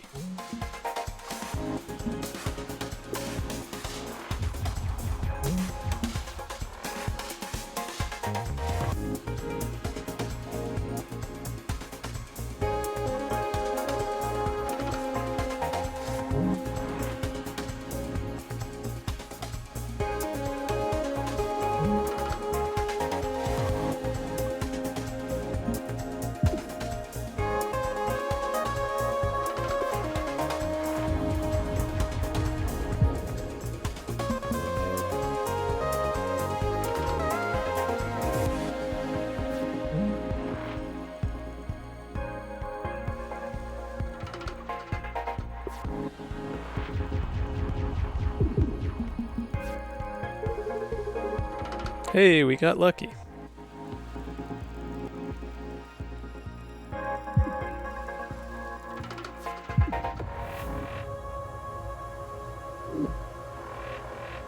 Always nice when you can make use of that upgrade. Dark Thoughts. 0 cost. Curse. Oh, it just lets you get a curse every time you play it. Okay. Yeah, that makes that one attack that we skipped earlier quite a bit more viable. Honestly, might still take it anyways, because it would just let me pretty rapidly increase the curse.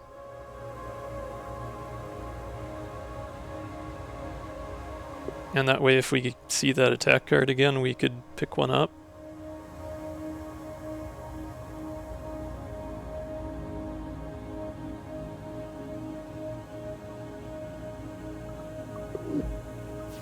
What are the upgrades? Oh, gives you card draw or gives you 2 curse. Nice.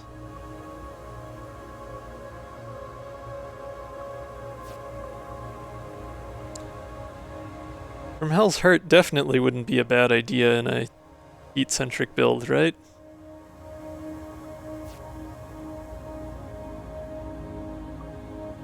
And Serenity is Serenity as always. Which I don't want to prevent myself gaining heat anymore because I actually am trying to maintain a specific heat range.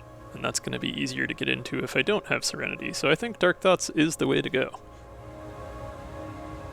Simplicity, Genesis, Painter's Palette. Okay, let's see. Don't actually have a ton I'd want to get rid of with Simplicity. I guess I could chuck Basic Dodge at this point since I have Wicked Pact. And I could similarly chuck Basic Block in favor of Firefield and Hex and Reroll. So maybe I do just take Simplicity and just delete the basics entirely. Honestly, not the worst. Kind of fun to have a run where you get to do that.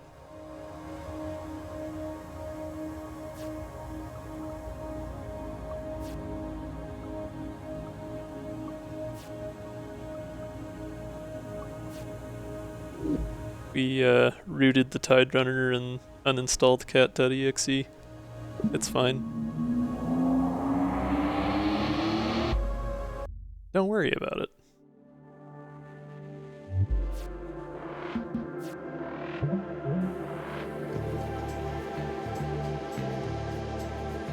Not a great opening turn here.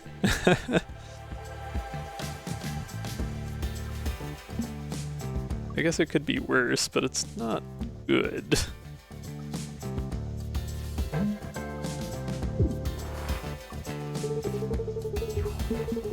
Oh, come on. Targeting the left.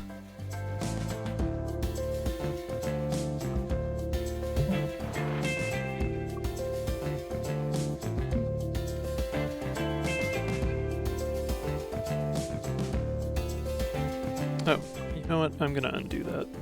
Oh. I can slow roast on over to the right.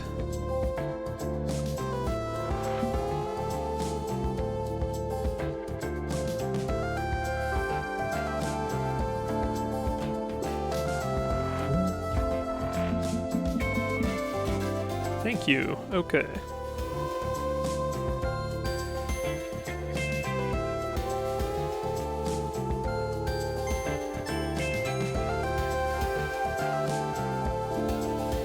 Well, I can't play Seer, as tempting as that would be, because I need to play Anchor to get out of the way. I mean, I guess I could play Seer and Hex and just accept the 1 damage, but it's not really worth it.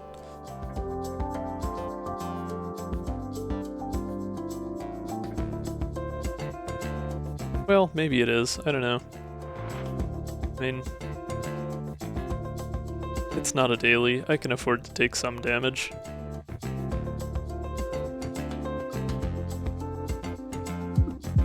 Six piercing is pretty nice.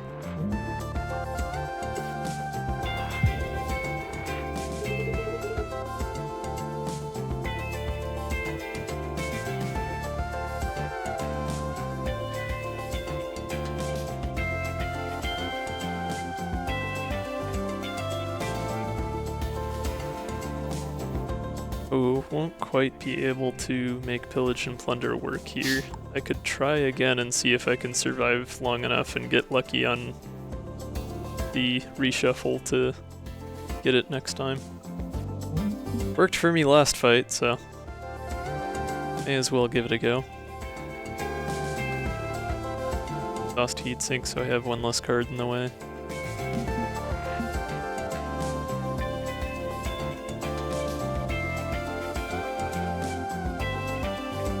Play EMP slug, so I have some more heat.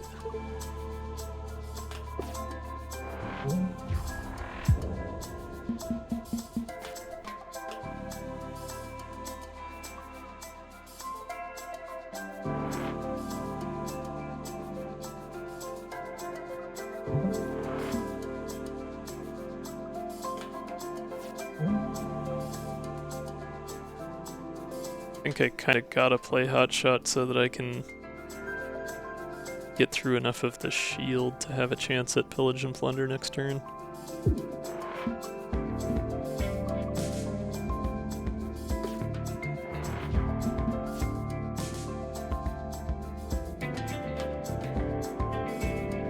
Oh dang, EMP slug is gonna do too much damage. Wait, no, right click will bring it down to 2, but I don't have the energy. Crap.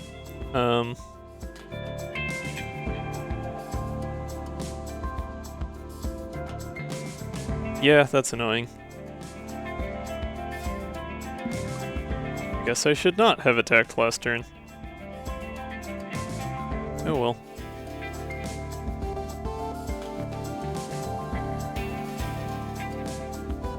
Yeah, not seeing any way around that one.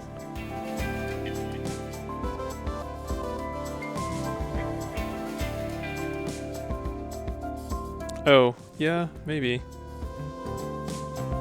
Right, yeah. I do have the admin deploy. I, for some reason, didn't think about that. That is generally how that is used.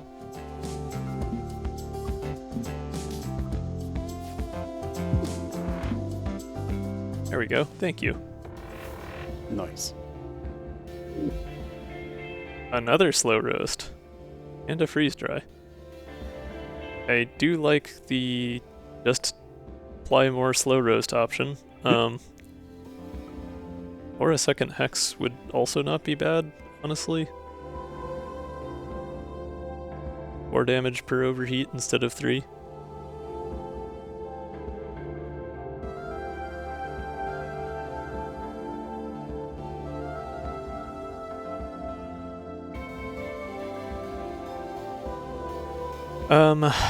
The slow roast is rare though. I'm more likely to see another hex later. Yep.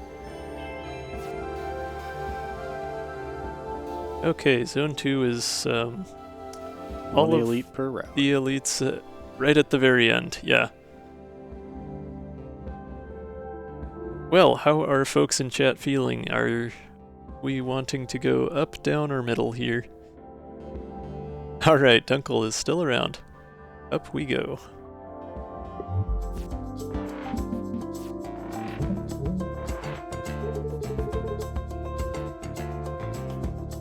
There's Stardog. Get Wicked Pact going. Seer is still good damage, so I'll do one of those quick. And use Firefield to get back out of the way. I think I'm starting to get a feel for Marielle. Definitely interesting character design. Uses heat in a very different way than TH.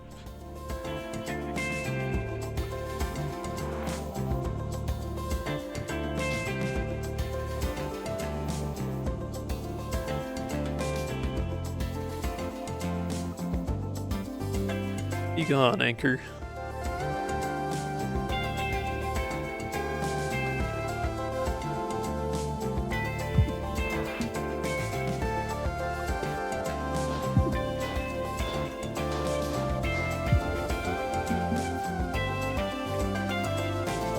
Huh.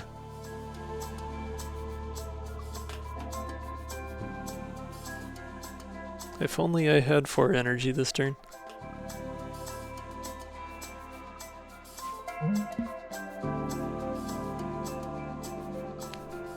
I guess I should probably play another Hex before I play, or rather than playing both Slow Roast.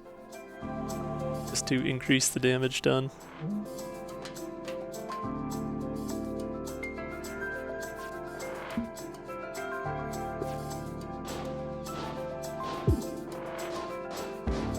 Oh, you know, I also should not have played the Slow Roast on the right. I should have played the one in the middle so that I didn't move over another. That's fine.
See, now I almost wish I hadn't upgraded Wicked Pact because I'm not generating enough heat to actually make use of the ignition coil.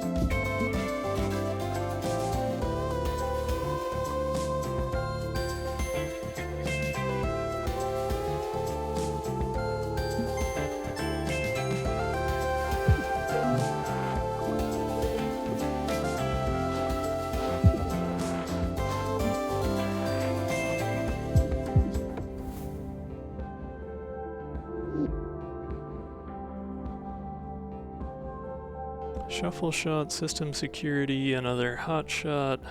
Not really seeing too much utility in these, other than maybe shuffle shot. Just because mixing the hand up can be useful at times, but I don't know that it's useful enough to take a whole card for it. I don't think so. Max attacks don't add a whole lot to my strategy right now.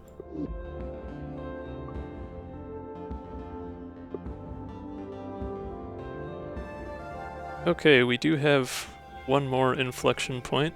Chat, how are we feeling about up or down here? We could have some events, or we could have some going up because Dunkel said up. We can always have some going up because Dunkel said up, as long as someone else didn't say something else first. I don't think fire counts as hitting your weak point, so sure. Burn.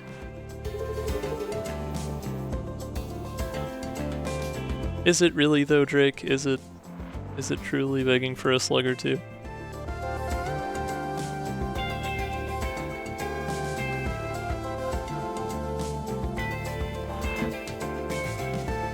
Can't quite get there with Hotshot, can I? Oh well.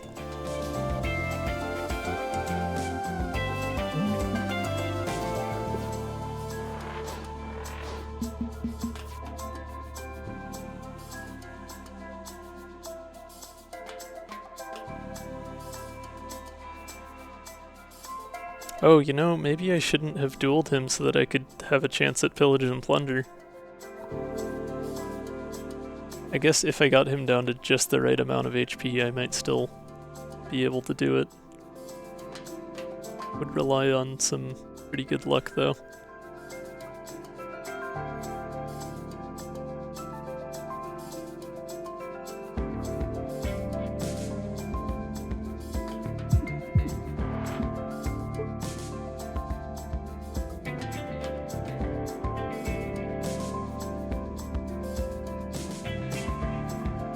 We could just shoot the weak spot. Yep. Eventually. Oh, true. Just intentionally shoot it as a means to keep the duel from playing out as a duel. Yeah. Mm-hmm. But then we would be scoundrels. Indeed.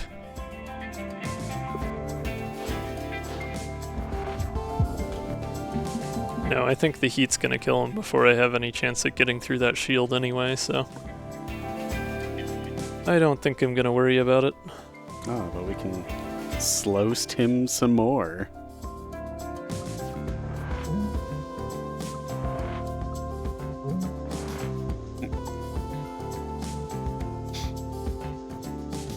That would be funny if Ratso, like, had a more serious response to being betrayed. Not maybe on, today, fucker. Higher difficulties or something. Cosmic Ratso. Cosmic Ratso. Yeah, we need, like, a custom Cosmic Ratso fight. Oh my goodness. Only spawns when you go with Drake in your party. Does Ratso not retreat due to heat damage? I don't think he's considering that he's been Burning alive? tested yet. I wonder if... Does he count shield? Or is it just not coded to...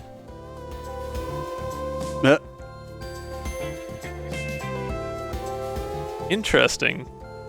I wonder if corrode behaves the same, because that's the only thing in base game that would work that way. Well, hey, I mean, you can prevent the flyaway. Just by burning him alive. That is one way of doing that, I suppose. Acid behaves the same. Interesting, I don't think I'd ever run into that. These are heavy missiles, right? Okay.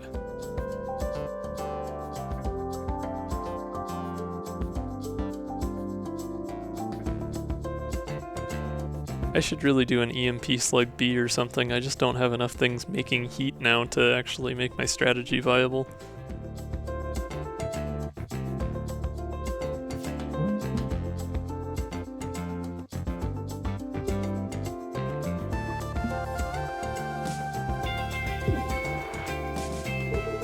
There we go. I had to actually punch him. Excuse me.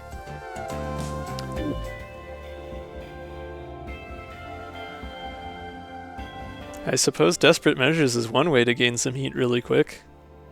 Yeah. Actually might not be the worst. Or a second seer. So, wait, why are we getting heat rate? What? So part of my strategy right now, right, I'm getting a bunch of curse from Wicked Pact and Dark Thoughts, so I'm pretty quickly in little to no danger of overheating on my own. And if I can get consistently above the 3 heat point, then Ignition Coil gives me a +1 to all attacks. Oh yeah, sure, okay. But so far I've only been able to trigger it like once, so... Sure. Desperate Measures or Seer would give me more heat here, which would allow me to actually do that a little more likely anyway. Or more easily, rather. Yeah, I mean, I have a small enough deck that taking 2 of the same attack probably doesn't make a ton of sense. I think probably Desperate Measures is a better one, because it'll get out of the way after it's played, and it just gives me the 3 heat once, and I can choose not to use it if it doesn't make sense to.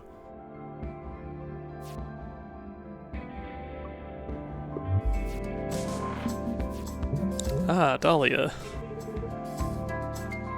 We will see who is getting bruised.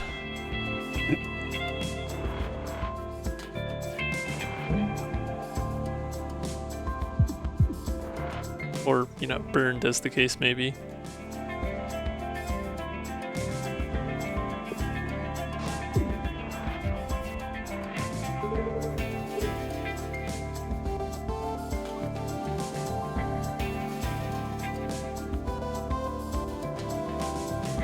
Oh, right, I still have the engine stall. I was like, why do I still have the arrow icons when I don't have anchor? That would be why. This is Dahlia. Dahlia. That's fine though. I just had to say her name like that, sorry. No, it's fine. I do have 4 energy here, so...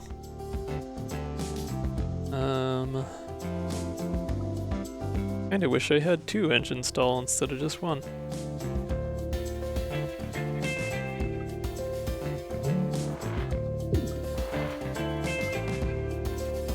Slowston. Guess I can just burn my evade.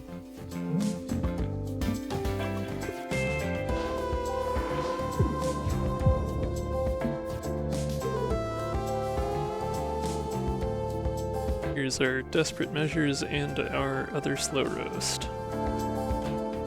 An EMP slug.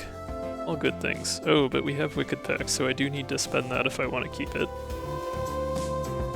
And I could use the continued curse, so.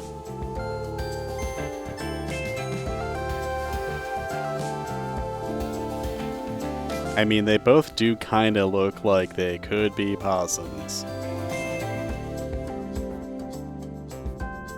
I don't think Dahlia's a possum. I think Dahlia's got more of like a hedgehog vibe going on. I mean, possibly. But I mean, like... I don't know. I definitely did see some, like, design parallels, we'll say. Yeah, that's fair. Porcupine. I like that. Alternate Rigs and Dahlia seem to be like adjacent in style in terms of how they dress and whatnot. Well, Seer will do it. The problem with taking Pillage and Plunder, I really should have taken B because of the piercing and the burning and the whatnot. I'm always leaving my enemies with shields.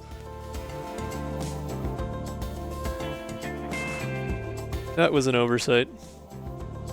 Who knows though, maybe we'll meet Brimford. It has been a while. Annoyance. Annoyance. Or I could just take a second Pillage and Plunder and make it the B upgrade, I guess.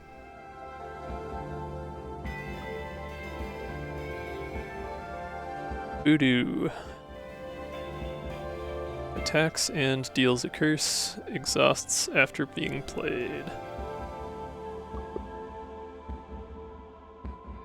Maybe not quite as good as Hex, but it is 1 cost, 2 damage attack, and exhausts, so not too bad.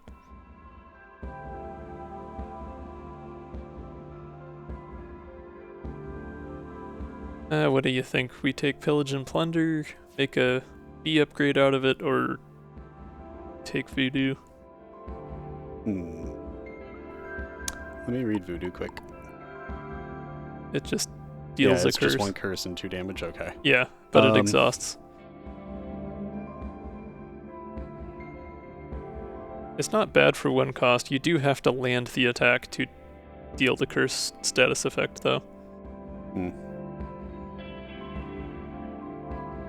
Granted, that's easier in Tiderunner than a lot of other ships, but...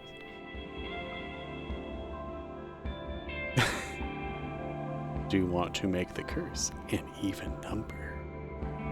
I mean, it already is, isn't it? Because I get 1 curse from the artifact, and then I give them another curse with Hex, and that's 2.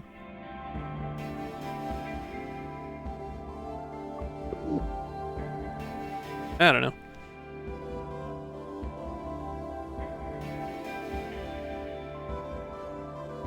Oh, I see. Yeah, the odd number comes from the stock overheat threshold being 3. The bread knot? Hello? What? I have heard mention of this bread knot, but I have not seen nor tasted it.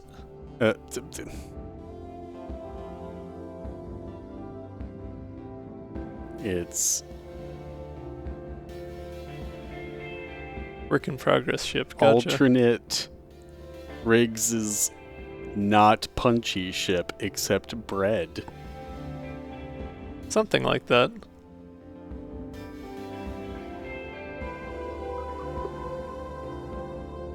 Well, we are about to get another repair yard, so Village and Plunder would be able to be upgraded right away. I should look at this. Oh, 5 damage for 1 cost? What? Excuse me? Huh. That's a lot. We are coming up on an ad break here. I'm just trying to actually make a decision about cards. Grandma.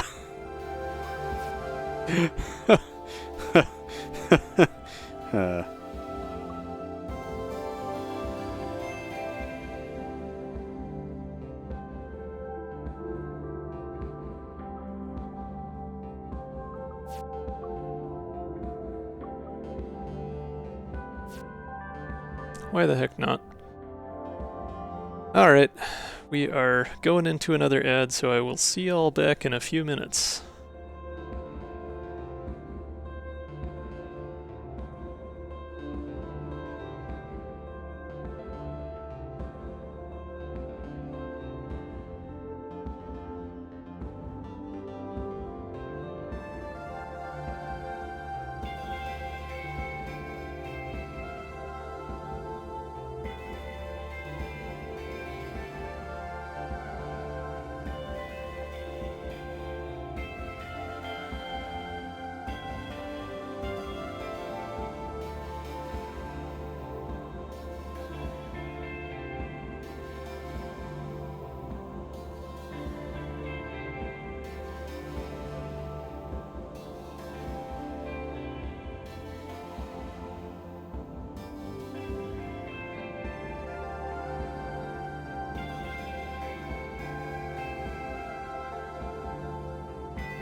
Okay.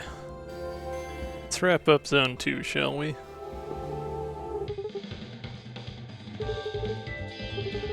First things first. Pillage and plunder B.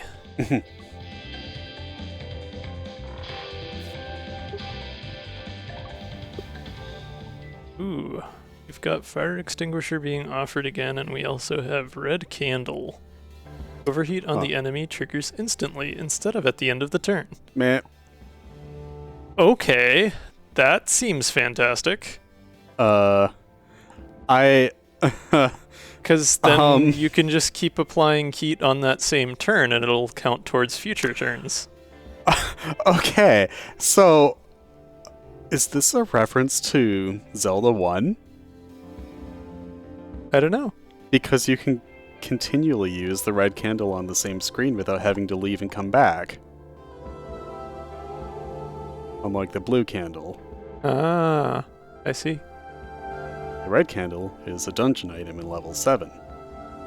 Anyway, hi! Yeah, that could well be the reference. Oh, I love that. That's fun. I love that a lot. I still like that more than CO2 fire extinguisher in this case. I don't think we really have a ton of need for that since we have so much curse for ourselves. Do it. Marielle's just out here cursing everybody. Curses left and right. And you get a curse, and you get a curse. Everybody gets a curse. Okay, so we've got EMP Slug, Hotshot, Firefield,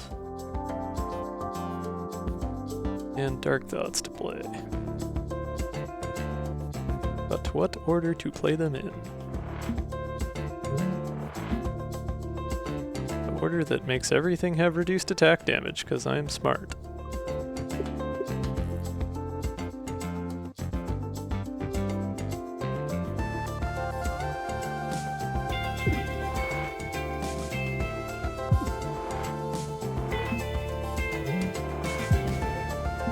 There we go, instant overheat damage. That is pretty great.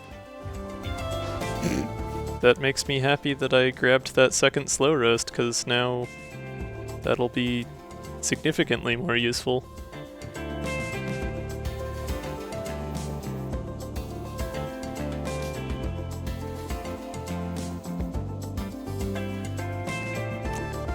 Huh. What's up? No, I'm just, the ideas are percolating, finally. Sure, yeah. Yeah.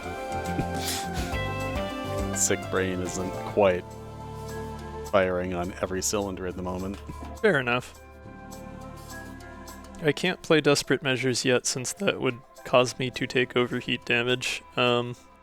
It's nice that Red Candle specifies the enemy. It would be kind of funny if it made it also apply to you, but that would also be brutal to work around. Yeah. Especially if you also have Drake on the same crew and are relying on being able to remove heat on the same turn as you acquire it. Anyways, I could either play 2 slow roasts or I could play a sear and a slow roast, and sear for 6 damage does sound pretty tasty right now. I think I'll do that.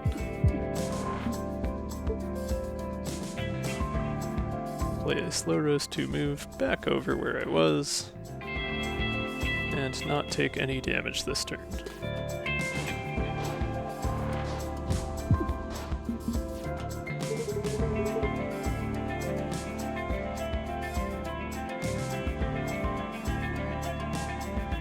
If it weren't for the discussions of damage, then, yeah, definitely could be the audio for something else entirely. Okay, what are we talking about? The comment in chat about whether it was talking about the game or about cooking.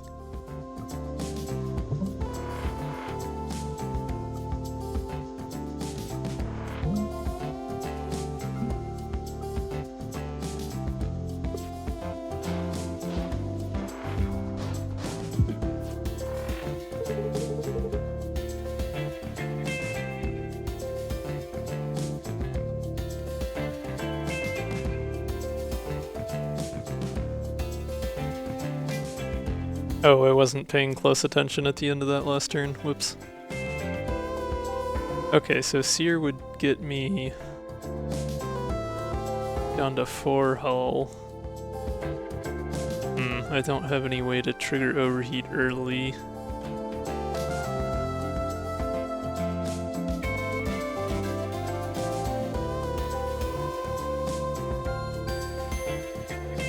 Oh wait, I can admin deploy the first Pillage and Plunder for 2, then I can sear Well, what is... to get to 6, and then I can Pillage and Plunder with the normal one for another 2, and that should get me lethal with Pillage.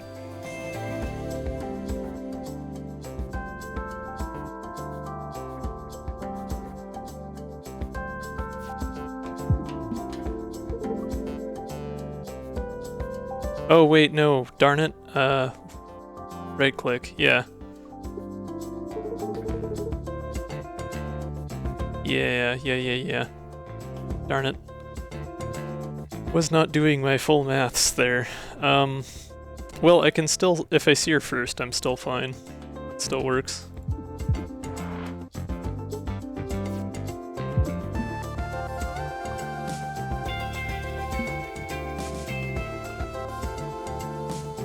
Oh, Desperate Measures would also have done it. I was not paying attention to that.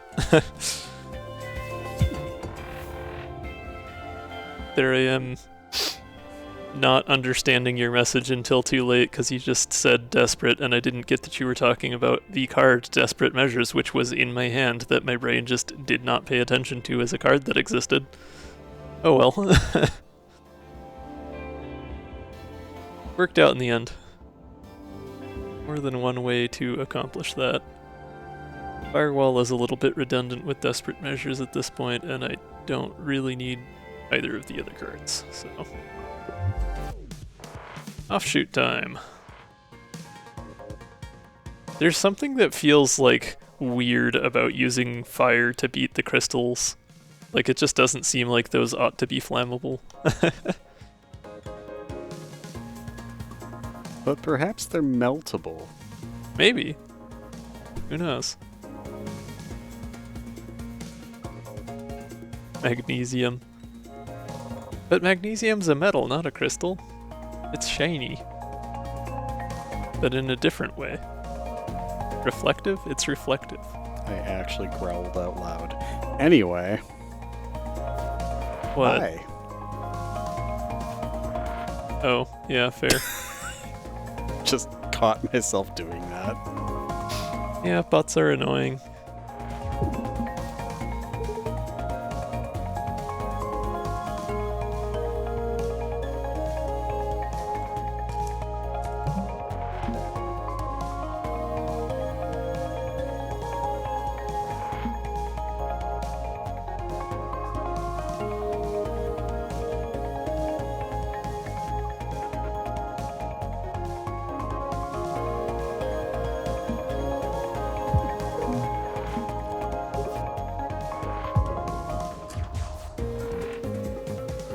Okay, so my overheat threshold is 5. I can actually use Desperate Measures now.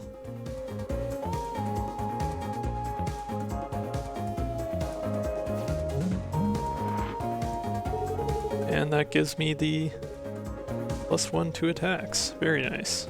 I can also admin deploy Anchor, and that's always satisfying. No more Anchor weighing me down. And I suppose there's no reason not to spend the more expensive Pillage and Plunder here, since this one doesn't have shield anyways, and save the less expensive one for a later turn.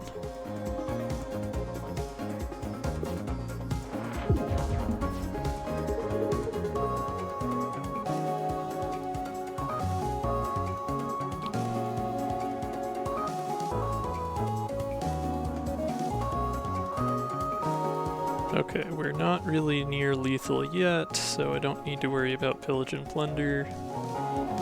Wicked Pact again, and just get some more heat in him.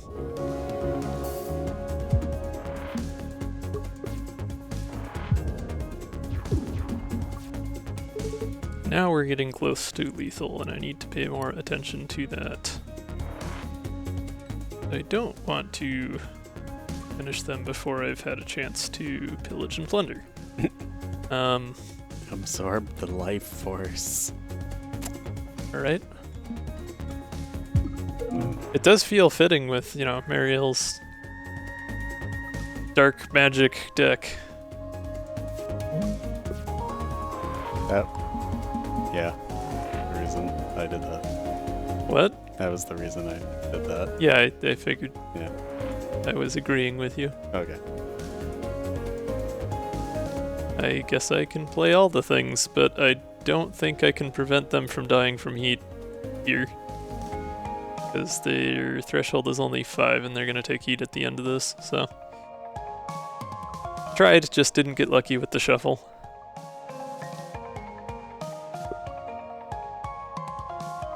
Which, given that, I may as well just kaboom.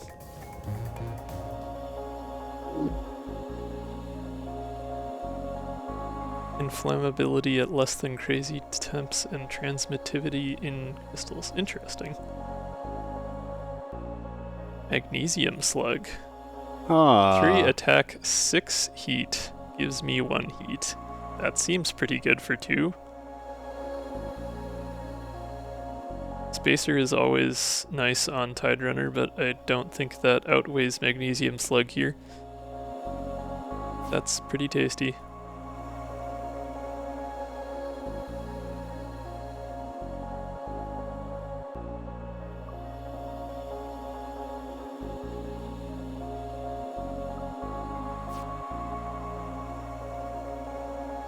Pressure fuse. We haven't really been hanging out at Low Hall. Heat distiller wouldn't help me too much. I guess it wouldn't be the worst thing after I had gotten up to the necessary heat, but I feel like I'm still going to be able to manage heat just fine by playing Dark Thoughts and Wicked Pact more.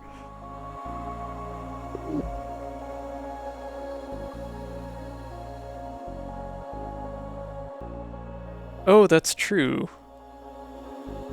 Well, no, so that's after you exhaust a card while you are about to overheat, so I don't think that would count Desperate Measures because I wouldn't be about to overheat until after I exhausted the card.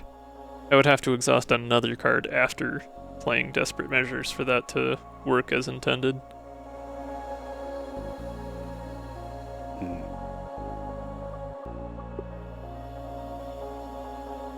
Which I guess I have Pillage and Plunder now, and a couple of Slow Roasts, so that's a little easier to do than it would have been before, but it does have the after in there.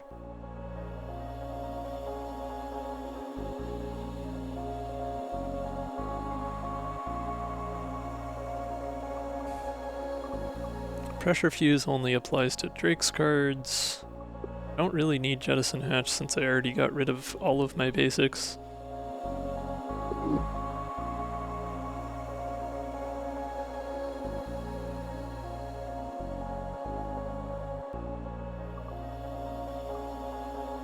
So Shaka, are you saying that it would,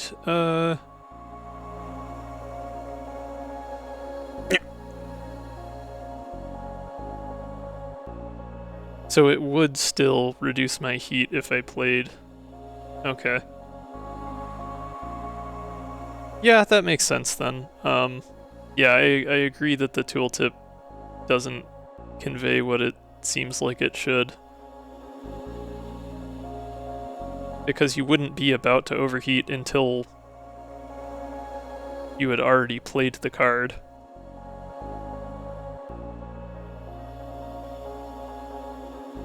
I think maybe the way to say it is if you exhaust a card that would cause you to overheat, reduce your heat to right below the overheat threshold.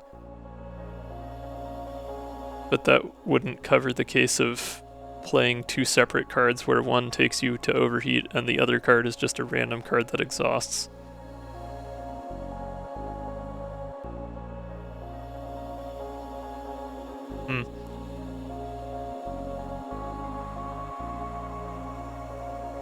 Well, we'll take it, play around with it, see what happens.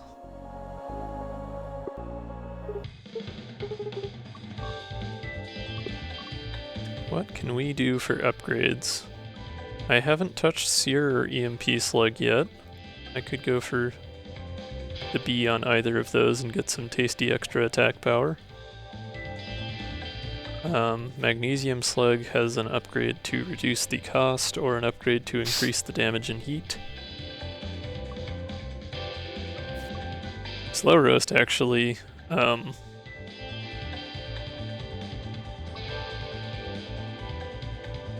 maybe doing both of those to A or something.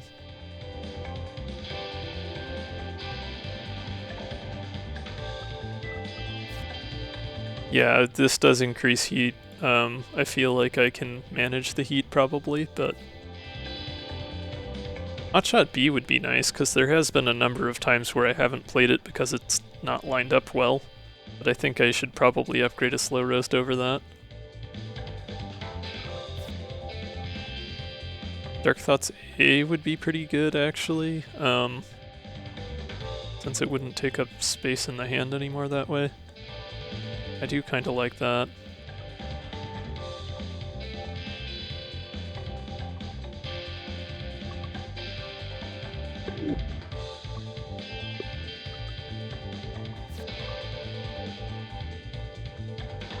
We'll try that.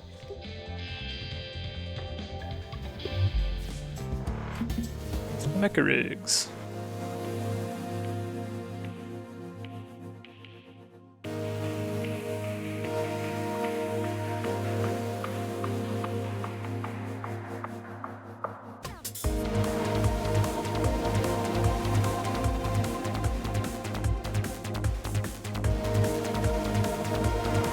Well, here's an opportunity for science with the fire extinguisher. We can desperate measures, and it should bring me to 3 heat. Indeed it does, okay. Yeah, so that tooltip needs to be reworded, but I would have to think about like how to do that in a way that is both accurate and also fits in a tooltip.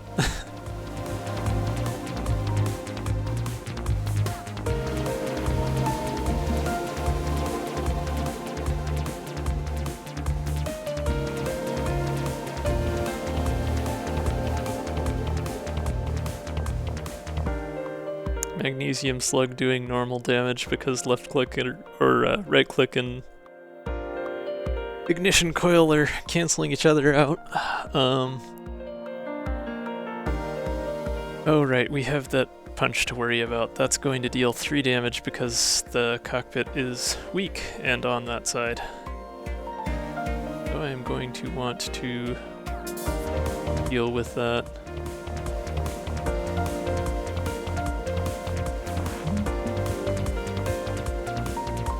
Pushes me 3 spaces, so 1, 2, 3, so I need to be at least 1 left of where I am at now. So I guess Magnesium Slug. Oh no, that makes me overheat, doesn't it? I don't want that.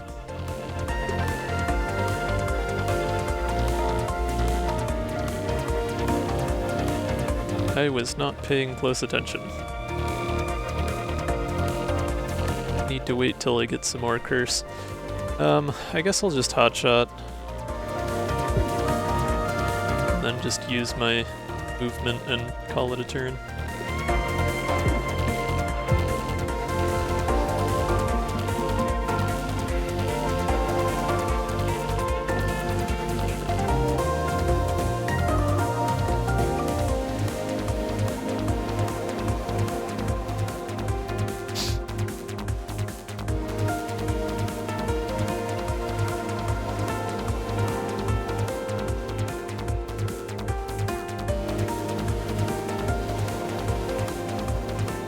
Seer would also overheat me here, which is frustrating because it's really high damage, but I can't afford it, so.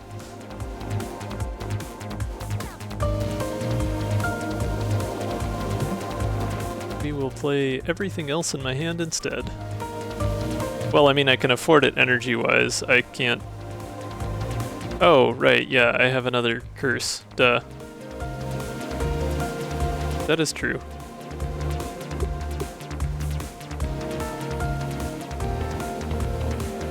Yeah, so if I Wicked Pact Seer...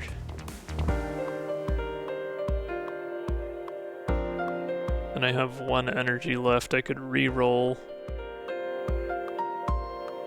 I would take 1 damage after shield, as the temp shield from reroll would block the damage from the punch, and then I would still take 2 damage, or 1 damage through my shield from this cannon. Seems like a decent exchange for 8 damage right now.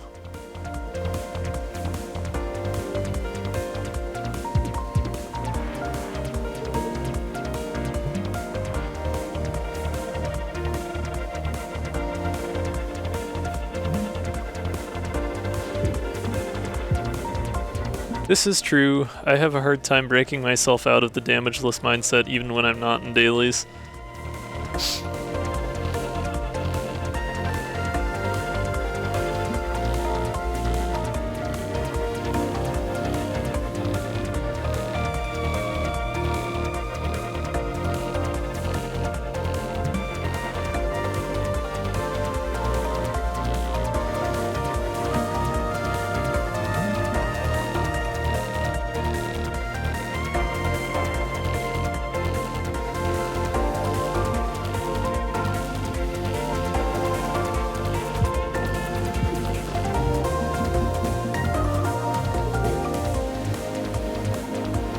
Okay, so my overheat threshold is up to 7, so I am perfectly safe playing Magnesium Slug at this point.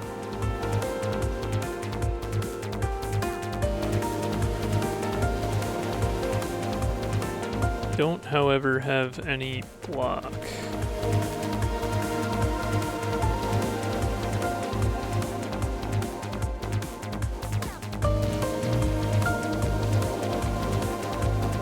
I don't like that.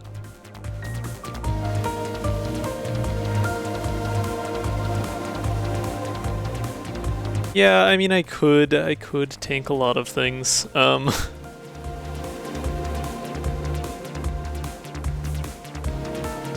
guess Magnesium Slug here. Well, okay, let's actually look, because they don't have any heat yet, though. But their threshold to overheat should be 5, so I would deal 3 damage with the heat right away with Magnesium Slug plus the 4, so that'd be leaving them at 4 hull. Darn, Pillage and Plunder would come up 1 short. That's really too bad.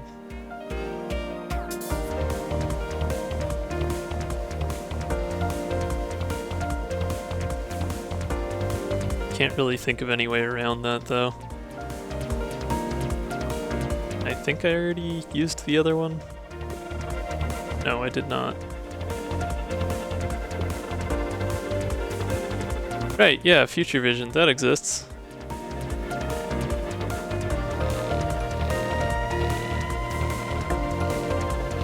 Yeah, so Magnesium Slug would leave them with 5, and then Pillage and Plunder would do another 3, so I'd be 2 short, actually, because I wasn't thinking of the shield. But I don't have any way to change the hand order to make right-click effective here, so there's not really anything I can do to boost damage.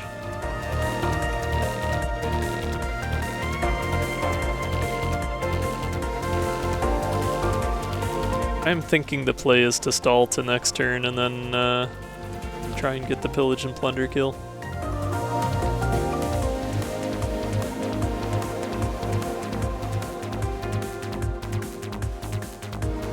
If I can't have lethal this turn anyway.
MP slug would be too much damage.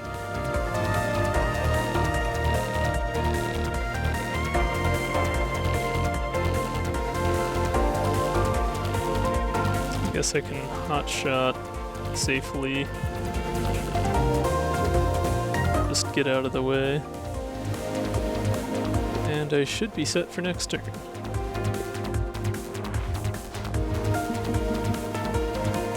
Here we go. Bye. It was worth a little extra finagling, right? There you go. Get that little bit of hull. Rend Asunder. I like that. 1 cost. Outgoing curse.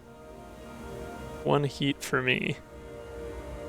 Oh, I see. It is rare because it applies curse to the enemy but does not exhaust, so I can play it as many times as I draw it. That is pretty nice.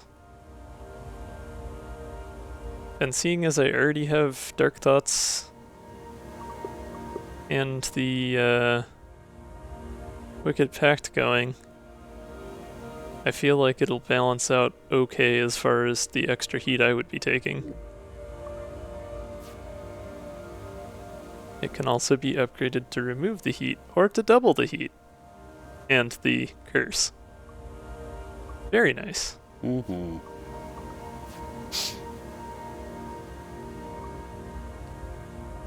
Thermoreactor, though.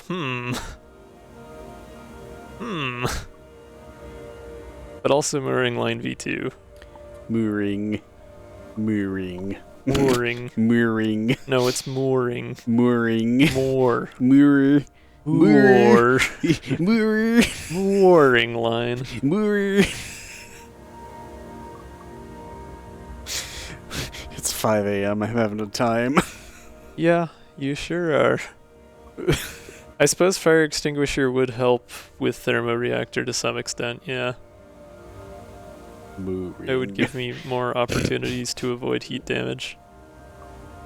That might be a little bit much for heat, though. I don't know. I'm not sure if I quite have the capacity. Still, though, 4 energy per turn is pretty significant.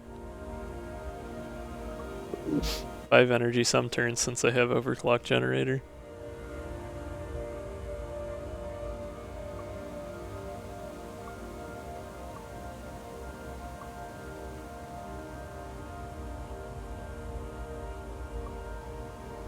I don't know, what are you thinking, Tormod? Mooring.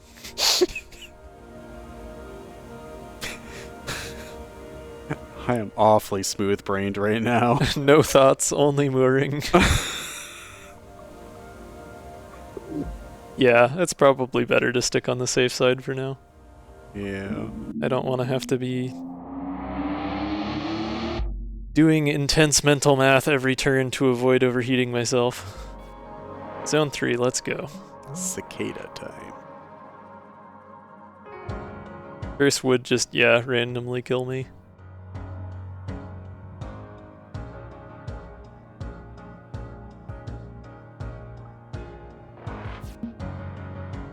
Got both pillage and plunders on the ends. That is not super helpful here.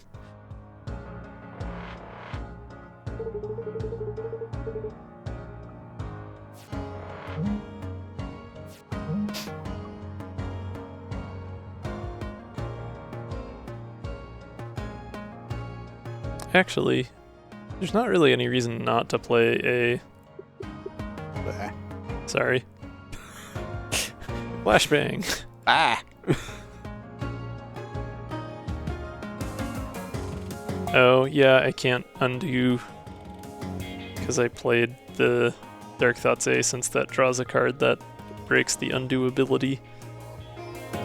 So I can no longer hit with that unless I spend evade to move back over. Then again, I kind of want to move back over regardless. Yeah. Well, no, I'll get enough temp shield to block this anyway. Oh. Yeah, I guess I'll just stick around and keep it then. Ooh.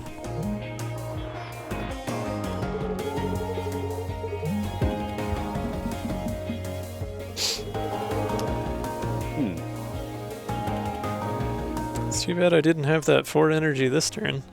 Could just unload into him with Seer and Magnesium Slug. Yeah.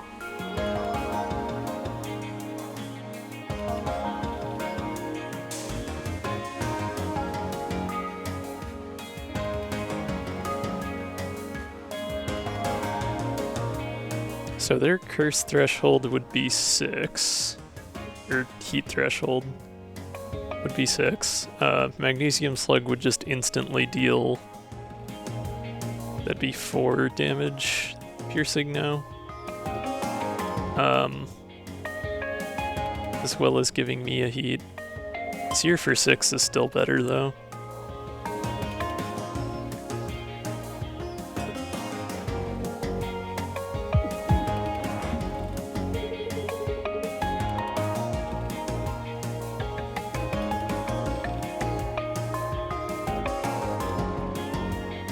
And I guess we can desperate measures since we have the fire extinguisher.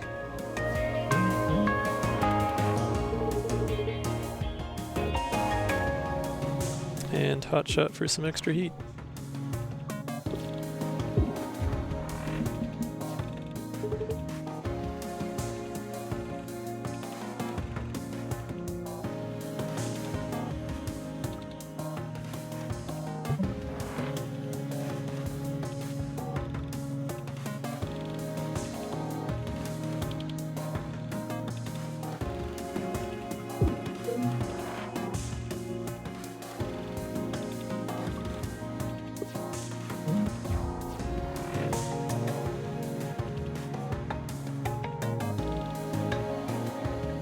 I unfortunately am at the point of overheat now, so if I were to play Magnesium Slug or EMP Slug here, I would take 2 damage, 3 damage.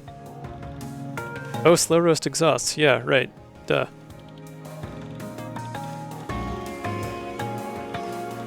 I keep forgetting I have that option now. That is quite nice.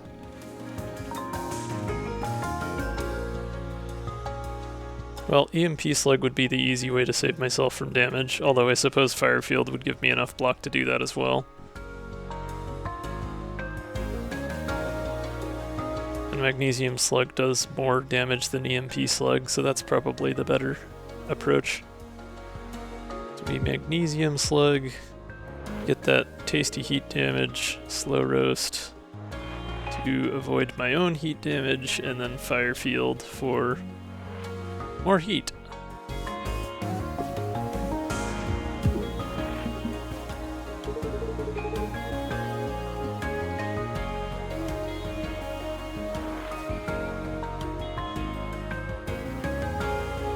Okay, getting close. Not quite there with Pillage and Plunder yet, but getting close.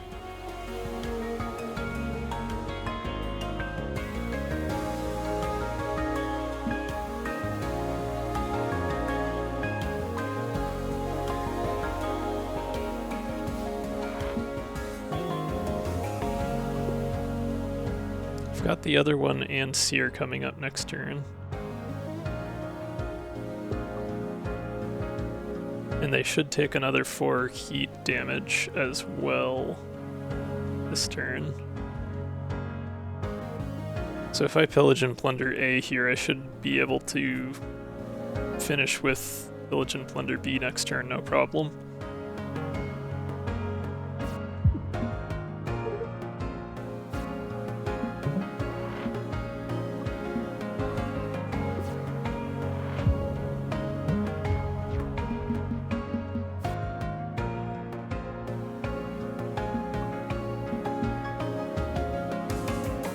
Oh, temp shield. Crap. Yeah. Oh, that's rude. And it's on the left side of my hand. Oh, duh. Yeah, it's piercing. That's why I got the B upgrade. This is me not reading the card. We are good. Brimstone. Brimstone A, even. Not to be confused with Brimford. Okay, so that just deals a single inflamed and gives you 4 temp shield, which is not bad. Okay. Whereas Brimstone B is the same as A, but removes the Leading? leading, Yeah. yes. Cloud save B, return 2 exhausted cards to your hand. That is true, I could get additional roastings. Vicious mockery. Yeah. Been a while since I thought of that. Yeah, actually, Cloud Save would make a lot of sense since I'm using CO2 Extinguisher now. It's a pretty cheap price to pay. Oh boy, 3 elites. But before we get there, are we going up or down here? Any opinions in chat? Middle? Middle? Crab time! Overheating crab time. Roasted crab time. We're skipping boiling and going right for roasting. I love it. Direct application of flames. Delicious.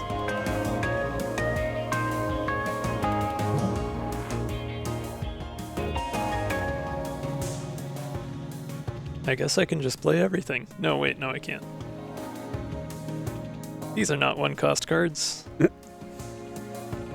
Magnesium Slug is clearly the better value, though. Hee. Solar Flare plus Red Candle is, entertaining at least, yes. Yep.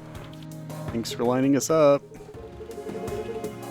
An invincible armor layer called a shell. Ah, let me just, sear you, and we'll see about that. Uh-huh.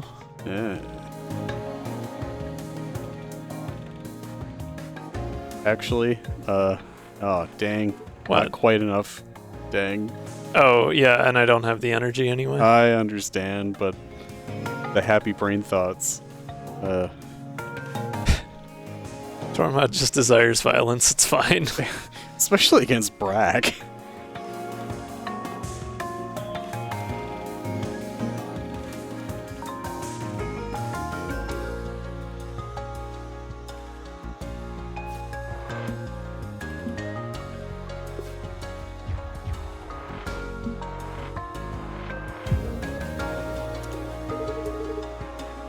Well, That that's is not the piercing one, yeah.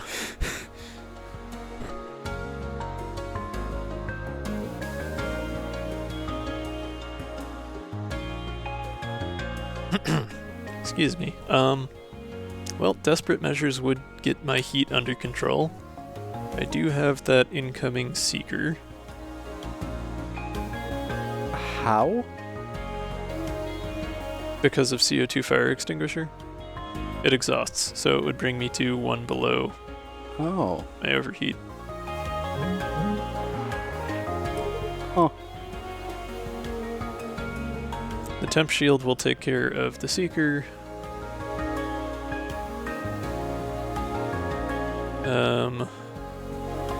Guess there's not a ton of reason not to play. Well, no, I don't want to do that because that would bring me right back to overheating.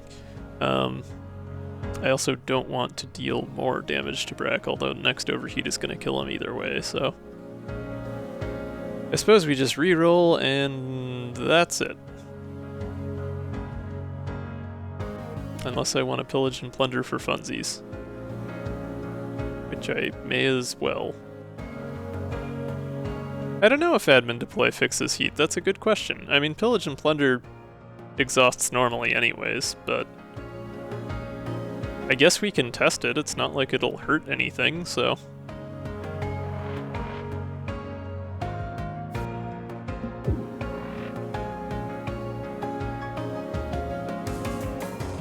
Well, I suppose if I wanted to test it properly, I would have to... Yeah, there's no way for me to do that, because I can't get to heat and then use it. Unless I do this, maybe? Yeah. Okay. So if I rend asunder to get myself to the heat, overheat rather, and then I admin deploy. Yeah, does still do it. Good to know. What did I miss? So, because admin deploy exhausts a card, it still triggers CO2 fire extinguisher. Sure, okay. That does make it very nice if you have admin deploy still in your deck.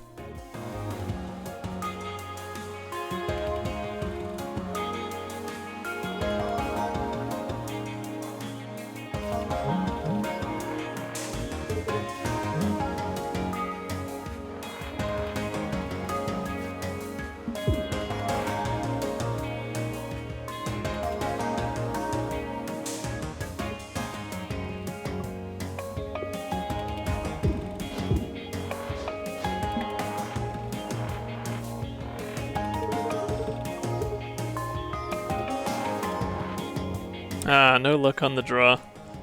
Oh, but I do have Cloud Save B. I could pull... Well, no, that's the one that doesn't have piercing. Never mind. Okay, we'll just have to roast Brack the old-fashioned way.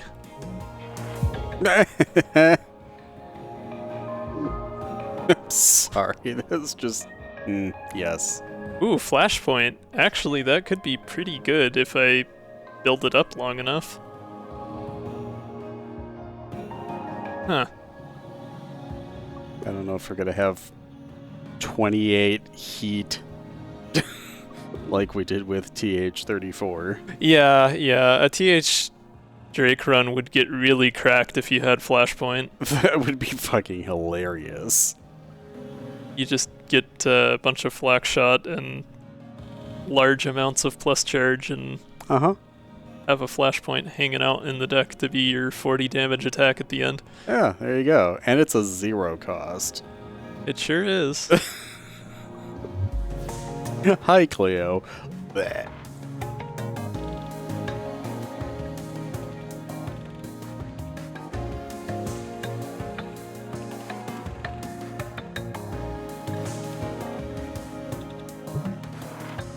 Oh, does it cap out at 99? Yeah. Yeah, One Hit Wonder is fun like that.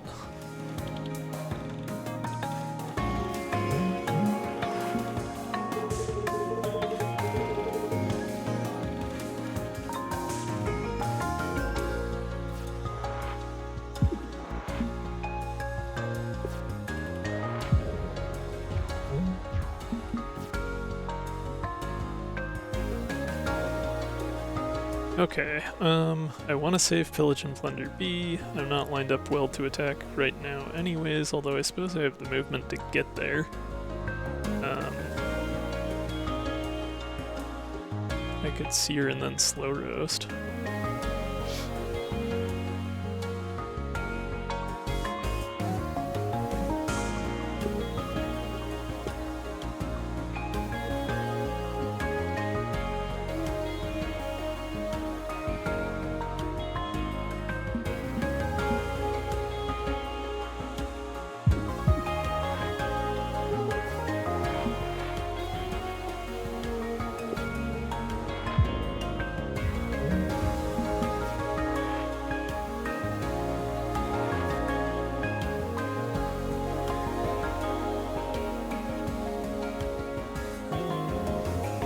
Oh, it's 5 because it's on the right click and Ignition Coil are both adding a damage point to it.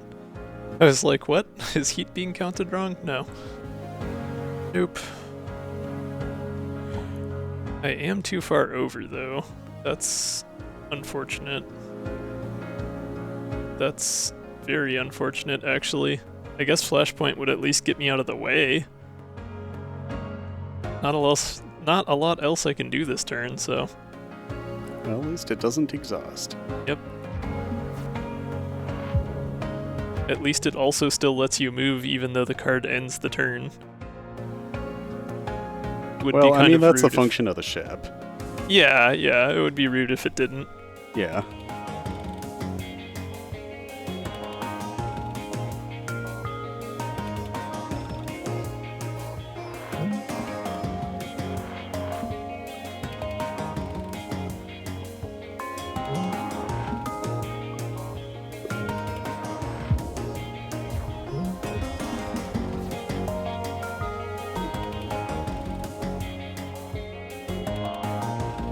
Okay, can I get into position? Survey says no. That's agonizing. Okay, should have saved some evade, I guess.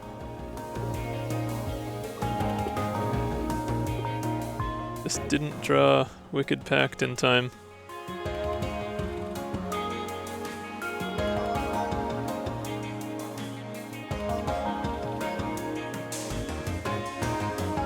I guess I could admin deploy it?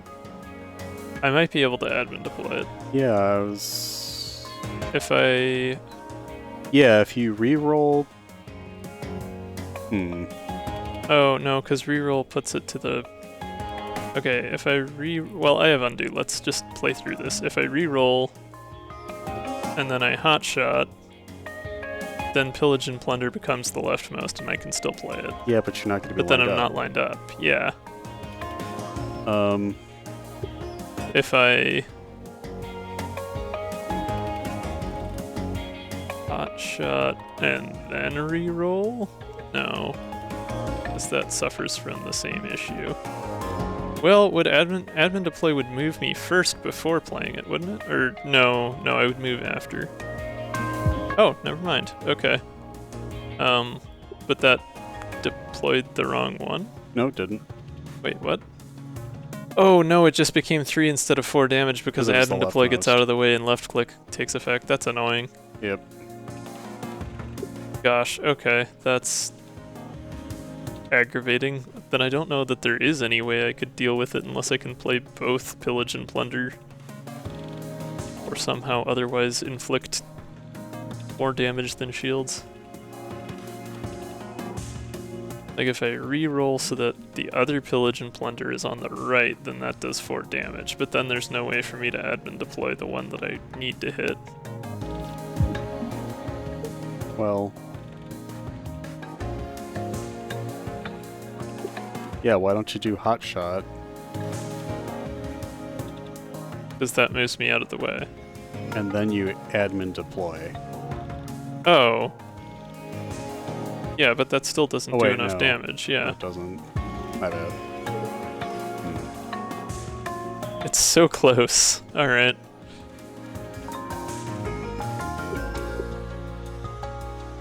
Yeah, I should have skipped right click, I guess. Yeah. Yeah. I thought about it. Yeah. I suppose I always have the option to just wait out another cycle, but I doubt I'll pull Pillage and Plunder soon enough for it to matter. We can try it though, won't hurt anything.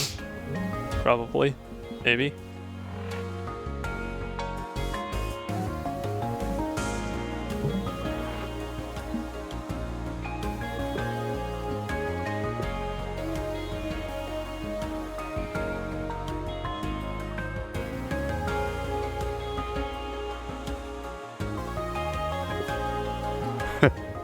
Oh well. Shiny Diamond get the same idea that I did just now.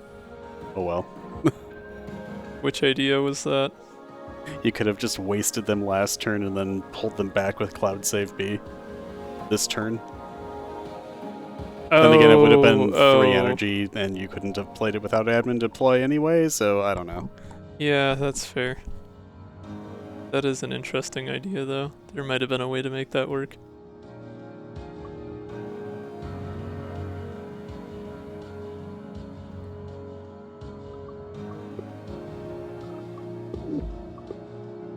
Yeah. Hey! The rocks are ours now. You will burn for the rocks.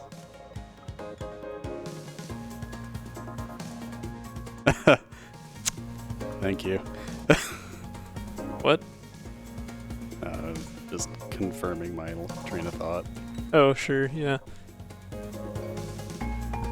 Alright, well, I love you, Duncan, but it's time for some roast skunk. Gross. You're not wrong.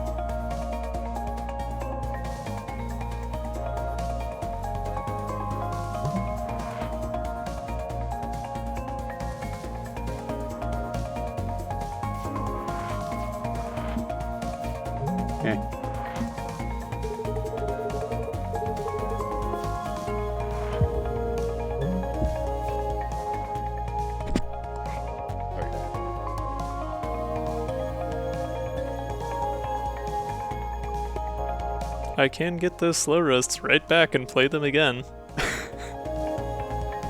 We can just make Duncan extra toasty. 2-turn fight, let's go. I don't think it'll go that fast, but...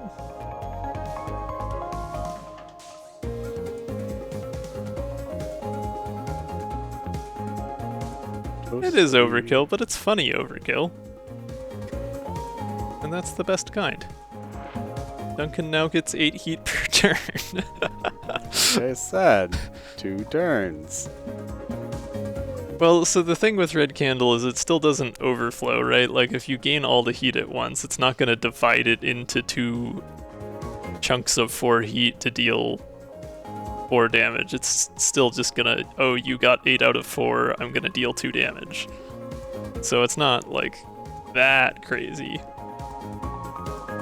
But it does mean that once I start applying more curses to the enemy, it will deal quite a lot of damage. Speaking of which, Hex.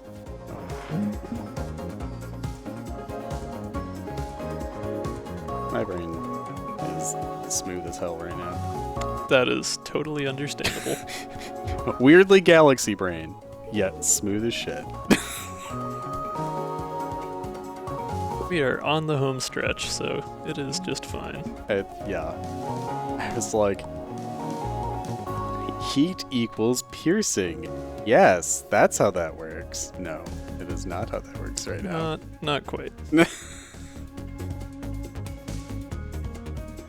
Oh, I was conflating it with corrode in my brain. That's what was going on. Heh, fair.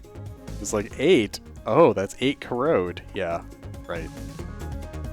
Not quite.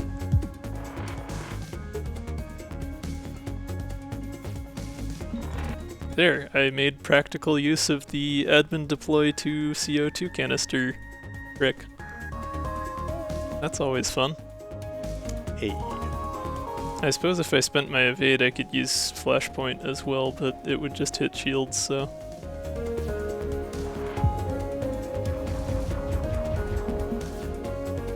Oh, we got the piercing. Oh, but it's behind a rock.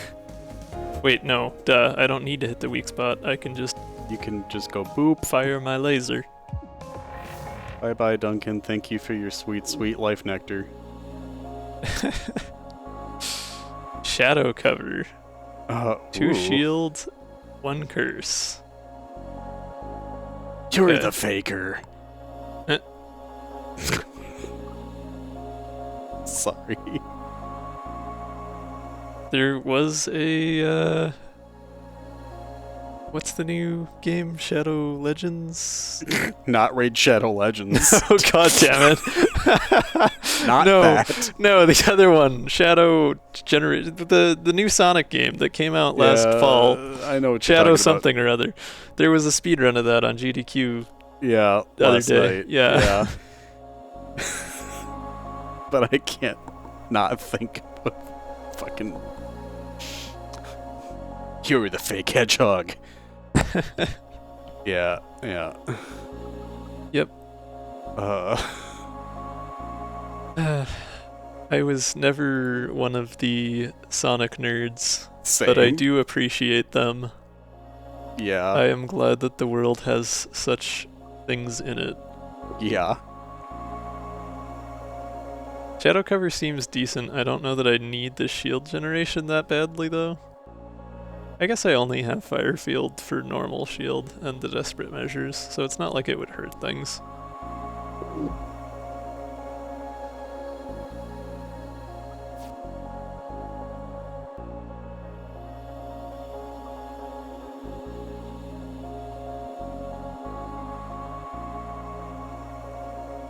Then again, kinda want to keep the deck small.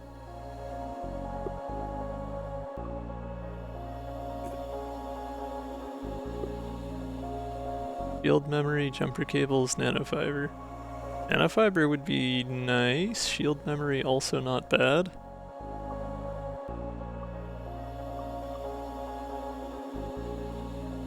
I think...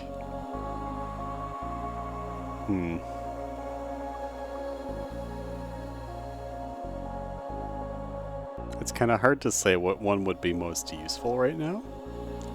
I feel like nanofiber is going to be more consistent. I think if you were a little more aggressive with the fire, or heat rather, nanofiber would be... Yeah, I don't know. Hi, we're at the end.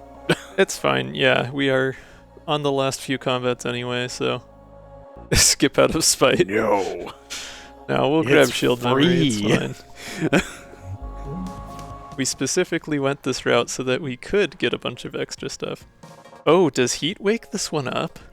I don't think so. I don't know if heat damage wakes it up or not. It's passive. I thought it was only active damage that did. That is a good question. Yeah, huh. It would be nice if I could pillage and plunder this, but I don't think I have the means to boost the damage on that one enough. Even with both right click and ignition coil, that would only get it to 5 damage. But yeah, let's try slow roast and rend asunder and see if that wakes it. I mean, shield drones don't do damage either. Yeah, but they do count as shooting. Didn't shield drones used to trigger disease rebound Reagent? effect? No, not rebound reagent. No? The what's the word? Payback. That's the one. Huh. That would be hilarious. Huh. I think I may just have to fight this thing.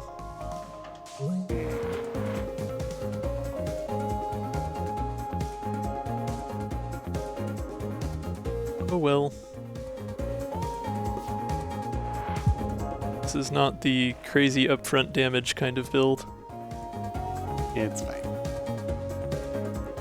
Oh, we have an ad break in 38 seconds. Oh, so we do. I was not paying close attention to that. This will probably be our last ad break of the night, and yeah, we're gonna take a quick break. We will be back in 3 or 4 minutes to finish up with Buried Relic. See you then.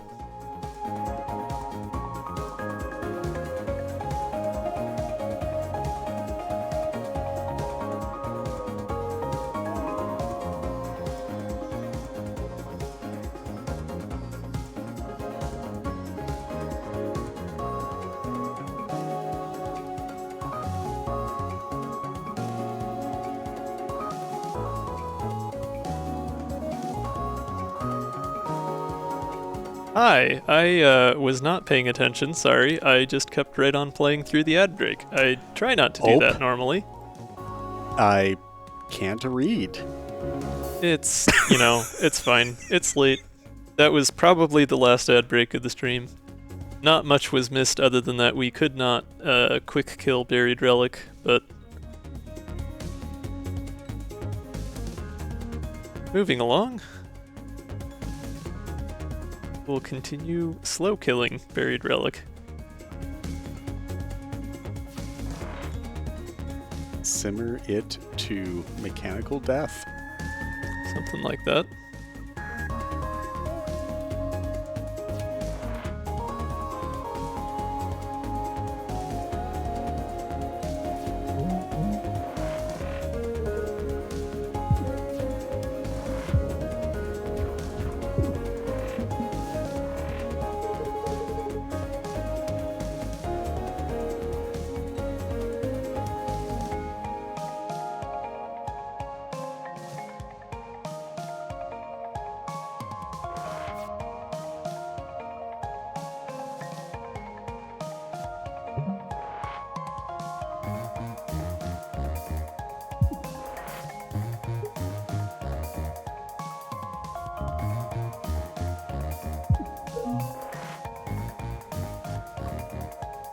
Oh, I suppose I should have played EMP Slug earlier in the turn to get ignition coil going, but it's not likely to matter a ton.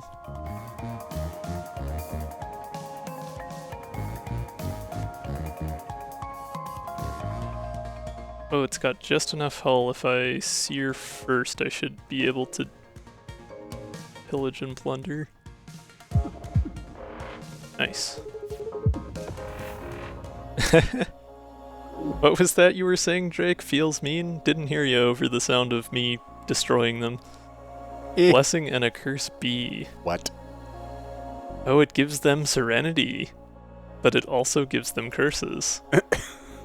That's curious. 4 serenity is a lot, though. Sounds very early 2000s. But 3 curse is also a lot, especially for a single card that's 0 cost. And serenity is based on the number of times you would gain heat, not the number of heat you would gain.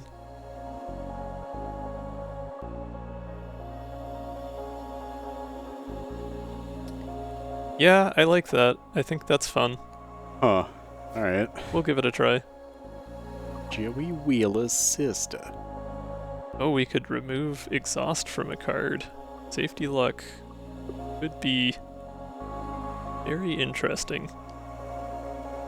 And it could just have like a permanent slow roast. I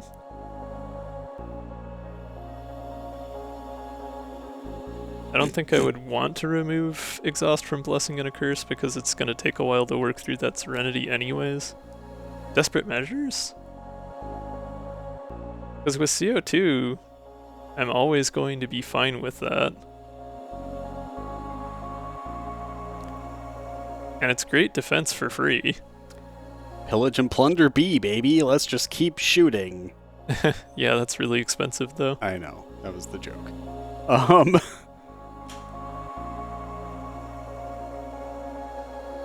Oh yeah, Cloud Save A with safety lock would be pretty fun. Yeah, I'm thinking if anything, like doing a slow roast and just continually increasing the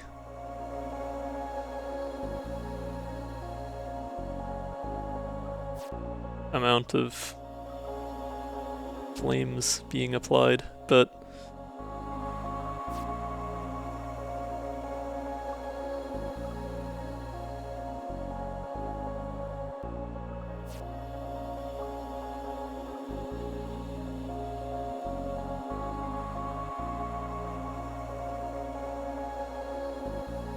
or Hex maybe? I don't know.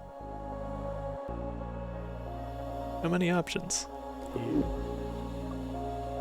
Or there's always the classic Sharp Edges, although my deck has gotten to be a bit larger again. I guess a lot of this exhausts though. Ping Pong armor is just silly funny, but we don't have any armor. It would give us an armored cannon, but that's one part. Ooh. Safety lock is silly. Yeah. We should... I picked it. What are we removing? Yeah. Desperate Measures seems like it could be fun. I mean, like, Slow Roast I kind of already have Cloud Save for, so... Sure, Desperate Measures. Why not? Let's hack it up. That or Hex. Nah.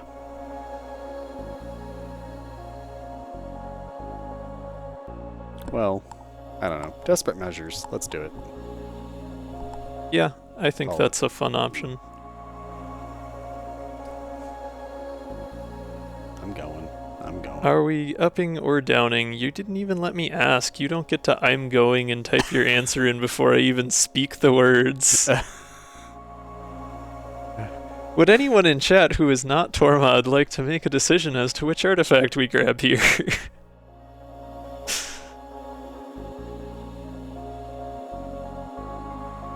Up it is. Yup. Hey, it's nanofiber. Time Let's, to take some damage. Spicy acid time.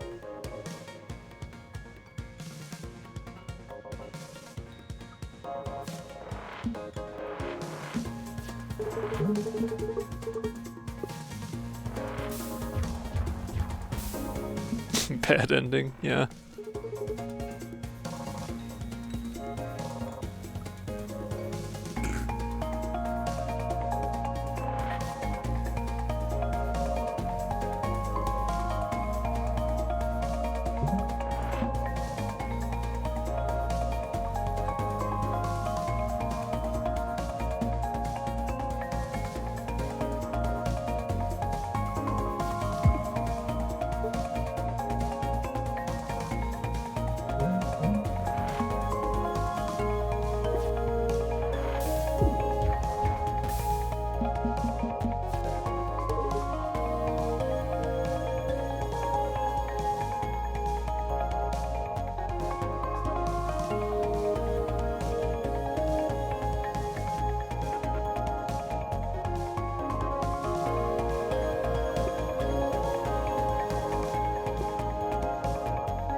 They can be both corroded and on fire, it's fine.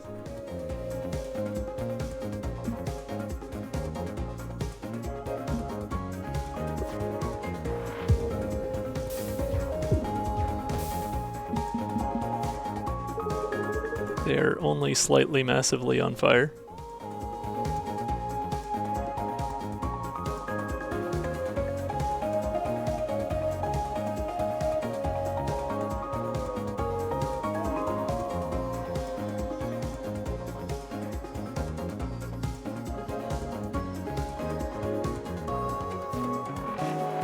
This will just barely get me out of dodge, and it will also give them quite a bit more curse.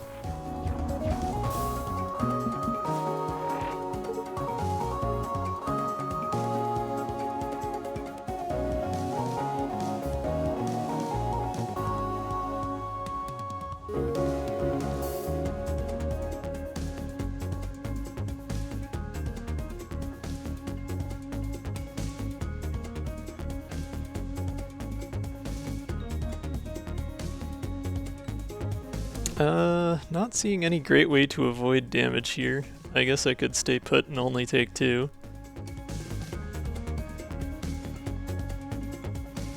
But it would be nice to do some attacking.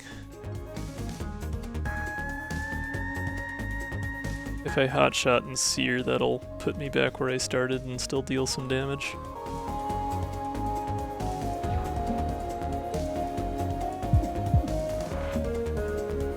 But then I take heat damage, so that's not an option either.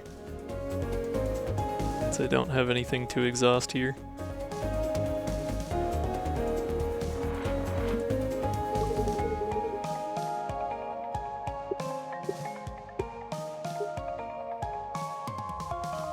Yeah, this is an unpleasant turn. Not a lot I can do about that. Even Rend Asunder would just instantly put me at overheat, so... oh well, I guess.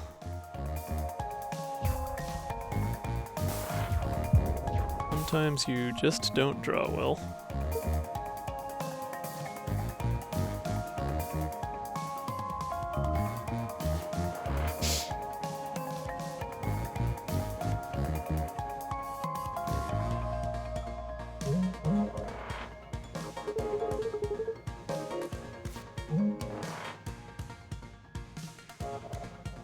Oh, yeah, I kind of forgot about that whole thing where reroll flips things around.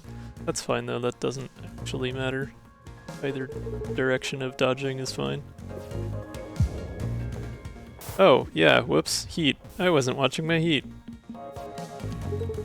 Oh, wait, duh. Wow. Wow, I am foolish. You literally told me in chat that that would happen and I was not paying attention. Or I was paying attention but didn't think it through. I did not process that one. I'm sorry. Wow, yeah. Yeah, taking away the exhaust on desperate measures means that CO2 fire extinguisher doesn't work with it anymore. Because it doesn't exhaust. Right, yeah. Me not paying attention, being tired. Tormod also being tired. Neither of us thinking of this. Literally being told and not understanding. We're real good at this game.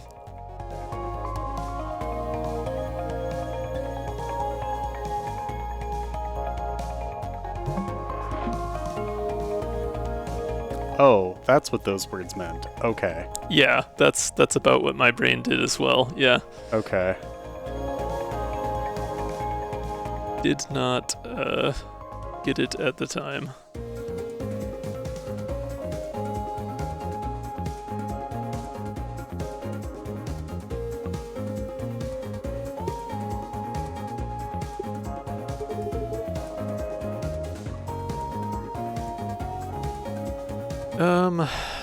Okay, I can... I've got 6 curse, so their overheat is 9. As long as I deal any heat this turn, they'll take overheat. At the end of the turn...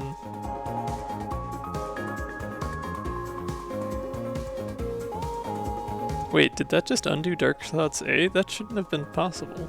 Oh, no, it's possible because there's only one card in the draw pile, so there's no randomness involved. Got it.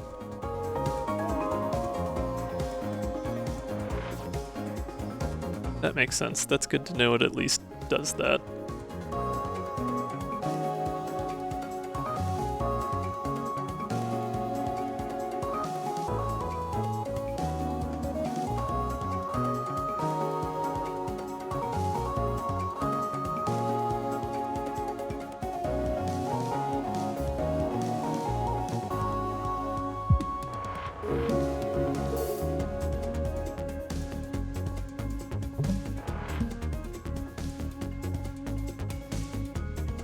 That doesn't work.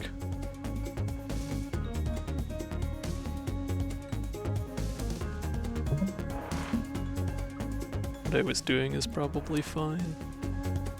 Gets me out of dodge, deals the extra heat damage.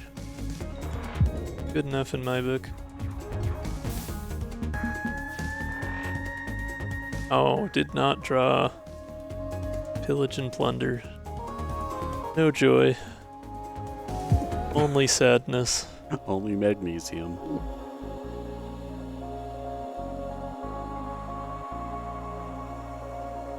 Spacer B, save state, solar flare A. I guess Spacer B wouldn't be the worst.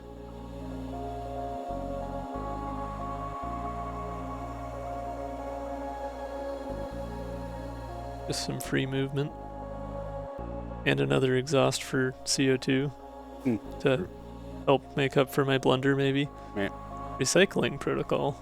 First card you play each turn is placed back on top of your draw pile. Where is that one coming from? I don't remember that artifact at all. It is new.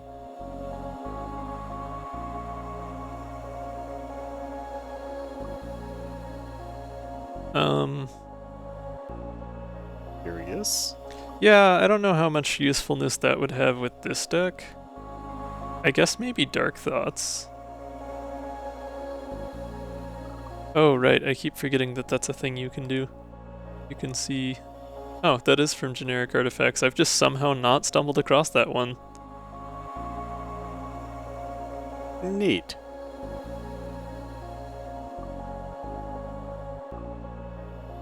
Yeah, huh.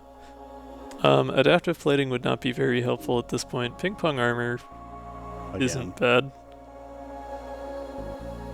I mean, it gives me armor, and I've only got 4 ship parts, so having one have armor would be pretty nice.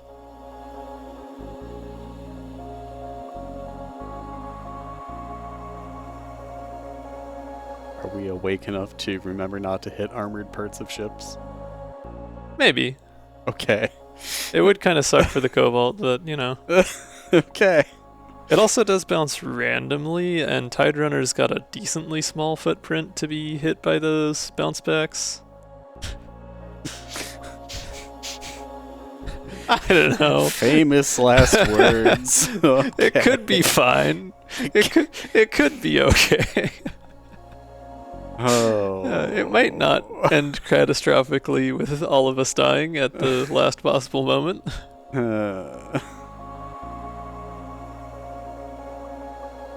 You could always potentially undo something.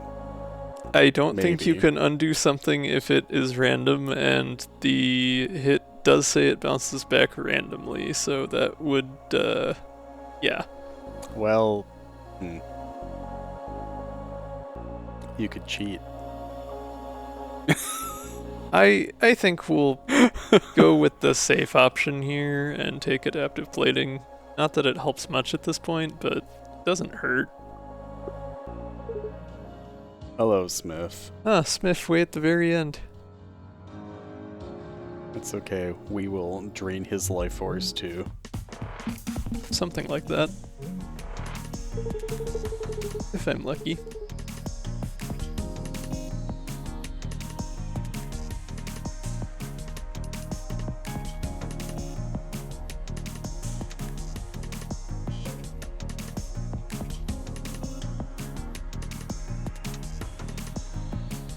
Okay, there we go.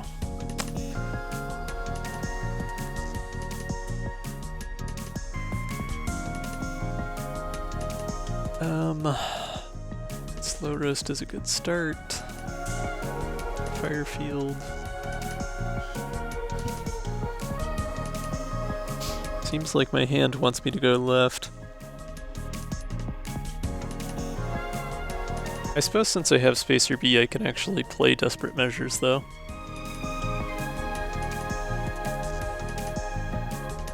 And that'll get me to 2 heat.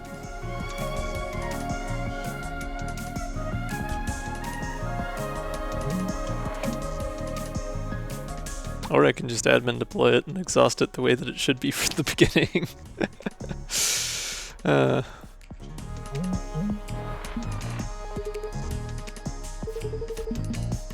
Just as I definitely planned. That was fitting dialogue considering. Oh.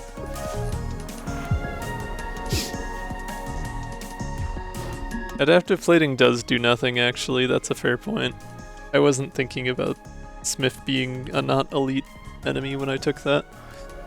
It's fine though, we're fine, everything's fine. There's nothing to worry about. All is good here.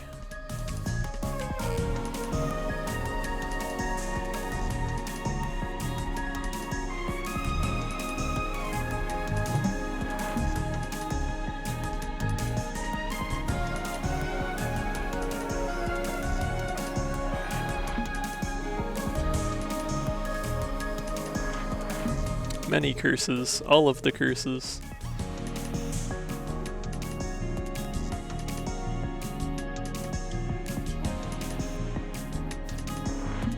I didn't need that shield anyway.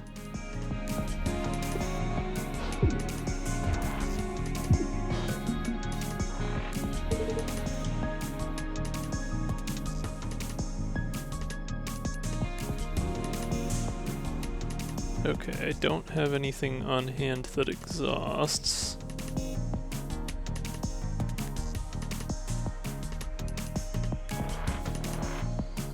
Do have one extra curse, so I can afford now to play one of EMP Slug or Magnesium Slug. Guess I can use Hot Shot to get the missile out of the way, and then Magnesium Slug to get rid of another Serenity.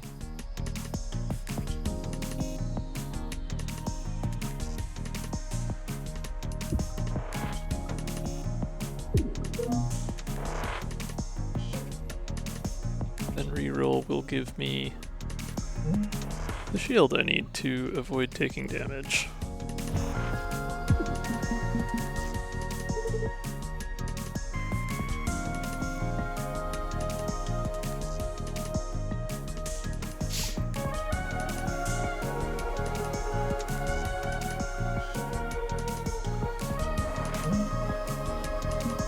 Anchor, Seer. Does unfortunately mean that the Seer is not boosted anymore, but that's fine. Oh wait, no. X after Seer, yeah, that's true. Was not watching my heat again. Well, I will say this for Undo, it's really helpful for when you're tired and kinda just coasting on through making mistakes and then undoing them. Uh-huh. I don't know if that's quite as fun to watch as me being on my game and not making the mistakes in the first place, but, you know. Well, you know. It does make it at least a little less stressful to play.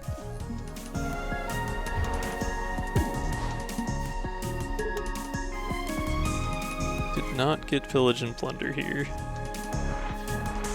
Still did not get Pillage and Plunder here. Also only have one block, so I'm going to take some damage. I guess they have 6 curse, so he's not going to take heat damage this turn.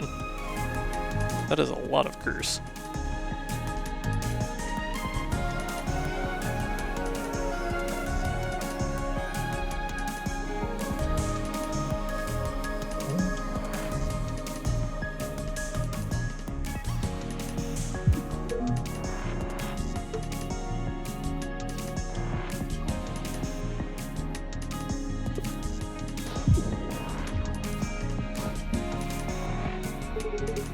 Ah, no luck. You didn't fight fair. No, I fought with fire.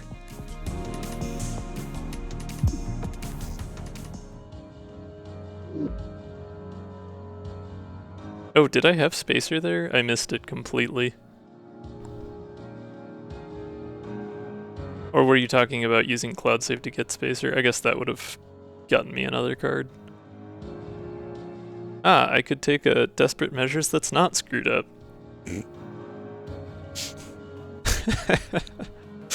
I feel like that's fitting penance.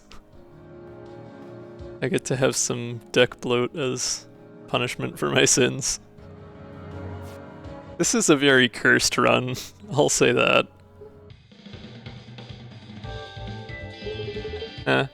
Get it? Cursed. I don't think this is a let's fight Cleo run. I feel like that ship has sailed with my awareness. I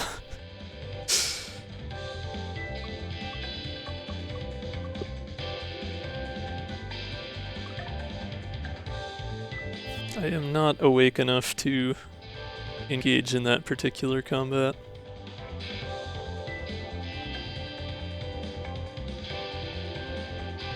I suppose I could remove a card and just get rid of the desperate measures that I broke. That would be kind of funny. Let me just waste a bunch of powerful opportunities undoing my mistake. Don't mind me. It never happened. I don't know what you're talking about.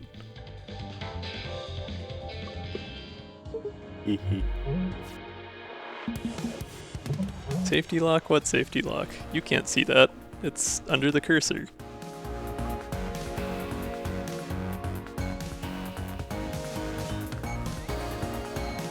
Okay, this is gonna be an interesting one. I do at least have the advantage of Tiderunner being pretty good at dodging the Cobalt, as long as you concuss a cannon here and there. Catch and release indeed.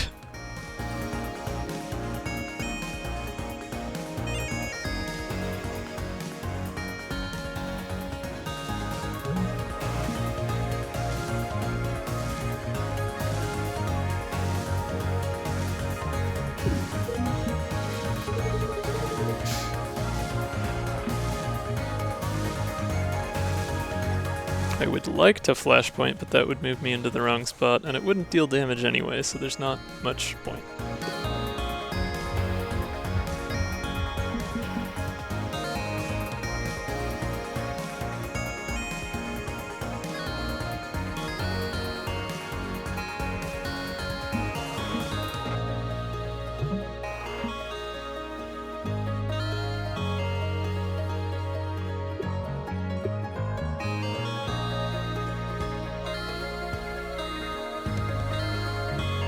I don't want to lose Wicked Pact because it's a really good source of evade, but I also do want to Magnesium Slug here.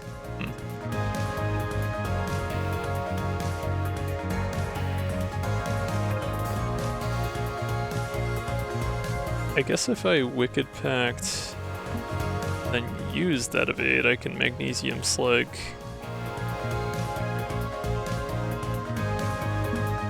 here. Then just lose the one shield, which is no big deal.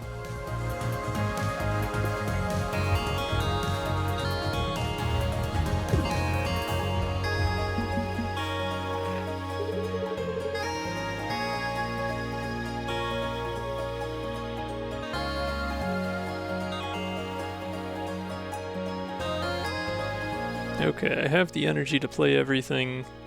If I Desperate Measures first, that'll ensure I get Ignition Coil.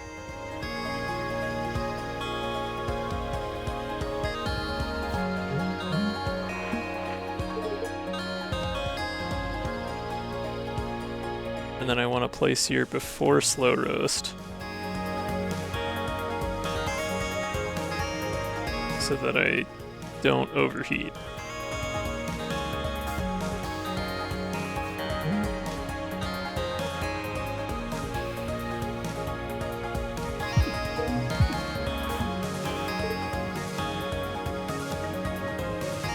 Actually, I should move over and do that in the weak spot. Because why not?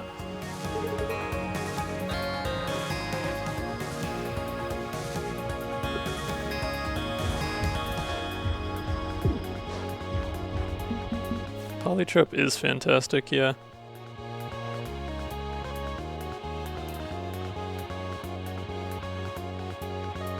This is still gotta be one of my favorite video game soundtracks, basically of all time, but definitely of the last like 5 or 10 years.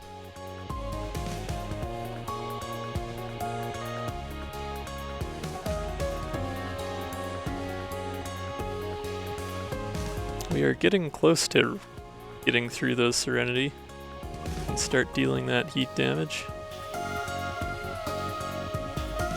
Have Cloud Save be... I could grab Desperate Measures again, or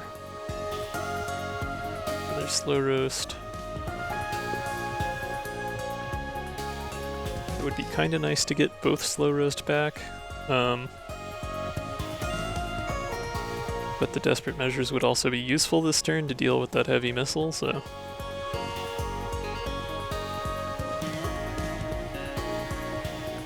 Then again, playing those things would move me right. Maybe I should just plan on that.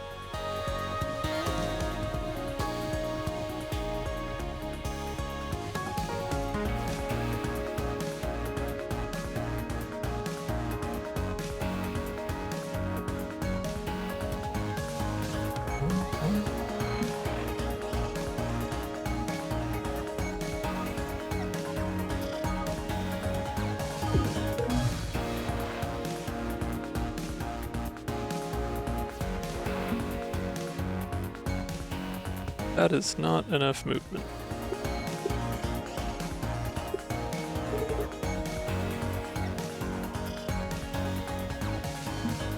Okay, so if I hotshot first, then I should have enough.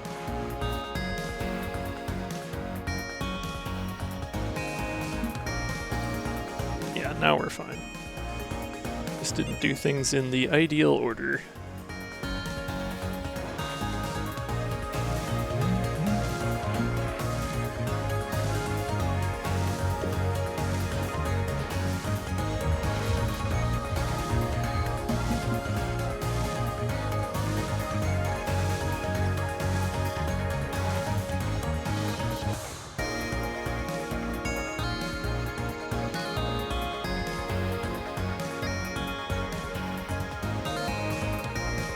Yeah, I don't know, I guess I'm still kinda on the fence with the undo because, like, I feel like, I mean, obviously for dailies and stuff I won't have it anyway playing vanilla, but I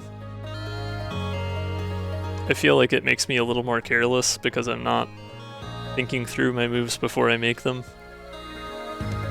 But that also is partly because I'm tired and have been going for, holy crap, it's 6.5 hours now, so this might be the longest stream I've done.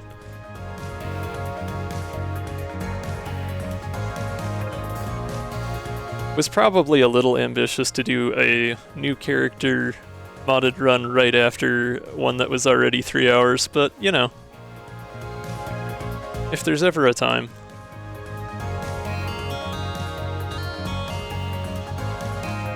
We are coming up on the weekend, and I still don't have a job, so...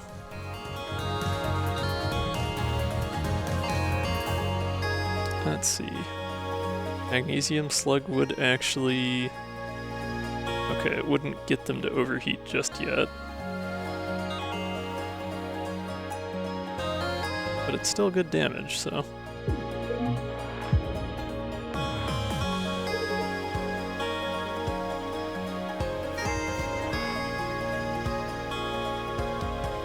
Anchor was not really what I was hoping to find there.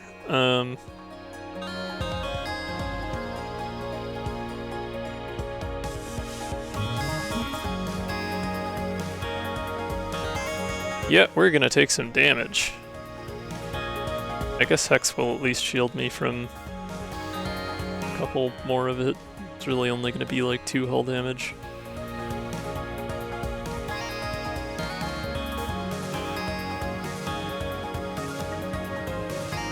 Or wait, I can... X and then flashpoint, and that'll make things fine.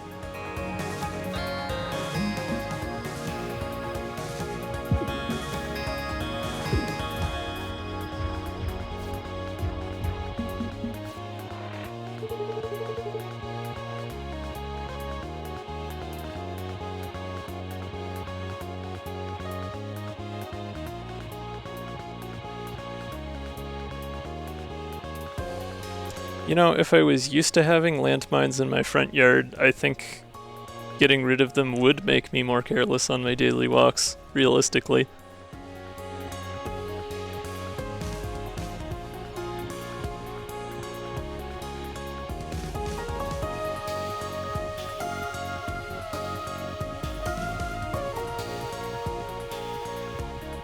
Let's see.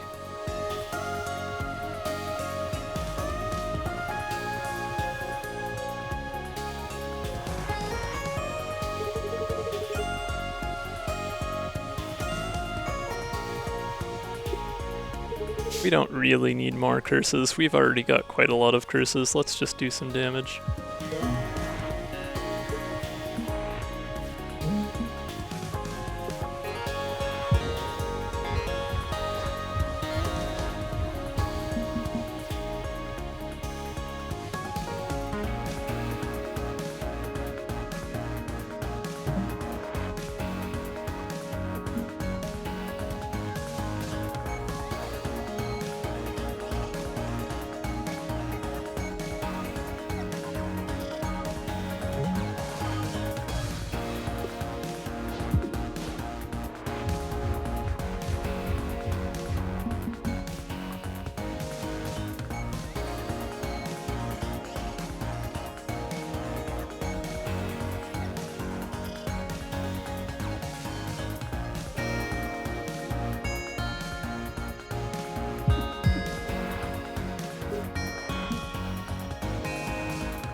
Good enough.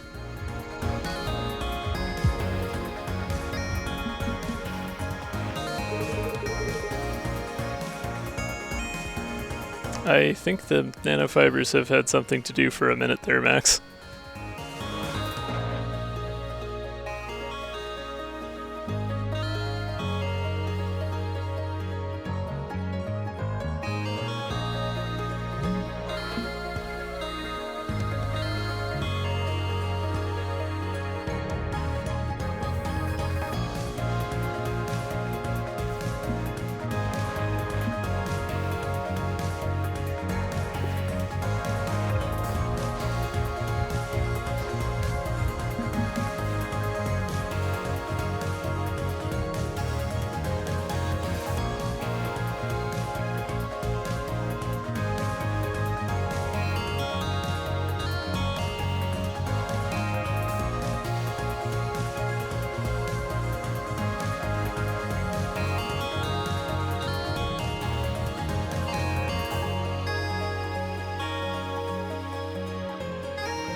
Oh, I like that Future Vision gives you the big blue aura to let you know that you've defeated the Cobalt. Oh.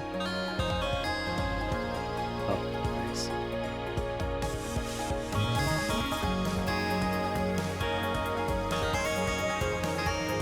Watch out, flashbang.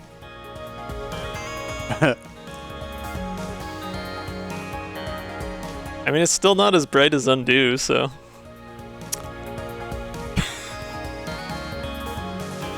And done. Fitting that we would finish it with heat.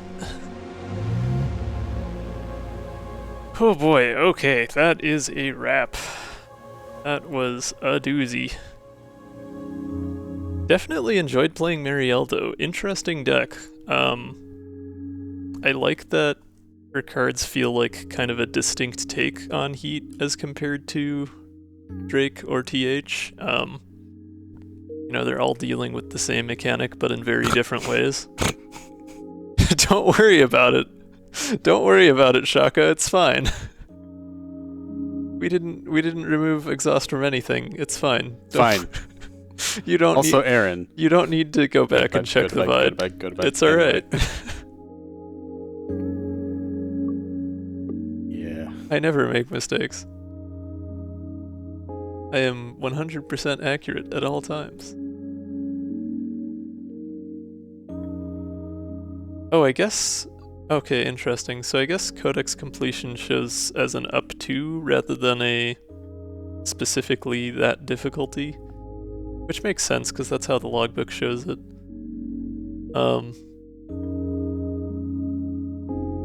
Because now it shows a check mark up through hard.